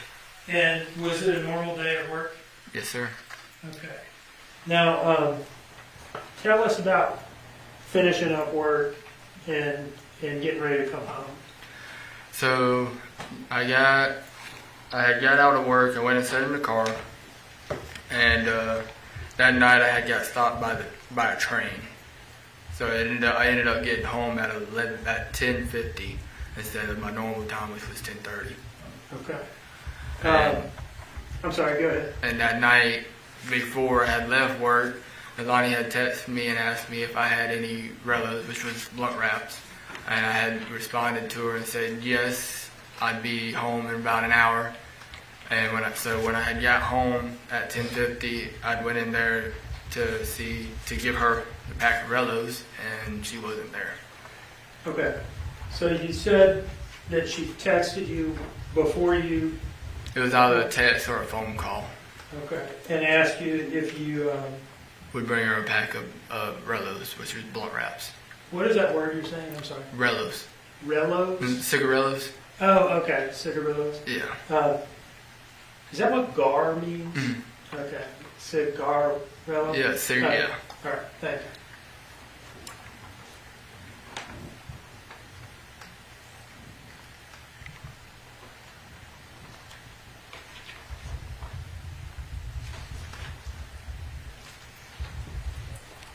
Your Honor, I'd like to approach with what I've marked as State's Exhibit 89.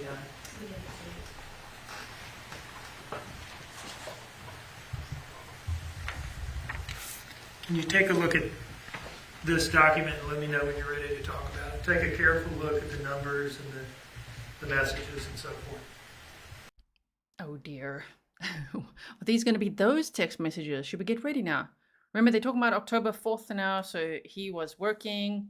And then he went into work early because Leilani had her tooth pulled and wasn't going to make it to work. So he went in early.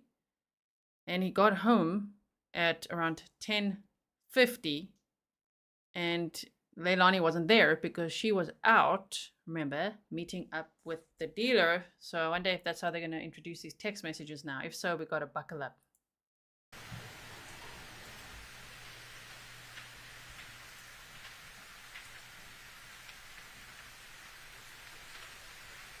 Yes, sir. Okay. Flip to the second page here, if you would. My bad.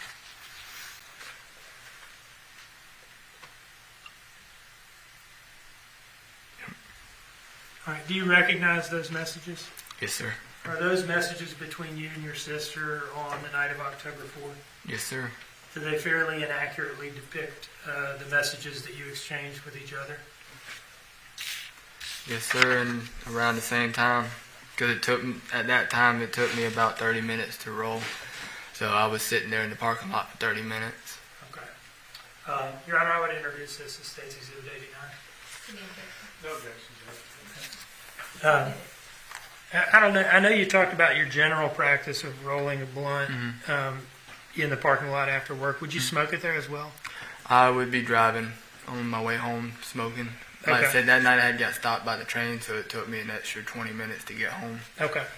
So let me ask you, do you see this message here, this 9:46 p.m. message? All right. And that is that one from your sister? Yes, sir. And what does she say to you?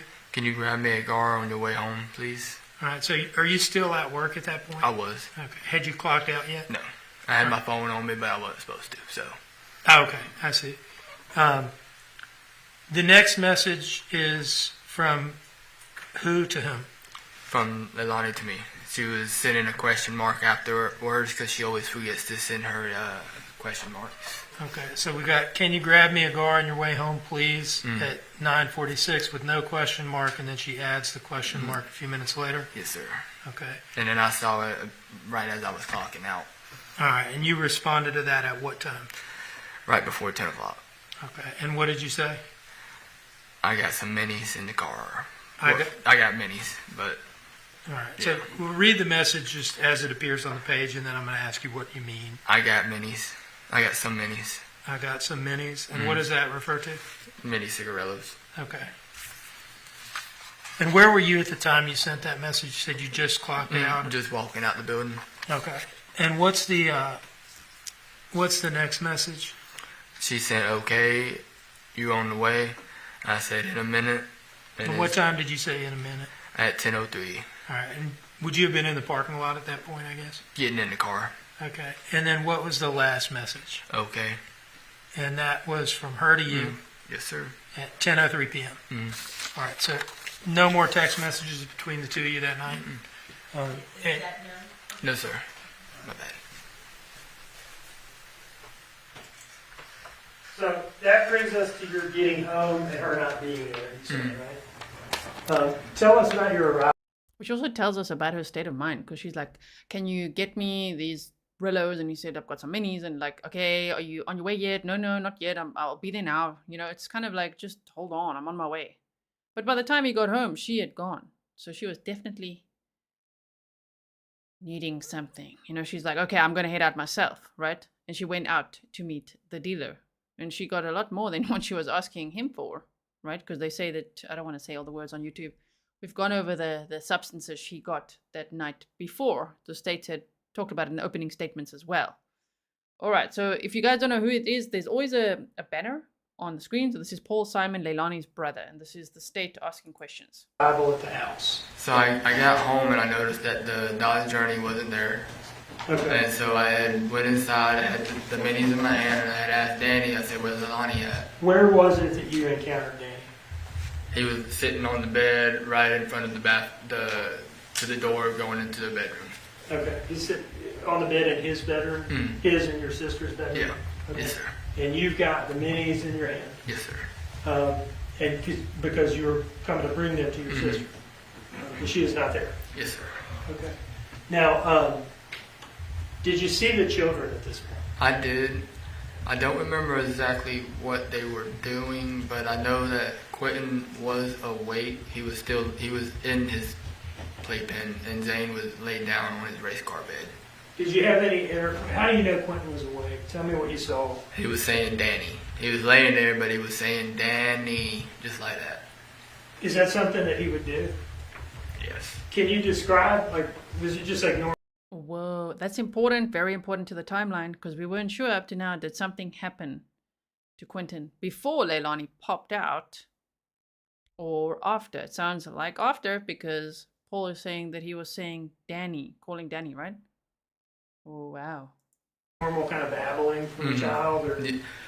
He would say Danny's name repeatedly. I don't know if it was because it was easy for him to say, because it's only 2 syllables. Danny. You know what I mean? But that was one of the key words he said 95% of the time. From your perspective, did Quinton seem to like Danny? Mm-hmm. Did they have a good relationship? They had a decent one. I mean, Danny would get fed up with taking care of the kids all the time. But you signed up for it, brother. I mean, there's nothing else I can say to you. I can't sit here and say, don't be upset. You signed up for it. So anyway, Quinton's you said he's laying down in his... In Danny's defense, did he really know what he was signing up for, right? He was laying down, kind of, more or less. He was still getting, like, so he does a lot of talking before he would go to sleep. So he'd just sit there and say Danny, or throw a little tantrum and then pass out, or it was one of the two. He didn't like being in a dark room. Did anything seem to be out of the ordinary in that room at that time? Not that I saw. I walked in there, told Quinton to shut up and go to bed, and went upstairs. And did Danny seem to be acting abnormally? He seemed a little agitated that he was having to watch the kids again. Okay. And anything beyond that? I mean, no more than his normal whining about having to do something he didn't want to do. Now, how long did y'all interact with each other? About 10 minutes in the bedroom before Leilani got home. What was the nature of that? Just talking. He was complaining about Leilani, which I was already used to, and kind of getting a little bit annoyed of him whining. you don't like it, leave. I mean, it's not that hard. Now, did you have anything to eat when you got home that night? No, I didn't. Don't remember getting anything to eat? I don't remember it. Okay. Would it refresh your memory to look at some text messages between Danny and Leilani about that, perhaps? Yes, sir.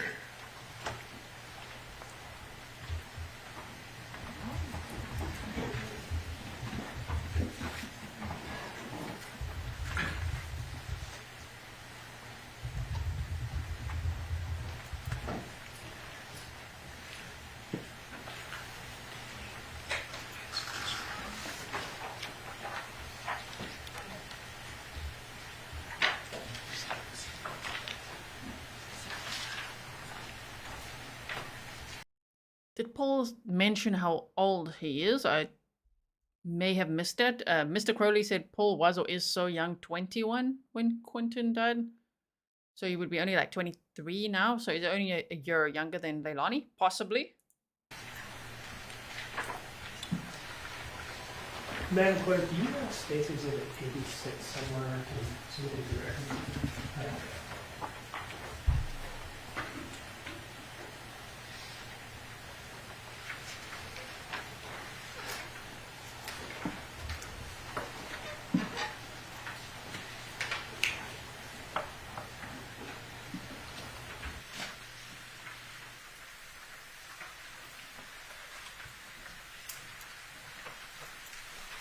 Can you take a look at that second message from the top?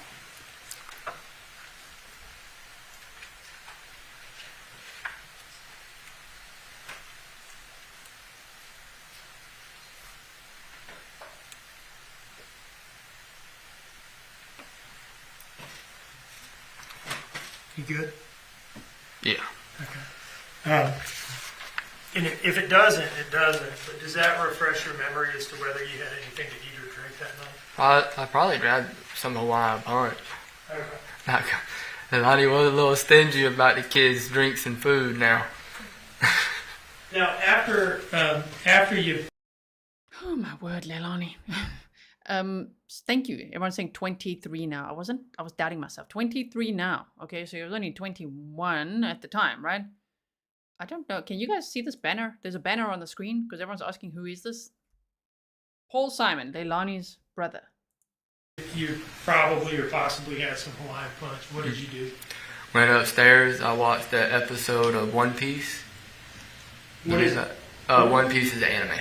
Okay, it's an anime show. Mm-hmm. It was 23 minutes and 42 seconds exactly. And what did you do after that? Went to bed. Did you come downstairs anymore that night? No, sir. Did you have to let the dog out or anything at any point? No, sir. Not till he woke me up in the morning. Needed to use the bathroom, which was about 8:30ish. I got up at 9 and took him out. Okay. What do you remember about that morning? Just hearing yelling, and I thought it was the normal yelling. Then I come downstairs, and next thing I know, the house is surrounded by police. Was that before or after you took the dog out? After. Okay. But it was kind of like during, in the motion of me taking the dog out, all the police was pulling up. All right. What do you remember hearing? Just a whole lot of yelling. I couldn't make out exactly what it was. I was still half asleep. And I just kind of laid there until I heard it kind of die down or move away from where I could hear it. And then I got up and took the dog out. Did you have any interaction with your sister that morning? Not before she told me that Quinton was missing. And where were you when she told you that, as far as you downstairs in the parking area. Out in the driveway? Yeah, next to the next to the garage. Okay. And what you look like at that point? Complete mess, complete wreck. Trying to figure out where her baby was. And what happened from there? She had called the babysitter over to see if she saw anything, if she knew anything, and then the police was showing up at the same time as the babysitter had just showed up. And then the next thing I know, Danny's showing up. And did you help look for Quinton? Didn't get a chance to. What do you mean? By the time that everything was going on, we all got told we had to go down to police annex, and we was interrogated for over 17 hours by the FBI. Did you 17 hours? Yes, I I kept track of it because they were supposed to get me pizza. I'm still mad about my pizza 2 years later. I think we saw you on some video bringing your sister some food at some point. Yeah, then they bought the pizza afterward. Okay. So you got some food that day in any case? Yeah, because I bought it. Okay. Because you bought it? Yeah. Did you? I DoorDashed it. You're saying you DoorDashed the pizza to the police station? So after 12 hours of sitting there being interrogated, people get hungry. Okay. So, regardless of whether you had a good time there that day, did you cooperate with the police questioning? Yes, the sir. FBI questioning? Anything they asked me, I told them whatever I knew. Okay. And did that continue to be the case over the coming days and weeks? Yes, sir, even while they hooked me up to the lie detector test and everything. One moment, please, Your Honor.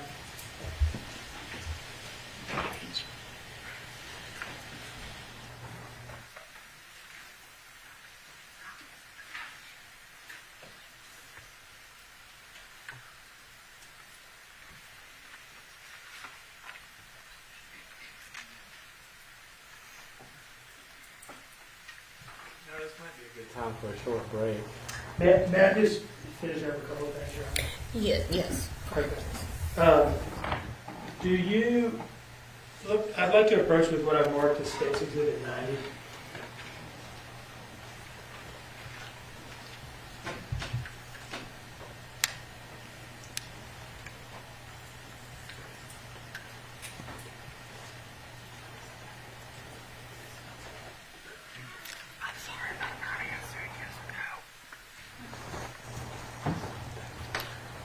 All right, I'm showing you what I've marked as State's Exhibit 90. Okay. And let me just say, just so that everything can be on the record. So Mr. Simon just apologized for not responding yes or no, and that's fine. Okay. Okay. Sorry, I was just asking Mr. Grizzly, that's Raphael, my husband, for some insight because not that it really matters to the case, right? It's just that Paul had mentioned on the stand that he remembers that he watched a One Piece episode and it was exactly 23 minutes and 42 seconds long. And I know that Raphael also likes that show. And so I was asking him, are they all 23 minutes and 42 seconds long? Because it's very specific. And he said, no, the seconds differ a little bit, but they're all around 23 minutes. So, okay. All right. That's some random information for you. Thank you to Mr. Grizzly.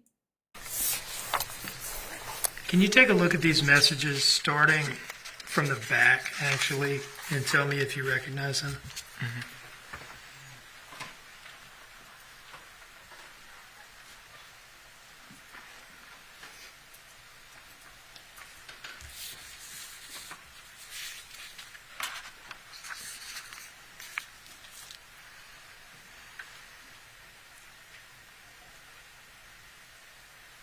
Toby, the grandmother had custody of the boys at the time. Yes.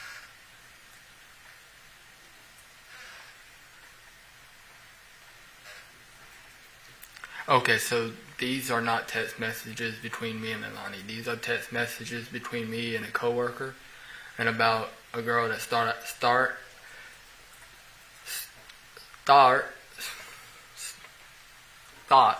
that I was making a rumor about her, and I wasn't, and she threatened to hit us with her car. So we all kind of dipped out of there really fast. Is this something that happened at work on the 4th? Yes, this was nothing related to Leilani or Danny or anything like that. I wouldn't. Yeah. Okay. Your Honor, I would like to introduce this as State's Exhibit 90. No objection, Judge. Okay. Exhibit 90 submitted. Let me just ask you this. On the last page here, do you see this message where this person asks you at 11:40 p.m. what time you going in tomorrow? I said 12 because I was already planning on going in early regardless because I needed the extra money. And that response from you was at 11:40 p.m.? Mm-hmm. That's why I was already getting up, but then when they asked me to come in, it made it even easier to come in without asking for permission from the boss. Okay. And this was on the night of October 4th, right? Yes, sir. Were you already up in your room at this point? Yes, sir. He had texted me after I had laid down to go to bed. Okay. And was this your last phone activity that night? Yes, sir.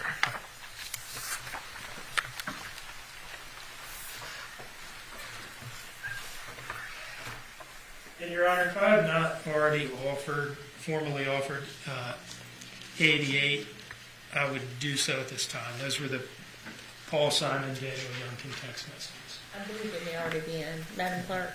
That's correct. Thank you. And is that the case for 88, 89, and 90?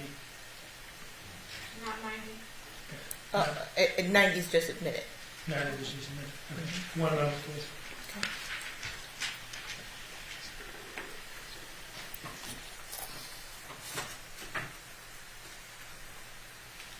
No further questions, Your Honor. Okay. All right.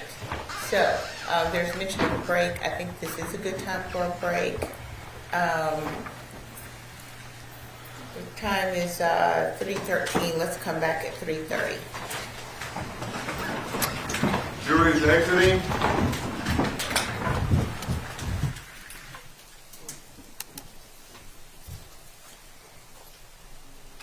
We shall see if they discuss anything.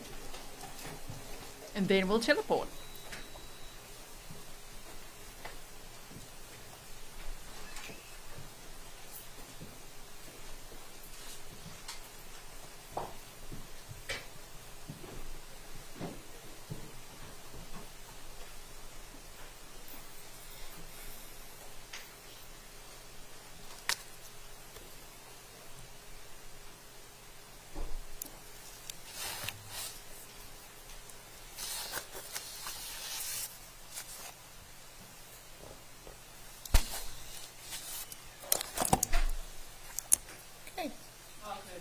Thank you, Burch.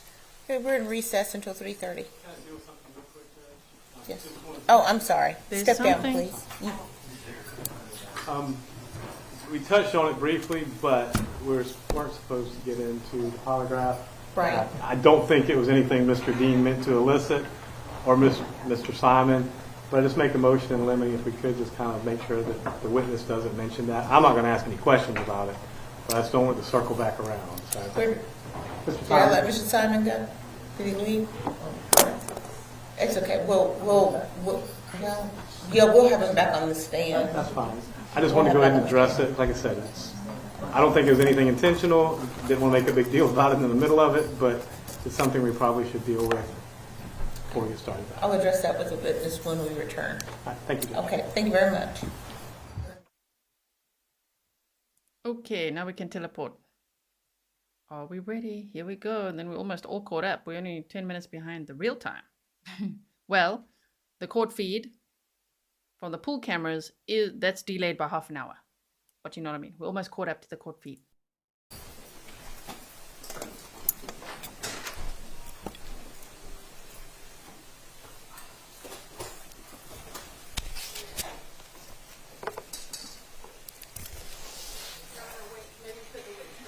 Yes.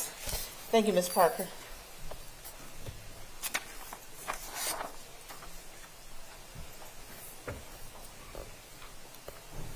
All right, Mr. Simon, please have a seat. And you are still under oath. Mr. Simon, I'm sorry. Go ahead and have a seat, Ms. Simon. Please don't armchair diagnose the witnesses. I see a lot of people armchair diagnosing the witness. I don't think that's fair. None of us know it. If you personally know him, then make that clear. And if you personally know his diagnosis, I still don't think it's fair to share that. You know what I mean? I don't know why people are doing that. Okay, so we're going to cross-examination now. Oh, now that's going to go. So we're back on the record now in SPCR 22-03364J6, the state of Georgia versus Leilani Marie Simon. Mr. Simon has taken his place once again on the stand. He understands he's still under oath. And Mr. Simon, you mentioned earlier about polygraph. There's been a motion in limine which your court is granting. Do not mention polygraph. I don't expect you'll be asked any questions, but don't volunteer any answers, any responses about a polygraph. Do you understand? Have any questions? All right. Is the state ready to proceed? The stage is ready, Your Honor. Is it ready to proceed? The defense is ready, Judge. That was a no-no. You're fine, Mr. Simon. Thank you very much, though. Oh, shame. Mr. Hilliard, I believe you had Mr. Simon on cross.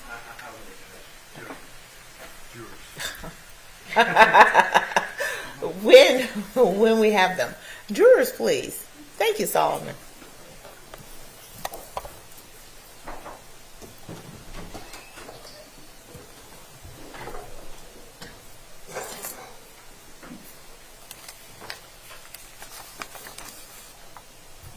Jury's not entering.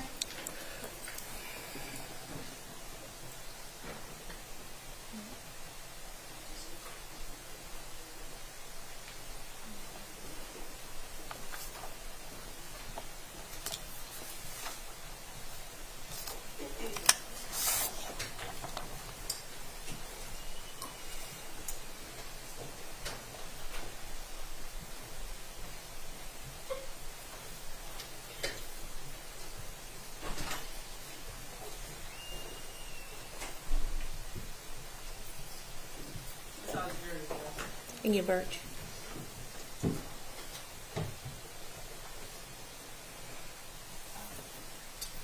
Good afternoon. Please have a seat.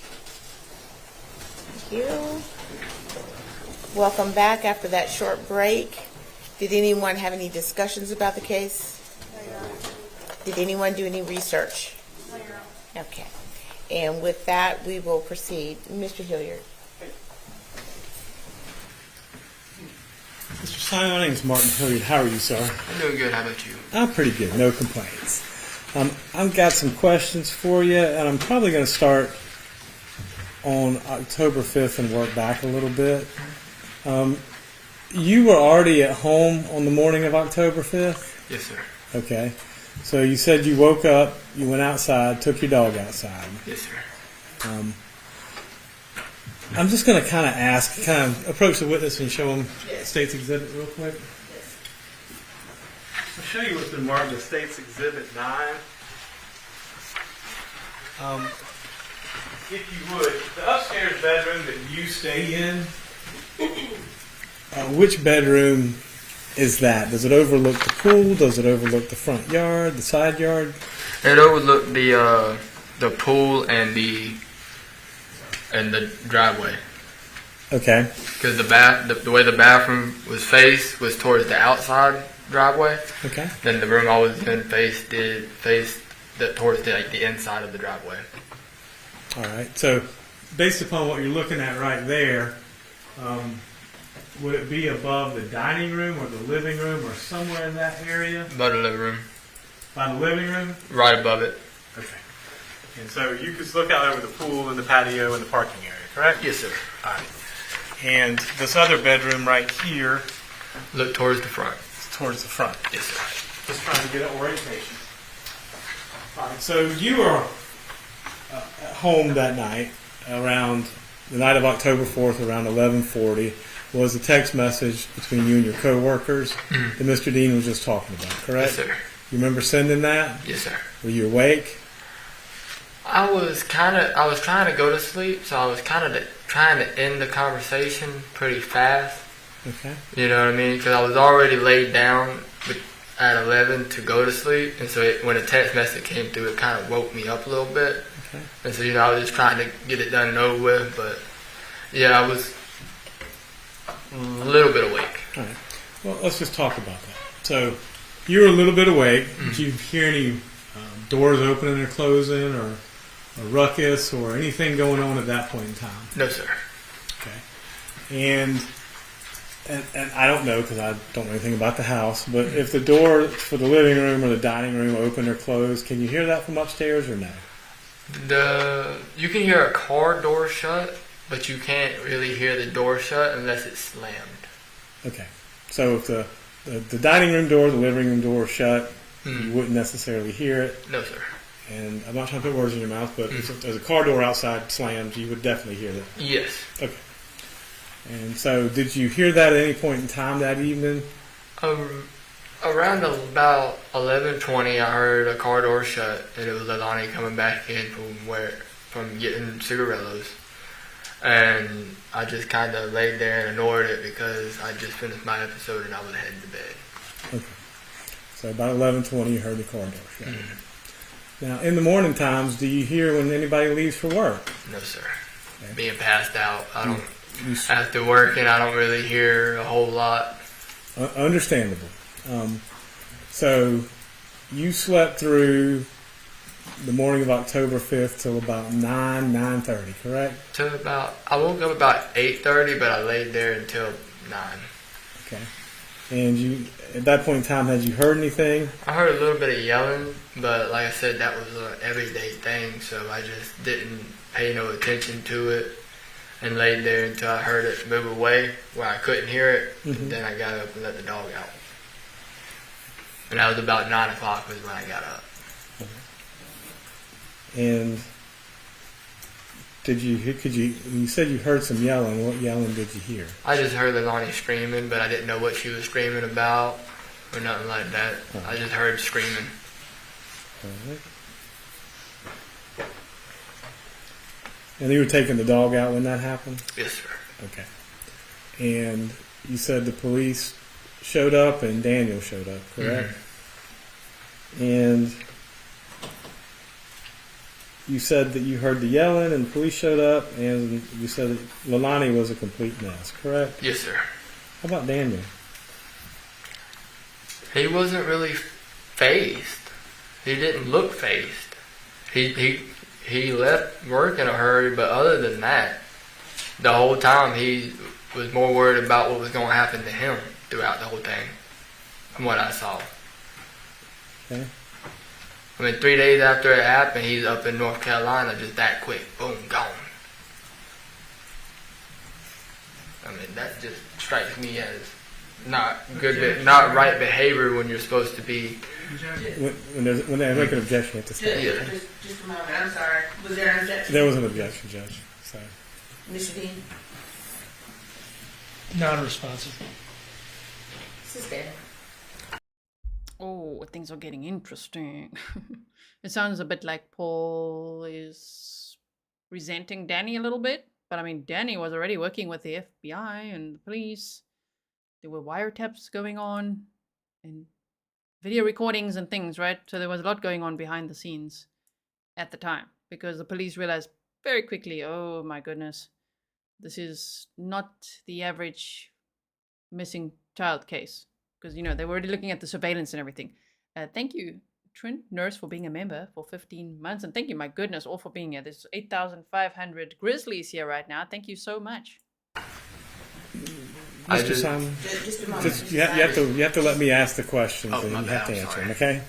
So you were there that day and you were there all day, correct? On October 5th. Yes, sir, until the police took us. Right. So you said when Danny got there, he seemed unfazed. Okay.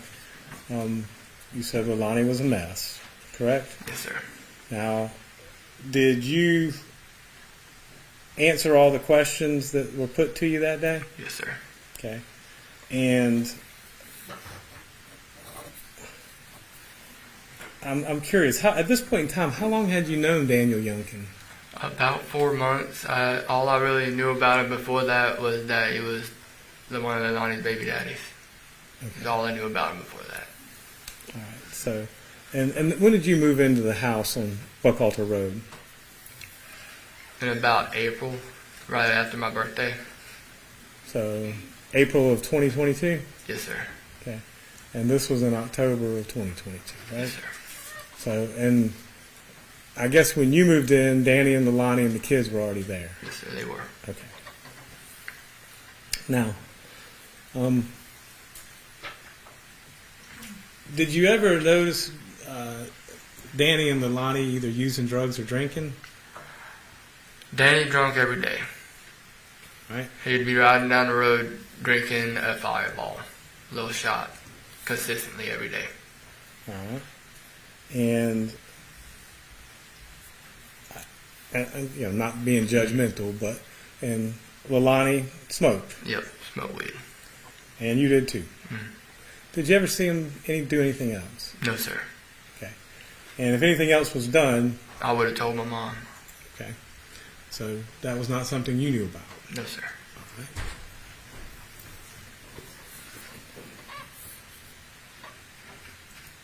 And I believe Leilani knew that, and that's why she constantly tried to hide it from me.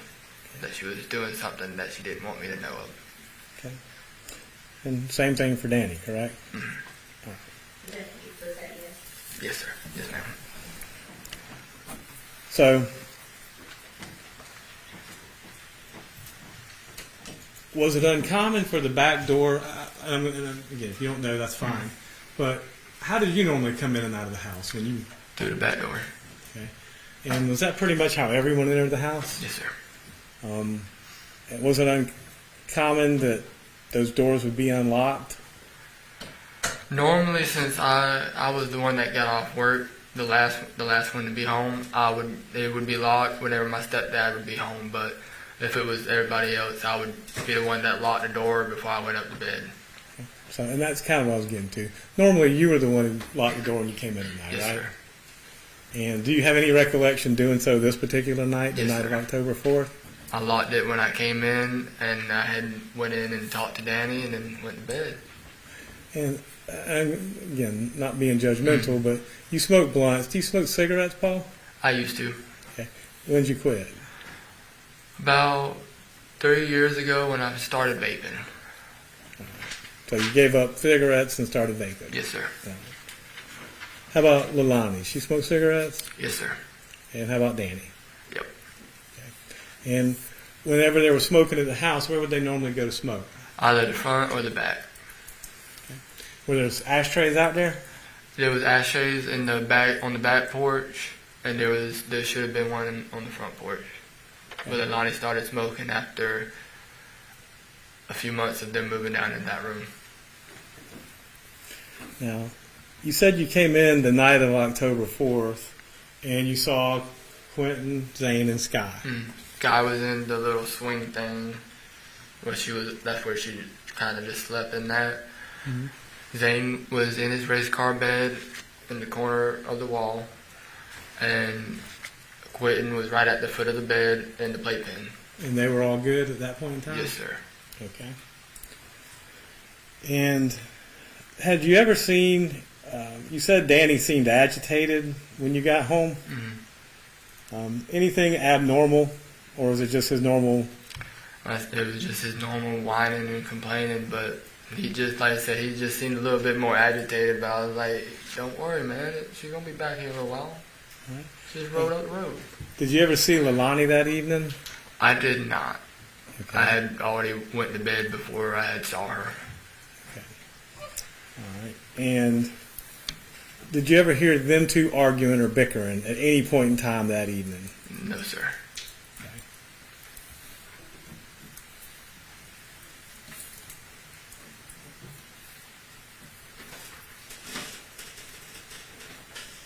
That's all the questions I got, Judge. Thank you, Mr. Simon. Yes, sir. Mr. Dean, any redirect? One moment, please.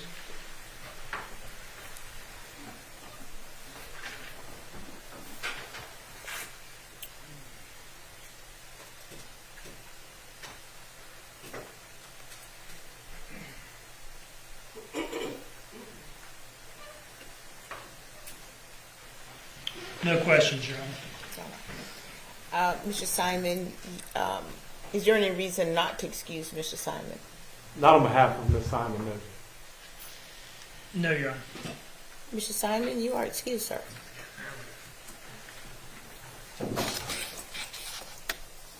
She's looking quite pleased with how that went. Right? My goodness. Okay. Rob says, what a great witness. Now, let me show you guys something because I see a lot of you are asking. If you didn't watch the trial prep video, then maybe you missed this, but we have gone over this. Meaning, you guys are bringing up Billy Joe Howell's text message. Hold on, I'm getting to it. Shame. Look at the pictures. There we go. Okay, wait. There. So, Billy Joe, there was this message that I don't even know who she was texting exactly there. But she said, Quinton has passed. He's in a landfill and my daughter done it. She has no memory of it. So it does seem like Leilani in some way confessed to her mother, because that's pretty specific. He's in a landfill and my daughter done it. She has no memory of it. Yeah, so that's what was leaked at the time online. I remember how shocked we all were at the time, right? So if you didn't see all of this and you want to catch up on the case, like the basics of the case, you know, who's who and everything like that, there is a video for you which is on the playlist, okay? And who was living in the house and the custody situation and all of that. So that was the trial prep video. Okay, now let's see what happens next.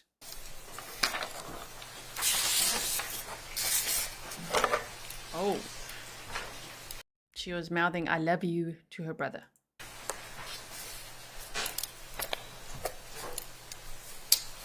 The state may call its next witness. Melanie Bolling, Your Honor. Okay.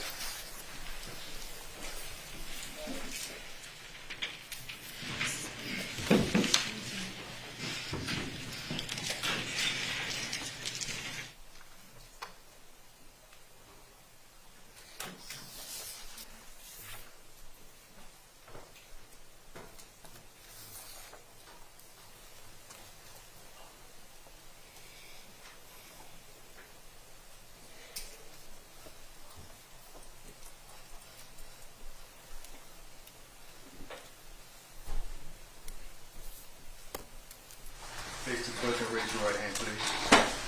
The evidence you shall give the court and jury in the trial of this issue shall be the truth, the whole truth, and nothing but the truth, so help you God. This way, ma'am.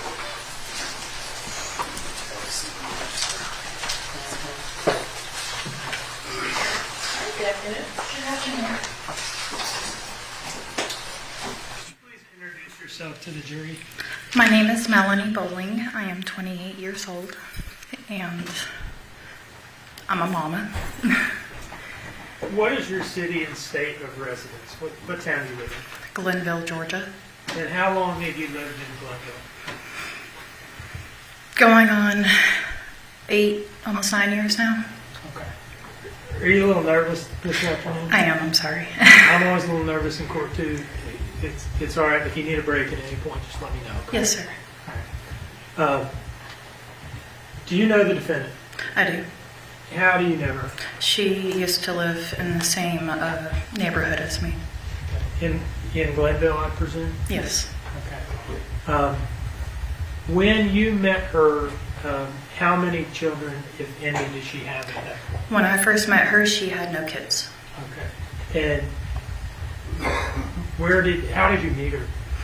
I met her through her ex-boyfriend, Cody Warden, which is her first child's father. I met him first because he lived out there and they started dating, and that's how I met her. And I looked at her and him as like little siblings that I wanted to help guide in the right direction. Sorry, just to pause. Did I hear that right? Melanie Bolling, right? They didn't ask her to spell her name, so I'm just kind of guessing. Summertime, you're making me doubt myself. So I'm like, is it Melanie Bolling? So knew Leilani before she had kids. And this is not the babysitter. This is not the babysitter. The babysitter is Michelle Diana McCarta, okay? So this is somebody who knew Leilani before she had children. Of course, by the time Leilani was 22, she had 3 children, okay? And she's talking about knowing, actually I have to show you this again. She's talking about knowing Cody, which would be Leilani's eldest son's biological father, okay?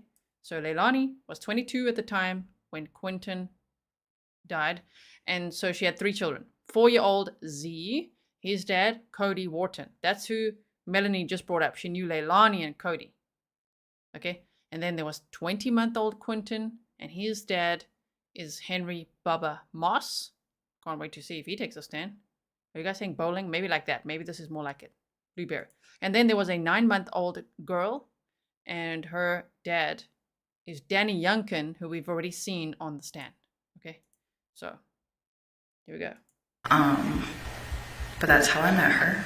And did you all live near one another for a period of time? We did. We were right next door for a period of time, and then there was a period of time where she lived like walking distance from where I lived. Okay. And then at some point, did she move away from Glenville? Yes. Okay. At the time that she moved away, did she have any children? Yes, she had Zane. Okay. So the time that she moved in near you would have been sometime shortly before Zane's birth? Yes, it was about maybe 6 months or so before she got pregnant with him. Before she got pregnant? Yes. And then was she living next to you, or next door to you during her pregnancy? Yes. And did she continue to live next door to you during the time that she actually had Zane? Well, down a little bit, down the dirt road a little bit, but yes, it was still in the same neighborhood. Okay, so you're saying by the time she had Zane, she moved walking distance away? Yes. Was no longer right next door? Yes. Okay. Let's talk about this. Let's kind of take chunks of time. Tell me about the nature of your relationship with her before she ever had Zane. Well, I mean, you know, like I said, Cody, I met him first, and he was going through a hard time, so like my husband and I took them in as took him in as like a little brother to help guide in the right direction. She started dating him, and I got good vibes from her at first. I never suspected anything bad, and I kind of try to guide her in the right direction too. She ended up falling pregnant, and when she did, she was young, and I can relate to that because I was a teen mom myself. So I wanted to help her in any way possible to, with her child and be that support. Were you friends with her during her pregnancy with Zane? I was. And did you remain friends with her after she gave birth to Zane and had him as a newborn? I did, yes. And did you all spend time together during both of those time periods? Yes. Did you spend time with her around both her and Zane? Yes. Okay. Were you all still living in the same town at the time she gave birth to Quinton? No. Oh, I was, but she wasn't. Okay. Can you tell me where she was and when she had left in relation to when she had Quinton? So I know her and Cody moved to Alabama. That happened. And then I guess they broke up. She came back to Georgia to, I think, Waycross or somewhere, wherever Bubba Moss is from. Waynesboro, sound right? Waynesboro, yes, sir. I'm sorry, I get those mixed up. That's right. And she came back and she was staying with him in a camper, and she fell pregnant. They split up, and she went back to Alabama, and Cody helped her. And you've talked about your contact with her during the time she lived near you. Yes. Right? In the same town. Yes. Did you all have daily or near daily contact at that point? When she was pregnant with Quinton, it was about almost every other day, if not weekly. Well, I want to ask specifically about when she lived in the same town as you. Yes, every day. Okay, yes, every sir. day at that point. Yes. And then after she moved, and I understand it sounds like she bounced around a little bit. She did. What was the nature of your contact with her after she moved away from Glenville? Text message and phone call, FaceTime. And how frequently did you say that you would have contact with her? So when she got with Bubba, it kind of drifted off a little bit. And I don't know why. I can't tell you why, but we drifted off a little bit. And then she would, be contact out the blue. She'd call me, I text her, I call her, she texts me, vice versa, just to see how we are doing, I always checked in on her to see if she was doing okay, if the kids were okay, how they're doing, how big they are getting, stuff like that. Did you talk to her on the phone regularly during her pregnancy with Quinton? Yes. About how often? She updated me, with every appointment that she had. Did she talk to you during those phone calls about things that were going on in her life? Yes. And tell me again how you viewed the nature of your relationship with her. I viewed her, like I said, as a little sister that I wanted to help guide in the right direction. So you were close? Yes. During her pregnancy with Quinton, where you're having this regular telephone contact with her, did it include calls? Yes. Did it include text messages? Yes. Did it include FaceTime? Yes, a couple times so I could see Zane. Did you ever catch up over fairly long phone calls, or are we talking about like 1 or 2 minute things? No, these were like hour-plus long phone calls. And that's during her pregnancy with Quinton? Yes. During that type of contact that you described, did she talk to you about the state of her relationship with Quinton's father, Henry Bubba Moss Jr.? It was rocky. They were fighting a lot. Then was a time where they did break up, and she was depressed. He made some comments to me that were concerning, but they fought a lot. Like what kind of comments? The comments that,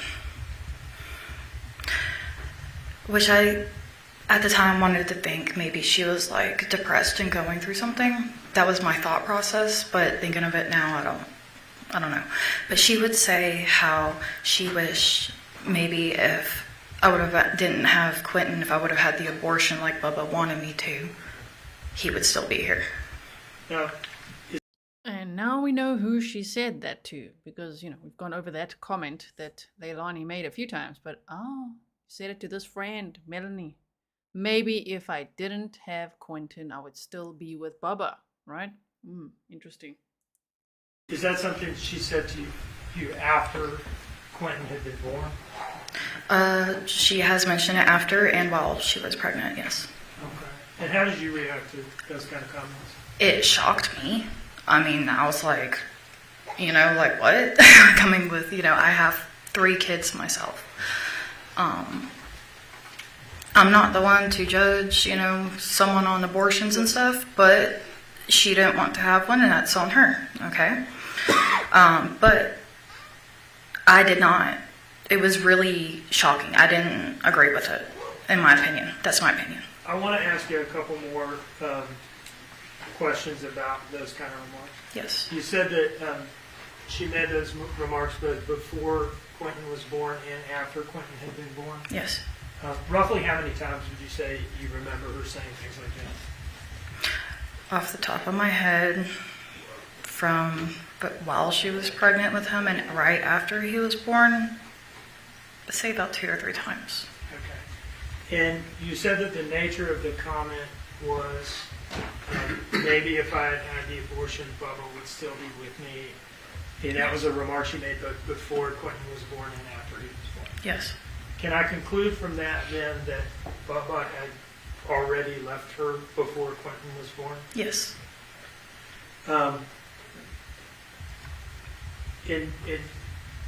There's at least, sounds like 1 or 2 times where she said this, like, while Quinton was a newborn. Yes. A newborn and while he was older, too. Now, I want to kind of move forward in time. Did you remain in contact with her to one degree or another over the phone throughout Quinton's short life? Yes. Okay. And let's say from, between Quinton's birth to October of 2022, how often would you say you were in contact with her during that time frame? And I understand it's like a year and a half. Yes. So, I'm trying to think. So she came to my son's party in 2019 with Danny. I asked her to bring the boys, and she said that her mom had them. I'm sorry, but I'm trying to remember. No, it's fine. What was the question again, sir? Okay. About how often were you, let's just talk about, I don't know, the the year leading up to October of 2022. Okay. When Quinton is no longer a newborn, okay? Yes. How often would you be in contact with her at that point? At that point, so it could be weekly sometimes, and then it would jump from weekly to monthly, and then I would have to be in contact with her. I would sometimes not get any contacts back for a few months. Then it come out the blue, she'll contact me, and we can go from talking to each other for like 2 weeks straight, and then there'd be gaps again. But in any case, it sounds like you never cut off contact completely. No. And would you, during this time frame, would you still sometimes have these long, extended phone conversations with her? We did. And would she talk to you about things that were going on in her life? Yes. And could you hear the children in the background at times? Always. Was there ever a time on any of these calls that you heard anything concerning directed towards Quinton? I mean, besides, may I repeat what was said? It's cursing. Or should I word it? Wherever your response is, you may give it. Yes, ma'am. I wanted your permission. So the rules here are, if you're, quoting, we would ask that you not just insert your own. No, I just want what she exactly said. If said. you're quoting somebody, tell us what you heard. Okay. There's been times when she has been getting on to Quinton, saying, "Will you get the fuck down, you stupid little shit." She will call them assholes, you little assholes. I told you to go do this. Now go do what the fuck I said before I beat your ass. Called him a bastard child out of anger. I guess he was doing something like climbing on the table, and she told him to get down several times. And she's like, this is why I wish I never had you, wish I would have aborted you, and stuff like that. Oh my word. Wow. This is a great witness for the state, right? Whoa. Leilani, that's how you spoke to your children? Calling them little assholes? Mm-hmm. Get down, you little shit. Before I beat your ass. Nice, Leilani. Uh-huh. And look where you are now. Yeah. Suzanne says, why does she look shocked? Yeah, she's trying to look shocked. Like, wait, what? I mean, that's all she can do, right? The jury's obviously watching her reaction as well. Wow. I'm just like, okay, go Melanie. She is bringing all the tea. And I just want to make it clear the circumstances in which you're hearing this. Are you physically present with her when you're hearing these things? No, sir. Right. You're on the phone with her? Yes. And you can hear her saying these things over the phone? Yes. Okay. Let's kind of break these things down. You said something about her calling him a bastard child and saying something about his dad. Yes. Tell us what you remember about that. I know when she would get really frustrated with him that she can be unpredictable and say things very harshly that a normal mother would not say. And about, I wish I never had you. Wish I would have had an abortion. I wish I never had your dad. Got with your dad, so I would have never had you. Stuff like that. And are you sure she was referring to Quinton? Yes. And how do you know that? Because she would yell, "Quinton, what the fuck did I just tell you?"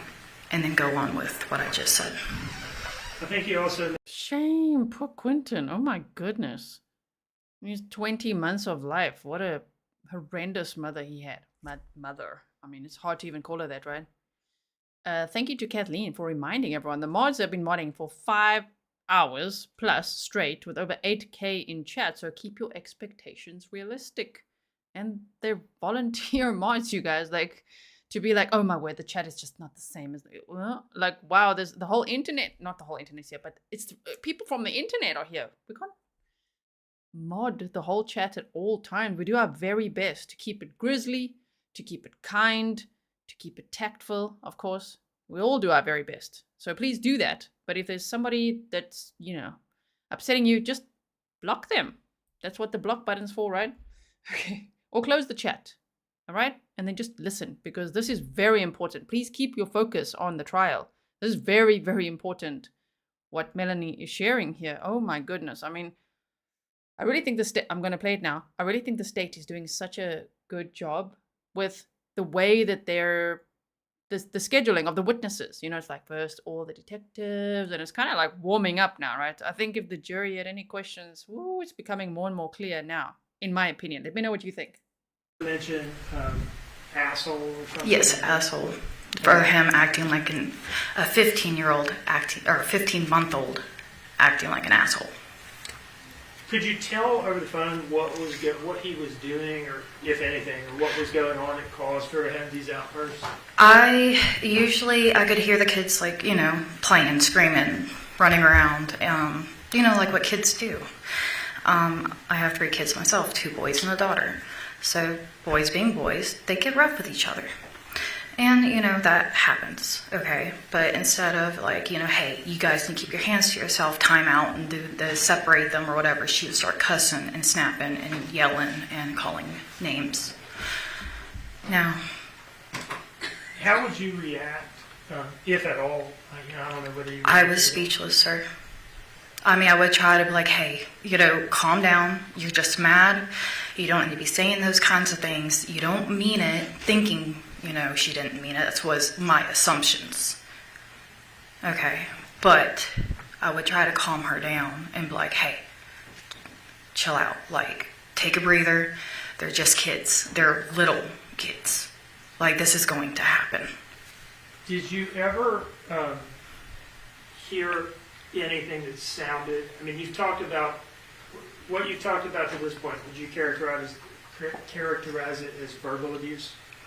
Yes, and I've heard her whip them, but I can't, like I said, I mean, it's whoopings, so I don't know if she's using her hand on their butt. I don't know what she's using. It's on the phone call. Okay, so for that, you're saying you can't say whether it was or was not reasonable parental discipline? Exactly. But you've heard stuff like that? Yes. Okay. Did overall, based on all your interactions with her and all your observations, did you develop the impression that she felt differently about Quinton than she did about Zane?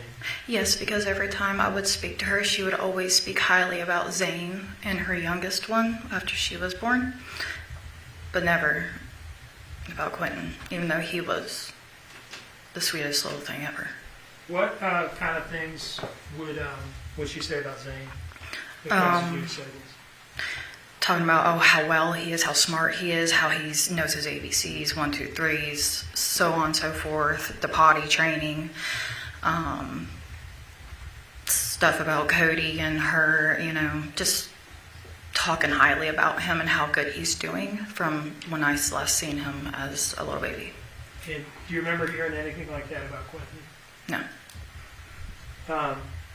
Just to be clear, did you ever yourself physically meet Quinton?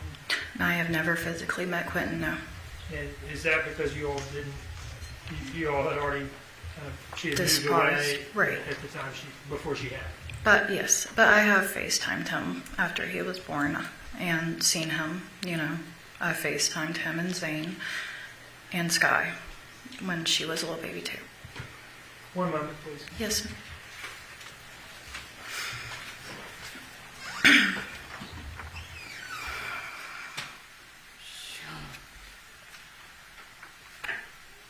This is so hectic. No further questions. Oh boy. We ready for cross, everyone? Miss Bolling, you said that you met Miss Simon in 2019 with Danny? No, I met her in 2017, 2018 when she was dating Cody. All right, maybe I misheard. You said you met her in 2019 at a birthday party with Danny. She brought Danny to my son's birthday party that I invited her and her children to come to in 2019. Okay, so... Oh, my word. Don't mess with Melanie. Okay, good luck, defense. You're saying that Danny Youngkin attended a birthday party with you in 2019 with Miss Simon, correct? Correct. Okay. And that's the hill you're going to die on? I believe that was Danny, yeah. That's who it looked like. Right. Are you aware that she didn't meet Mr. Youngkin until 2020? Say that's not what I'm not aware of. I'll say because she brought that man to my birthday party. Well, you just sat here under oath and said it was Danny Youngkin, Miss That's Bolling. what she told me, that was his name, Danny, that she was bringing through messages on Facebook Messenger, sir. Miss Bolling, when was the last time you actually physically... Oh, let me ask you this. When did you ever physically meet Quinton Simon? I never physically met him. Okay. So in 20 months of his life, you never once saw him in person, correct? Correct. Right. And when was the last time prior to that that you had met and hung out with Miss Simon? Prior to his birth? His birth. Okay. Prior to his birth was the birthday party, 2019. Okay. So at least 2.5 years prior, well, maybe a year, year and a half prior to his birth then? Well, actually, that was, roughly, yeah. Okay. So at that point in time, had Zane been born? Yes. Okay. So, now you said that originally y'all would talk every day. Mm-hmm. Then it was weekly, then it was every other week, then it was monthly, then it was every few months, correct? Correct. Okay.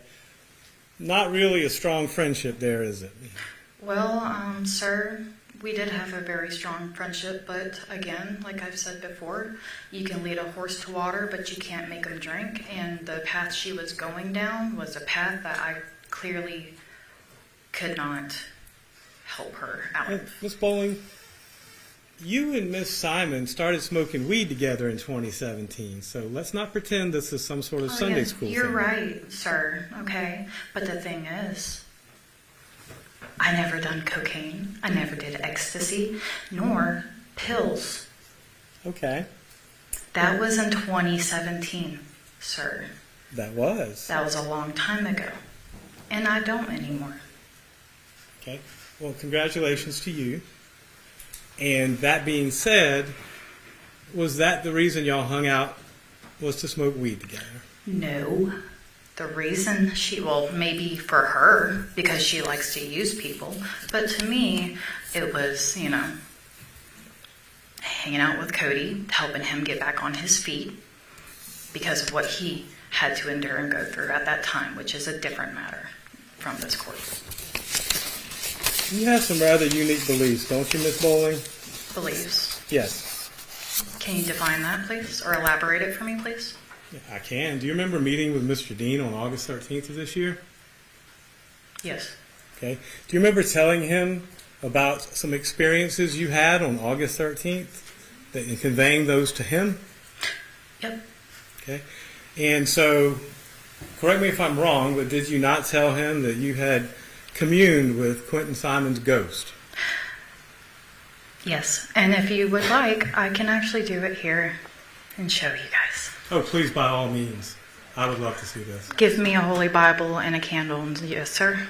What the heck? This is this is very, very spicy. Oh my goodness. Go Melanie. Damn. Well, now he's like, I would love to see that. Is this going to happen? What? So, that being said,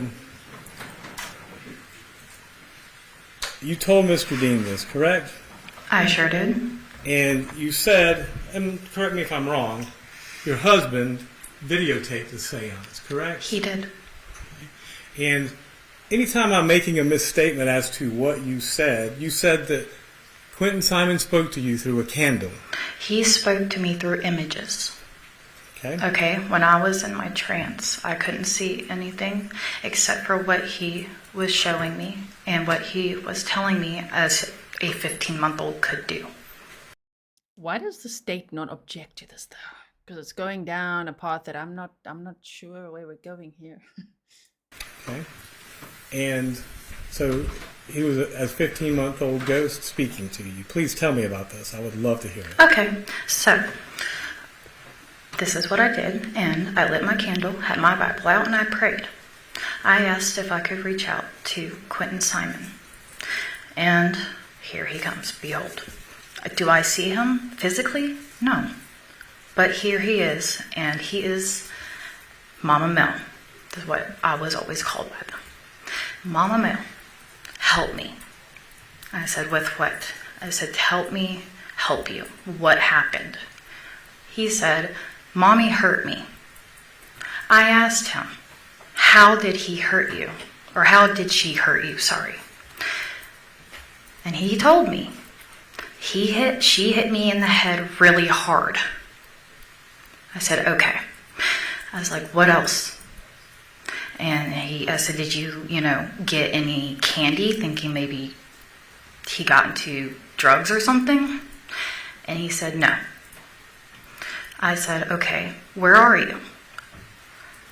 And he threw me the star of the church that's next to the landfill, on that dirt road right there next to Little Neck Road on the dump.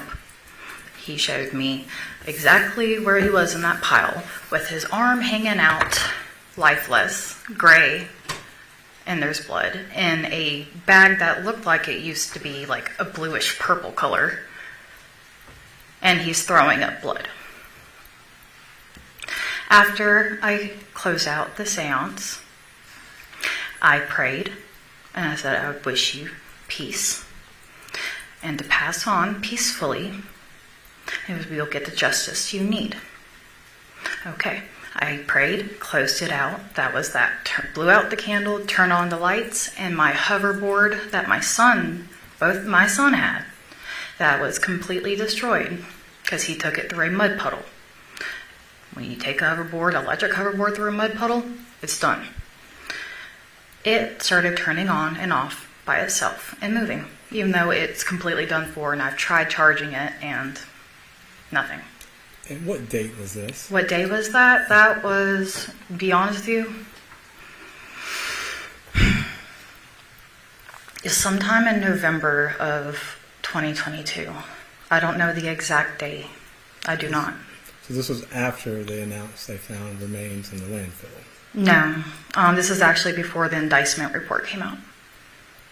I had the dream, which I told them already, but yes. Okay. So it was in November, correct? Roughly, maybe the end of October. It's in that time area. I also had a major craniotomy that year, so my memory's a little... What's a craniotomy? Where you have to have a major brain surgery. They take your skull off, Mm-hmm. Yeah. So you had a craniotomy? I did.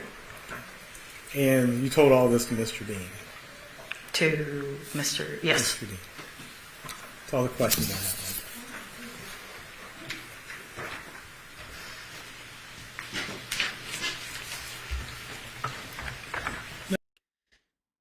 Why does the state not object? It's a trial. They want to talk about evidence. It's just, that was interesting. So, okay, let's keep going. Melanie, is it fair to say that I brought you into my office to talk about concrete things that you heard the defendant say over the years about Quinton? Yes. Okay. And that you volunteered the information about the seance, right? I did. Because I don't know if you guys recognize that kind of stuff or not. And do you remember me telling you, well, I have to tell the defense about this because it's a thing you've said as a witness, but that it's seance information is not admissible in court? Exactly, yes, sir. And do you remember acknowledging pretty even-handedly that you understand that not everybody believes in these things? I do, and that's why I didn't want to speak upon it like that. Yes, sir. Now, you've said that you had a Bible with you while you were doing this. Yes. And it was a Christian Bible. Yes, sir. I was baptized and raised as a Christian. Do you remain a practicing Christian? I sure do, sir. Do you consider this some sort of a prayer practice, what you're describing? Yes, sir. I mean, in a way. Do you consider it a private matter? A private matter? Yes. How does it feel to come into court and essentially get made fun of for it? You know, to be honest with you, it's kind of embarrassing because, like you said, not everybody believes in this kind of stuff. Unfortunately, I was born with a gift that I call a curse. Now, does any of this have anything to do with the things that you heard her say about her son, both before and after his birth? No, sir. Thank you. Yes, sir.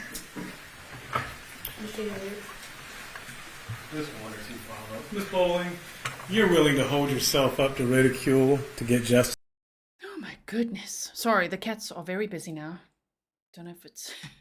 Everything's very busy right now. So that's why I went off the screen for a second. Now we're back to recross. This is for Quinton, aren't you? Excuse me? Said you're willing to hold yourself up to public ridicule to get justice for Quinton, aren't you? I guess so. I'm here to get justice for him, so... What aren't you willing to do for Quinton's justice? Well, I've done everything I can possibly for his justice. Thank you so much. Weird line of questioning. No. Thank you, ma'am.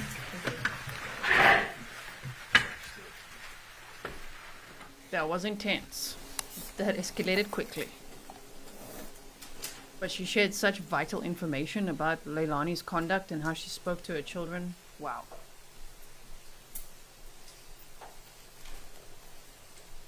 Hey, Mr. Dean. Has it been about an hour? Yeah, I was thinking that. I'm getting a motion for getting a sign for timeout, and I was thinking we've been going at it for a while now. You're probably due for a break. Ms. Parker. Your Honor, I was just going to let the court know that our next witness may be lengthy.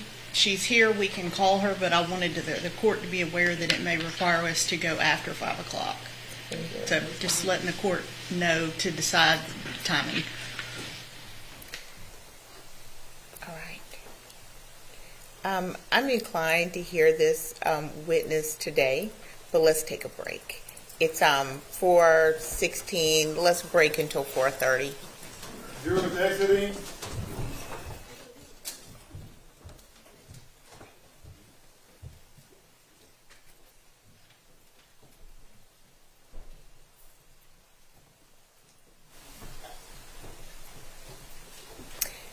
As a matter of fact, let's make it let's make it 4:35 instead of 4:30. 4:45. Okay, we're going to teleport in a moment. You actually make a good point. Wait, where was that? Somebody said it. The comment just flew past. But basically, with the defense, you know, having a ridiculing tone at the witness's beliefs, how does the defense know that there's not someone on the jury that shares in those beliefs as well? That would be pretty isolating. You know, that would not be a good defense strategy.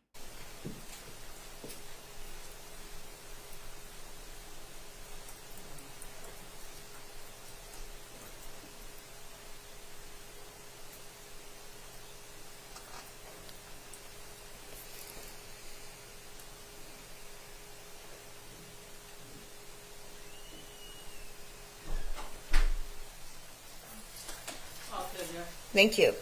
Let me ask you, can you easily get the jurors outside so they can get a little fresh air? Yes, I could. Would that take us longer than 20 minutes to get them down and out? I can give them my best shot. All right, let's do that. I have a feeling this next witness may take a while. Okay? All right. Thank you. We're in recess. Oh dear. I think we're all caught up. Hold on one second. Let me refresh the feed quickly. So right now we were about 17 minutes behind. Okay. Hold on one second. I'm just going to refresh this feed and see what happens. Oh. What? Okay, wait. What is going on there? Just hold on one second. It's like the feed just ended there. Stand by. Okay. I think they started a new one. Just hold on one second.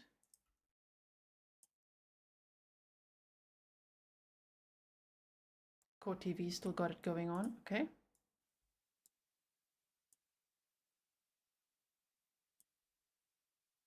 Let me reboost. Sorry, I know you're just looking at me right now. Just hold on 1 second. Got to make sure it's nice. Okay, and they say court is on a short break. All right. Yeah, these are long days. What's the time? Now the time is almost 5:10. The court, though, is delayed by half an hour. So maybe there'll still be about 8 minutes if I calculate that correctly.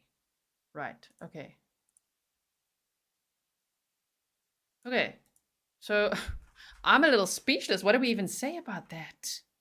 That was quite hectic. Like, it started off actually so good, and then it went elsewhere, that testimony. But I hope that that the jury believes what she said before, right? No matter what their beliefs are, because it's important to hear if that's how Leilani spoke to her children. That's horrifying. My goodness. Okay. Jerry says too many comfort breaks, too little time spent on testimony. There are a lot of breaks, right? Yeah, it's 5:07 Eastern now, so they should be back in the next, I don't know what, 8 minutes or so. Oh my goodness. I might have to lock the cats out. They're very busy in this office. Okay, so how do you think the state's case is going so far? Do you think that they are proving their case? For me, it's tricky to prove that Leilani murdered Quinton Simon. We know that she went to the dumpster, right? We've heard a lot, but proving that's the difficult part, right? Okay. Bourne Standing said she tainted her credibility. Darlene Paul said, what was the state thinking? I just wonder as well, like what? I just thought there would be at least an objection or two there. Objection beyond the scope of the questioning or the evidence or anything like that, right? Sure, okay. Sandra said, defense attorney has quite the attitude. Yeah, he seemed to really like that as well. Okay. Leslie said, justice at all costs implies she may even lie. Wow. Okay. And yeah, Stefan said, I guess the prosecutor didn't object because that subject was discussed before the trial and the judge let it in. True as well. Okay, so I just quickly want to see if there's any other court feeds just to make sure what is happening. Okay. Thank you so much all for being here. I hope that you guys aren't brand new to the case. If you are, don't worry. What I can do is this and this. Of course. And let's look at the presentation and let's see if I can fill in some of the timeline that we've learned now, right? Over the last few days. So Quinton Simon was 20 months old when he was reported missing on October 5th of 2022 in the area of Buckhalter Road and Gerard in Chatham County, Savannah, Georgia. So we heard from Leilani Simon's brother today, as well as, of course, we continue to hear from Danny Youngkin as well, who was her fiance at the time. And so that actually from the night before already, October 4th to this morning of October 5th, a lot of timeline gaps was filled in by the brother as well. You know, he got home at 10:50 p.m. Leilani wasn't there. Then he said she got home at 11:20 p.m. And he said when he got home, all three kids were still fine. He heard Quinton saying, Danny, Danny, for Danny, right? So that was good to know as well, because up to that point, we didn't know. Just hold on 1 second.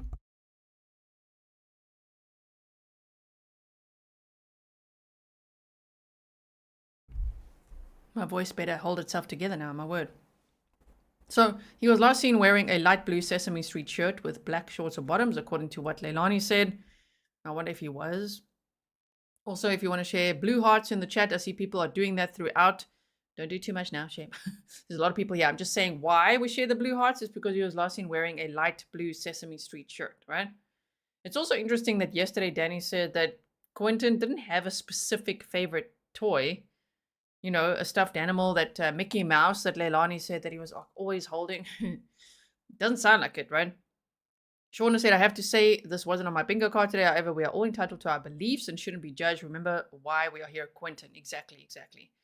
Thank you, Shauna, and thanks for being a member for 21 months. So, after a 6-week search for him, which included a month at the landfill, and with the help of the FBI, and of course we heard that Danny worked with the FBI as well. On November 18th of 2022, his partial remains were found in a Chatham County landfill. Now, yesterday they did show evidence bags and partial remains, skeletal remains, right? Some, yeah, were a little bit more than skeletal, but they showed that. And so if you go back to that stream from yesterday where it's timestamped, that evidence, I did blur some of it out, okay? The judge is coming back, so just hold on 1 second. So his mother, 22-year-old Leilani Simon, was named the prime suspect on October 13th of 2022. And Leilani was arrested on November 21st of 2022. So what the state has to prove is there's 15 counts of false reporting to police, and the other 4 counts are felony murder and malice murder, right? And concealing the death of another. So they do have a lot of charges, a lot to prove. I think jury, the verdict watch might take a while for all we know, because there's a lot to decide on, right? Tara says justice for Quinton. Yes, thank you so much for sharing that. All right, I just want to see, is the judge going to keep talking? Let's see what the judge is doing, and then we can come back to this if they take a longer break or something. It's just really good to fill in this timeline as well. There's pictures of Leilani and her mugshots and everything as well, so you can see it there. We already have been through this multiple times. Okay, and Henry Bubba Moss. I wonder if he's going to take, is he going to take the stand next? Oh my word, don't share if you know. We're only about a minute behind the stream, but I wonder, that'll be interesting. This is Henry Bubba Moss, the biological father of Quinton. So let's quickly have a look here. Okay. No, there's no sound. Please bring in Miss Simon. Ooh, let's see.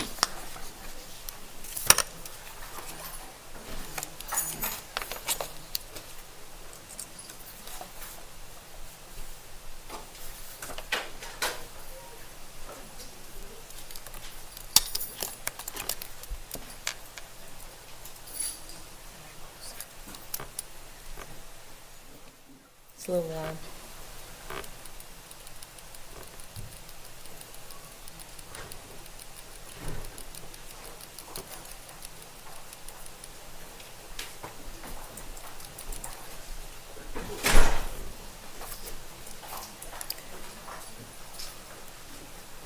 We're back on the record for SPCR 22-03364J6, the state of Georgia versus Leilani Marie Simon. Let the record reflect that Ms. Simon is present at counsel's table with her attorneys. The state attorneys are present as well as Detective Lemons. Is the state ready to proceed? Yes, Your Honor. Is the defense ready to proceed? Yes, Your Honor. Okay. The state may call its next witness. Please bring in the jurors. Oh my word. That was the third time. Third time during this trial they forgot to bring in the jurors first. Oh my goodness. Okay, so bring in the jurors. I hear you.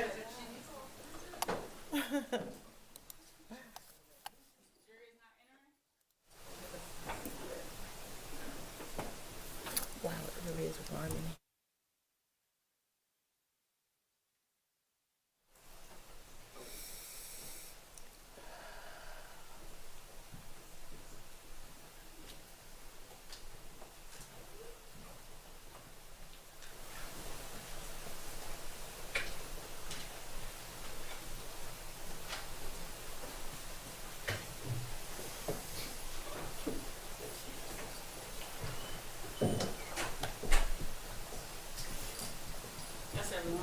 All right, thank you, Burch. Everyone, please have a seat.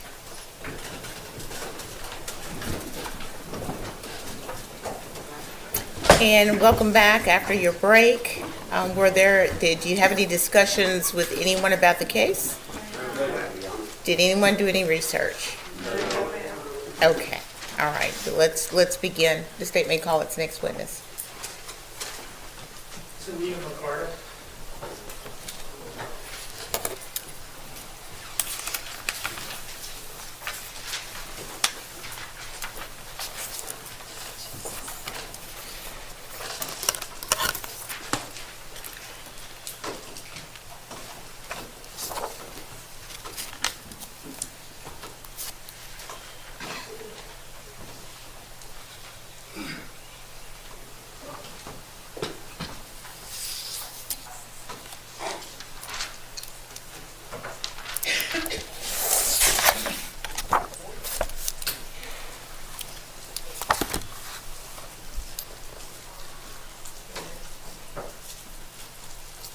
Step this way, ma'am.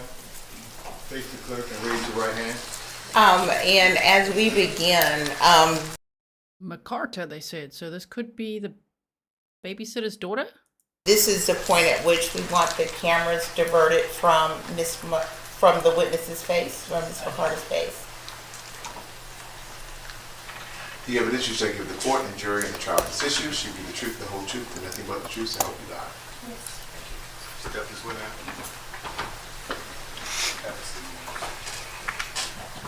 Good afternoon. Good afternoon.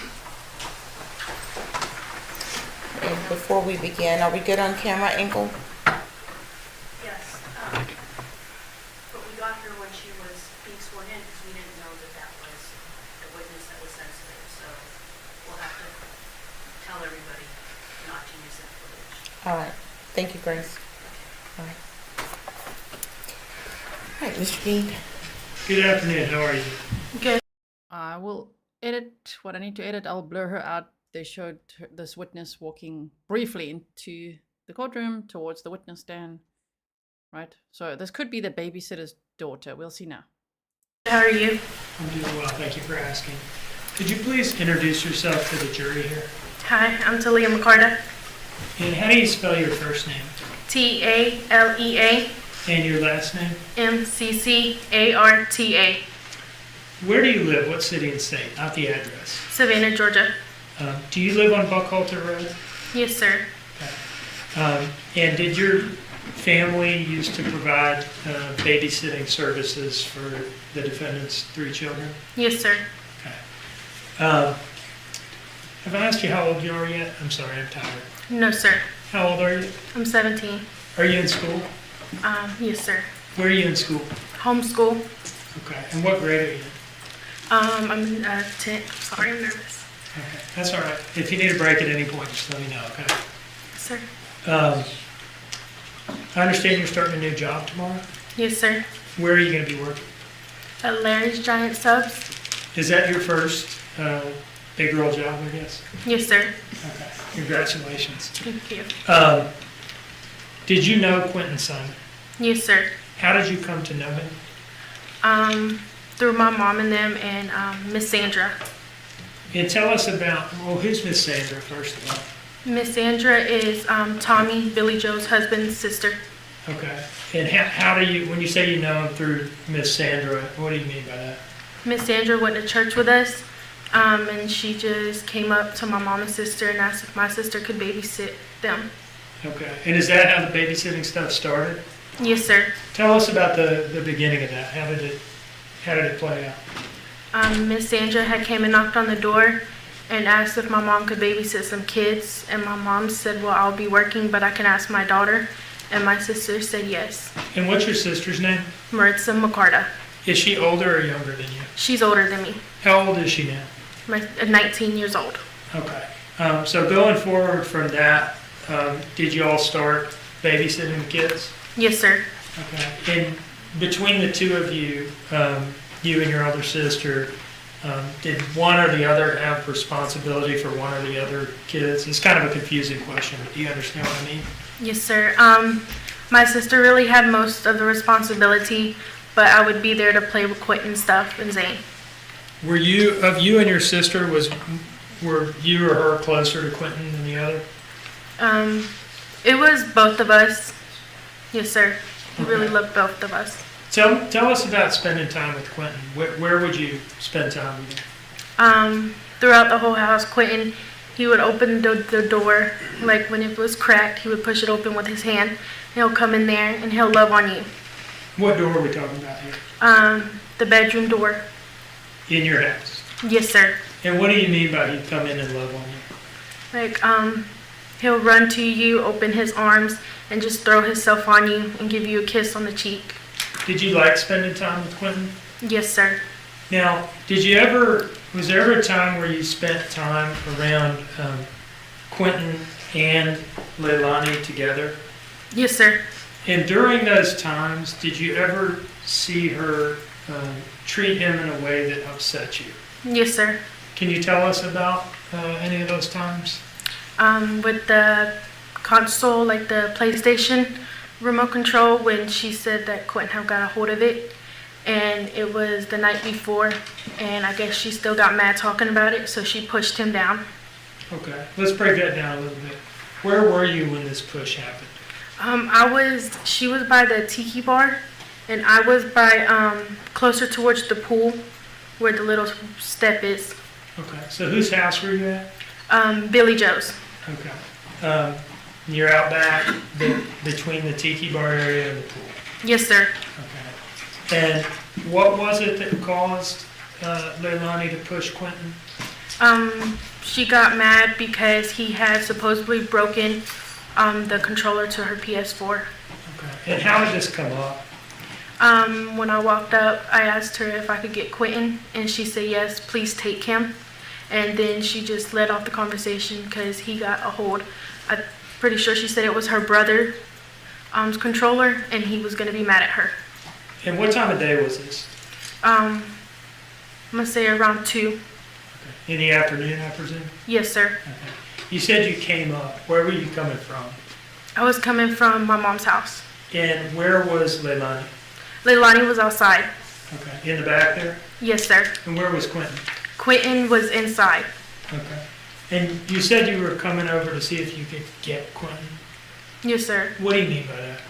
I know the night before her and Danny was arguing or something, and she had called my phone to see if I could come get him, and it was like around 4 in the morning, and I told her I wasn't allowed at the house that late, and I didn't want to wake my mom up. She had work the next morning, but I would be over there the next day to grab him for my sister. Did you say she called you or she texted you? I didn't catch that. She called me. Okay. She called you at like 4 in the morning and asked you to come take Quinton? Yes, sir. And why did she want you to do that? She was getting aggravated with him. Okay. So it's the next day that you went over to get him? Yes, sir. And what were you going to do with him? I was going to grab him and take him over to our house. All right. And is that something that you would do from time to time? Come and get him and just take him? Every day. Okay. Yes, sir. Was he like your buddy? Sir? Was he like your buddy? Yes, sir. Okay. So you come up, you said Quinton's inside, and Leilani is out back by the pool, right? Yes, sir. And you're there to get Quinton. Yes, sir. And at some point she pushed him. Yes, sir. At what point did he go from being inside to outside? He had walked up because the door, you could see through it. So he had walked up and put his hands and his mouth against the door, and he was happy. And she opened the door. She put the door handle and she pushed it open, and she was continuing telling me the story. And Quinton started saying bubbles. He wanted bubbles. And she pushed him, took her hand and pushed the middle of his chest and pushed him. And what was the bubbles thing about? He said he wanted bubbles? He loved bubbles. Okay. Are you talking about like soap bubbles that you blow? Yes, sir. Okay. When she pushed him, what did she use to push him with first? Her hand. And where did she put her hand on his body? Right here, in the middle. And at that point, her hand's on his chest, and what does she do? She pushes him. And what happened to him when she pushed him? He falls on his butt. And what did he do? He looked at me and held his arms out and started crying. And I told Leilani that upsetted me. And what did you do it? You okay?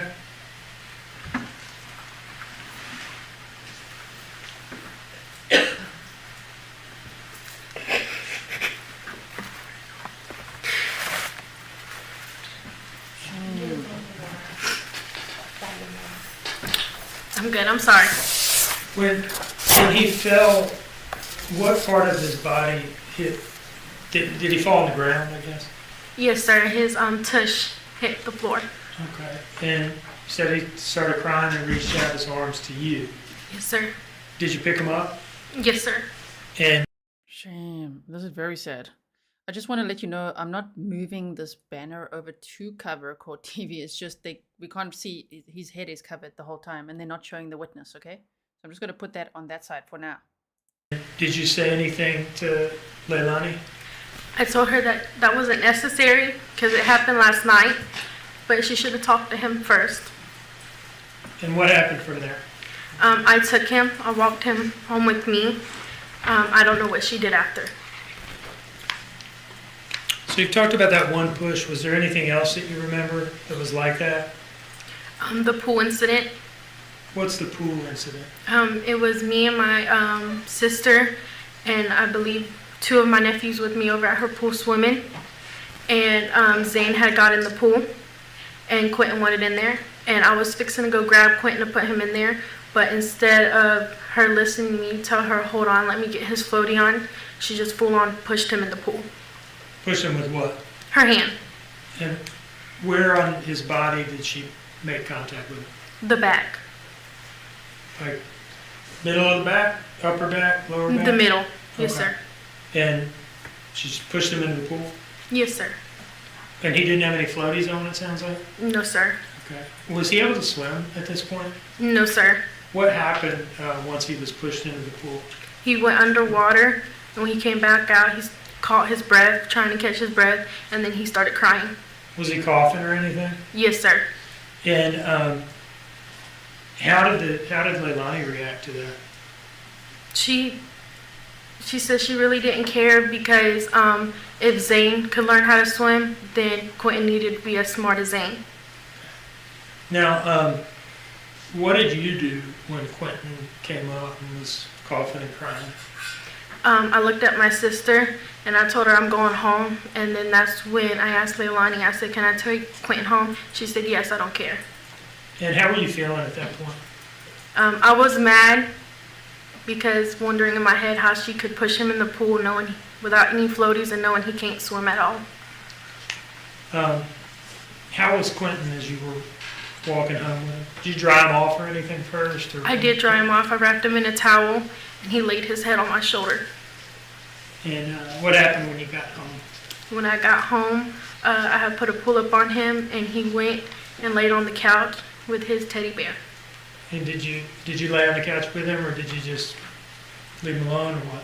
I went to go fix him some juice and then I laid on the couch with him. How long did y'all lay there? About 2 hours because he had fell asleep. Yes, sir. Did you take a nap there with him? No, sir, because I was afraid I was going to squish him if I fell asleep with him. Anything else you remember that was like those 2 things? Other than her getting mad at him with the stairs and stuff. Tell me about that. It was one night when I went over there and she was smoking. She had went upstairs and she was talking to me about Quinton's father. And she said she don't know how Quinton could look so much like his dad when she's the one that gave birth to him. And I said, well, I don't know, because I didn't want to really get into that kind of stuff. It wasn't my problem. And she just kept going on about it, and Quinton was down the stairs. And I said, Leilani, he needs help down the stairs because I had Sky in my hands. And she said, he's a big boy, he can do it. I said, no, he can't, because her stairs in Billy Joe's house was kind of weird. And I said, he needs help. She said, no, he doesn't. And Quinton just continues to roll. Are you talking about the stairs to the 2nd floor? Yes, sir. You said Quinton continues to roll. What do you mean? When he tripped on the first one and he starts rolling down. And I hand her Sky and I grab Quinton. How was Quinton when you picked him up? He was fine. He really didn't cry. Okay. Anything else you remember that was like that? No, sir. You mentioned that incident started with her asking or wondering how he could look so much like his father. What was What was her tone of voice like when she was saying that? I mean, she sounded happy, angry, sad? She sounded angry. Do you remember if you seem like a pretty mild-mannered person? Yes, sir. But if I asked you to tell me what it sounded like when she said it, would you be able to do that or not? Yes, sir. You want the whole, just how she said it? Yeah. When I walked in, she was like, "Hey, I got a question." I said, "Yes." And she said, "How the F could Quinton look just like his daddy? I'm the one that gave birth to him." And I said, "I don't know, Leilani. I really don't know." She said, "Zane's been my number one since he was born, and Quinton's just sitting there and useless." Anything else? No, sir. I mean, all Leilani can do right now is just be like, no, just like, psh. That's all she's got. Because the state, I mean, wow. They really, at first, you know, it's all the, I don't find it boring at all, but maybe the more like dry evidence, right? It's all very, like, now it's all the emotional stuff's coming up, and just her conduct and witnesses seeing how she treated her kids, particularly Quinton. Wow. I mean, I can't wait to hear from the babysitter as well. This is the babysitter's daughter. Oh, Leilani's so much worse than we thought. We heard, before this trial started, that the babysitter had said she'd walked over there before and saw Quinton and his brother unsupervised at the pool. This is so much worse. This is so much worse. Now she's pushing Quinton into the pool and saying he's useless and all of that. I mean, wow. Do you remember telling us last week about an incident where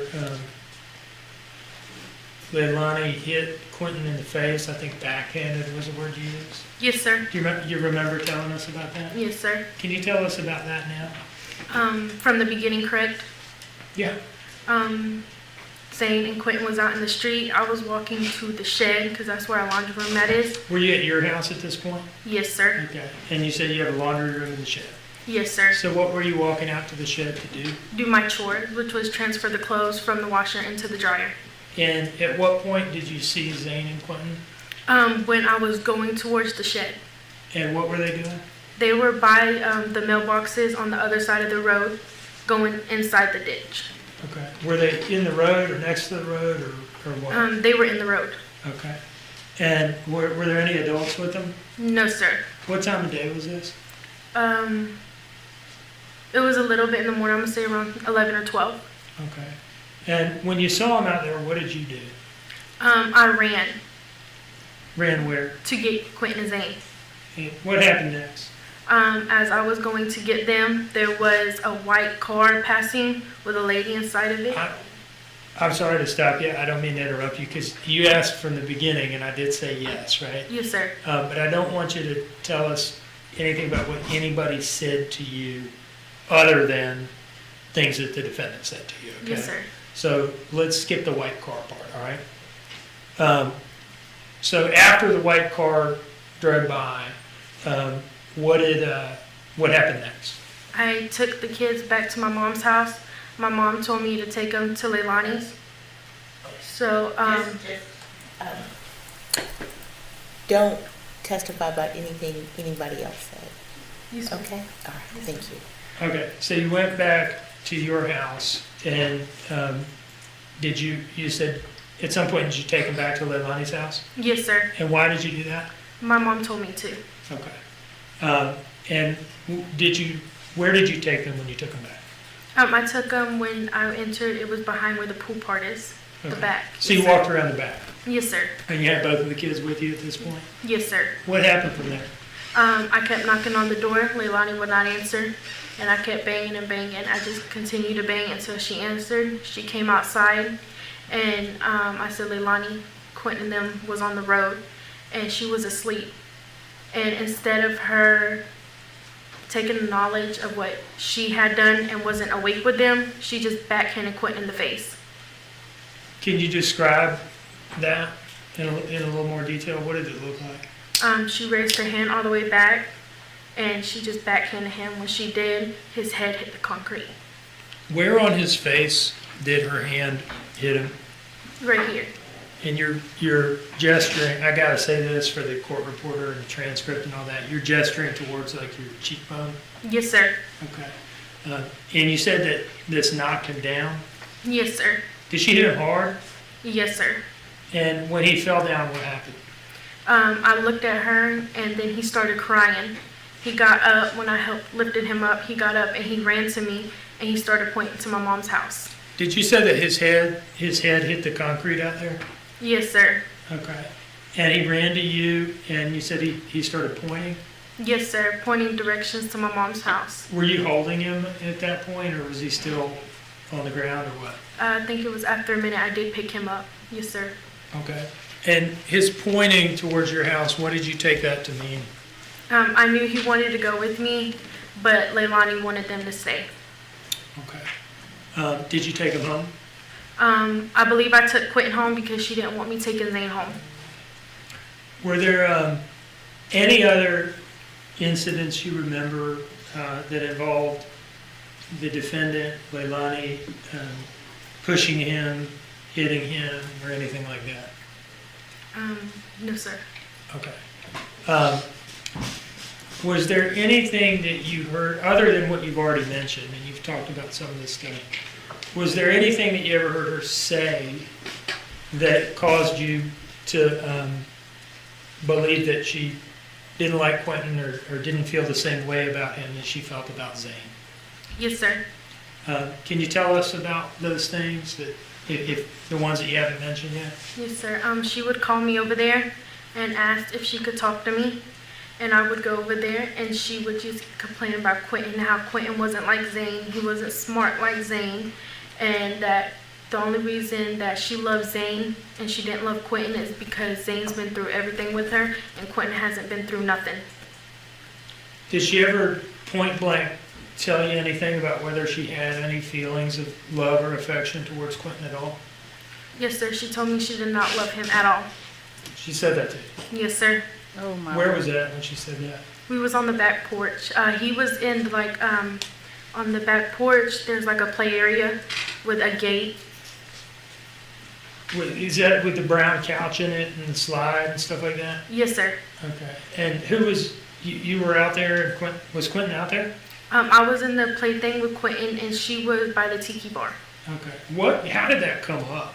That she's saying that about Quinton at that time? She was mad at Danny. Okay. Yes, sir. And how did it get on to Quinton and saying that about Quinton? Because Quinton was making noises with his mouth and saying he was calling out for Danny. He kept saying, Danny, Danny. And she kept getting mad about that. She was mad at Danny at the time? Yes, sir. Is that what you're saying? Yes, sir. And Quinton was calling out for Danny? Yes, sir. And that's what led up to her saying that thing about Quinton? Yes, sir. Okay. Did Quinton ever stay the night at your house? Oh, yes, sir. Can you tell us about that? Yes, sir. We would have Quinton for weeks at a time at our house. She never called to check on Quinton. But we never complained about it because we really enjoyed Quinton being at our house, being able to love on him. And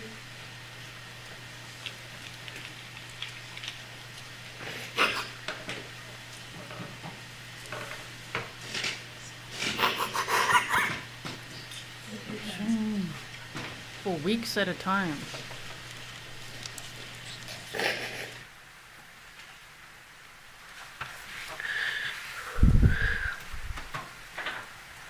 I'm sorry.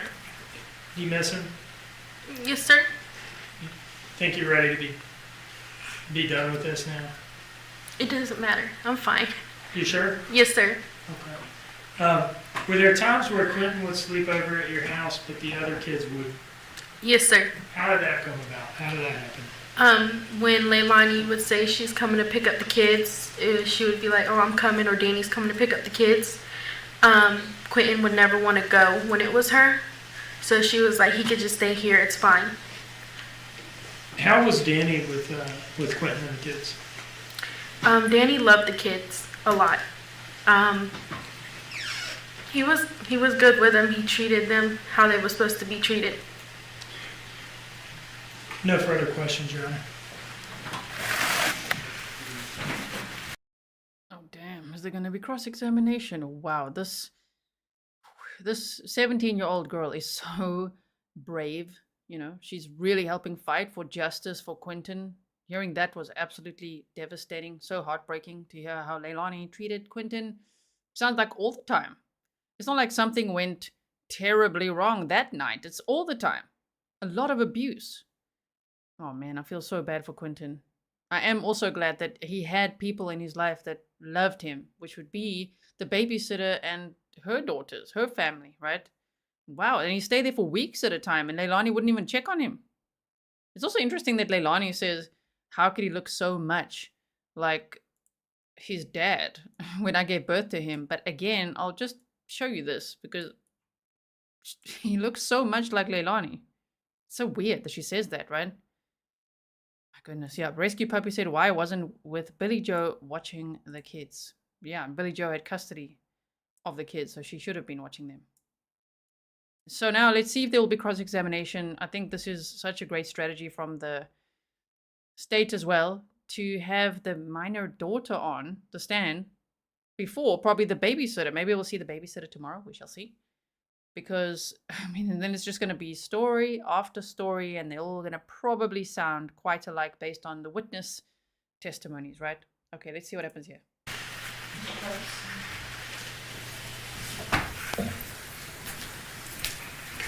Em, the last time you were asked to talk about these incidents with us,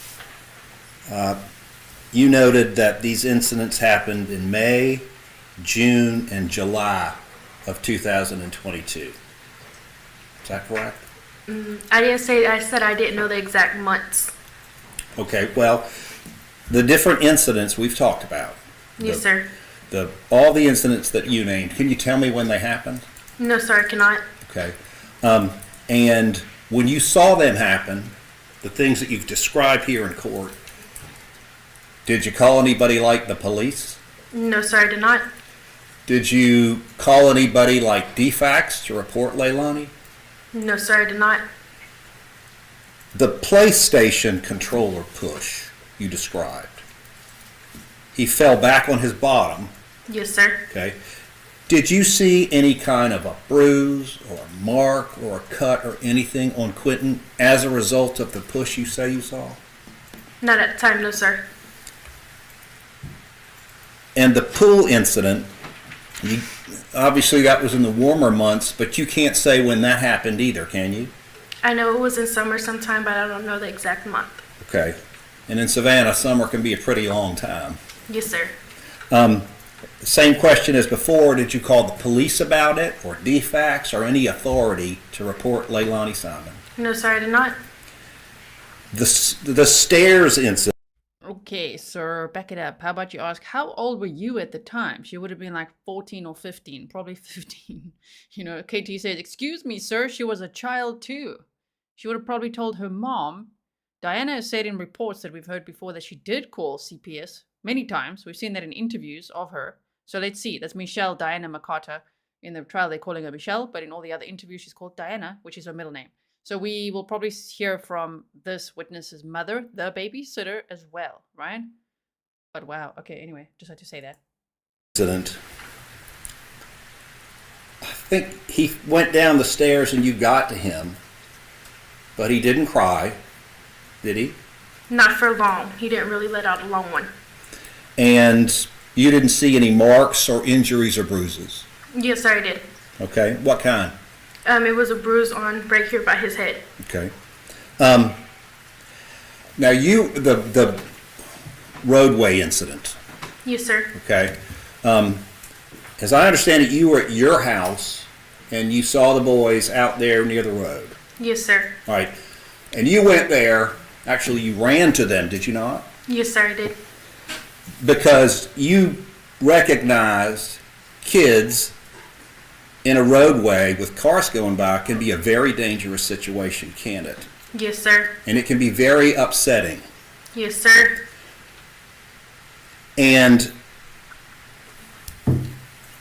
you knocked on the door but couldn't get an answer right. Yes, sir. Do you have any idea how Zane and Quinton then got out of the house on their own? Zane knew how to open doors. Okay. Yes, sir.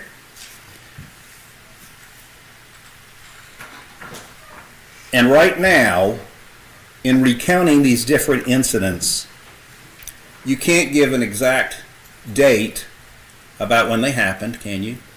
No, sir, I cannot. And we've already established you didn't call the police about it, call any authority, or any defects to report what happened. No, sir, I did not. Thank you. Yes, sir. Mr. King, can you redirect? When these things would happen, was there anybody you tell? I would tell my mom. No further questions. Ms. McCarta, you're excused. Thank you.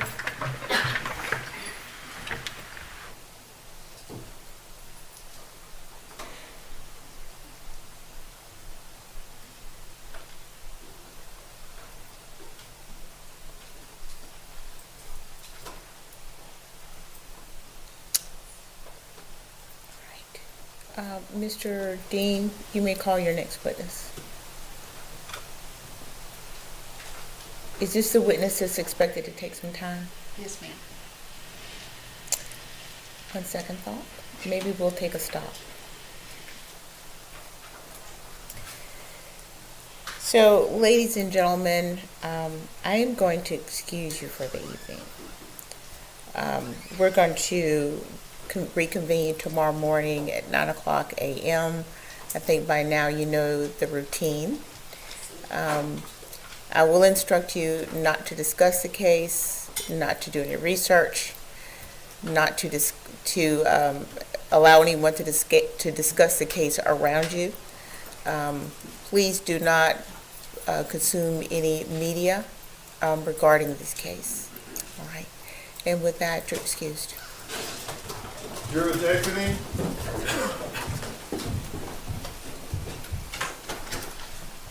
Sure, Leilani. We've learned a lot more today.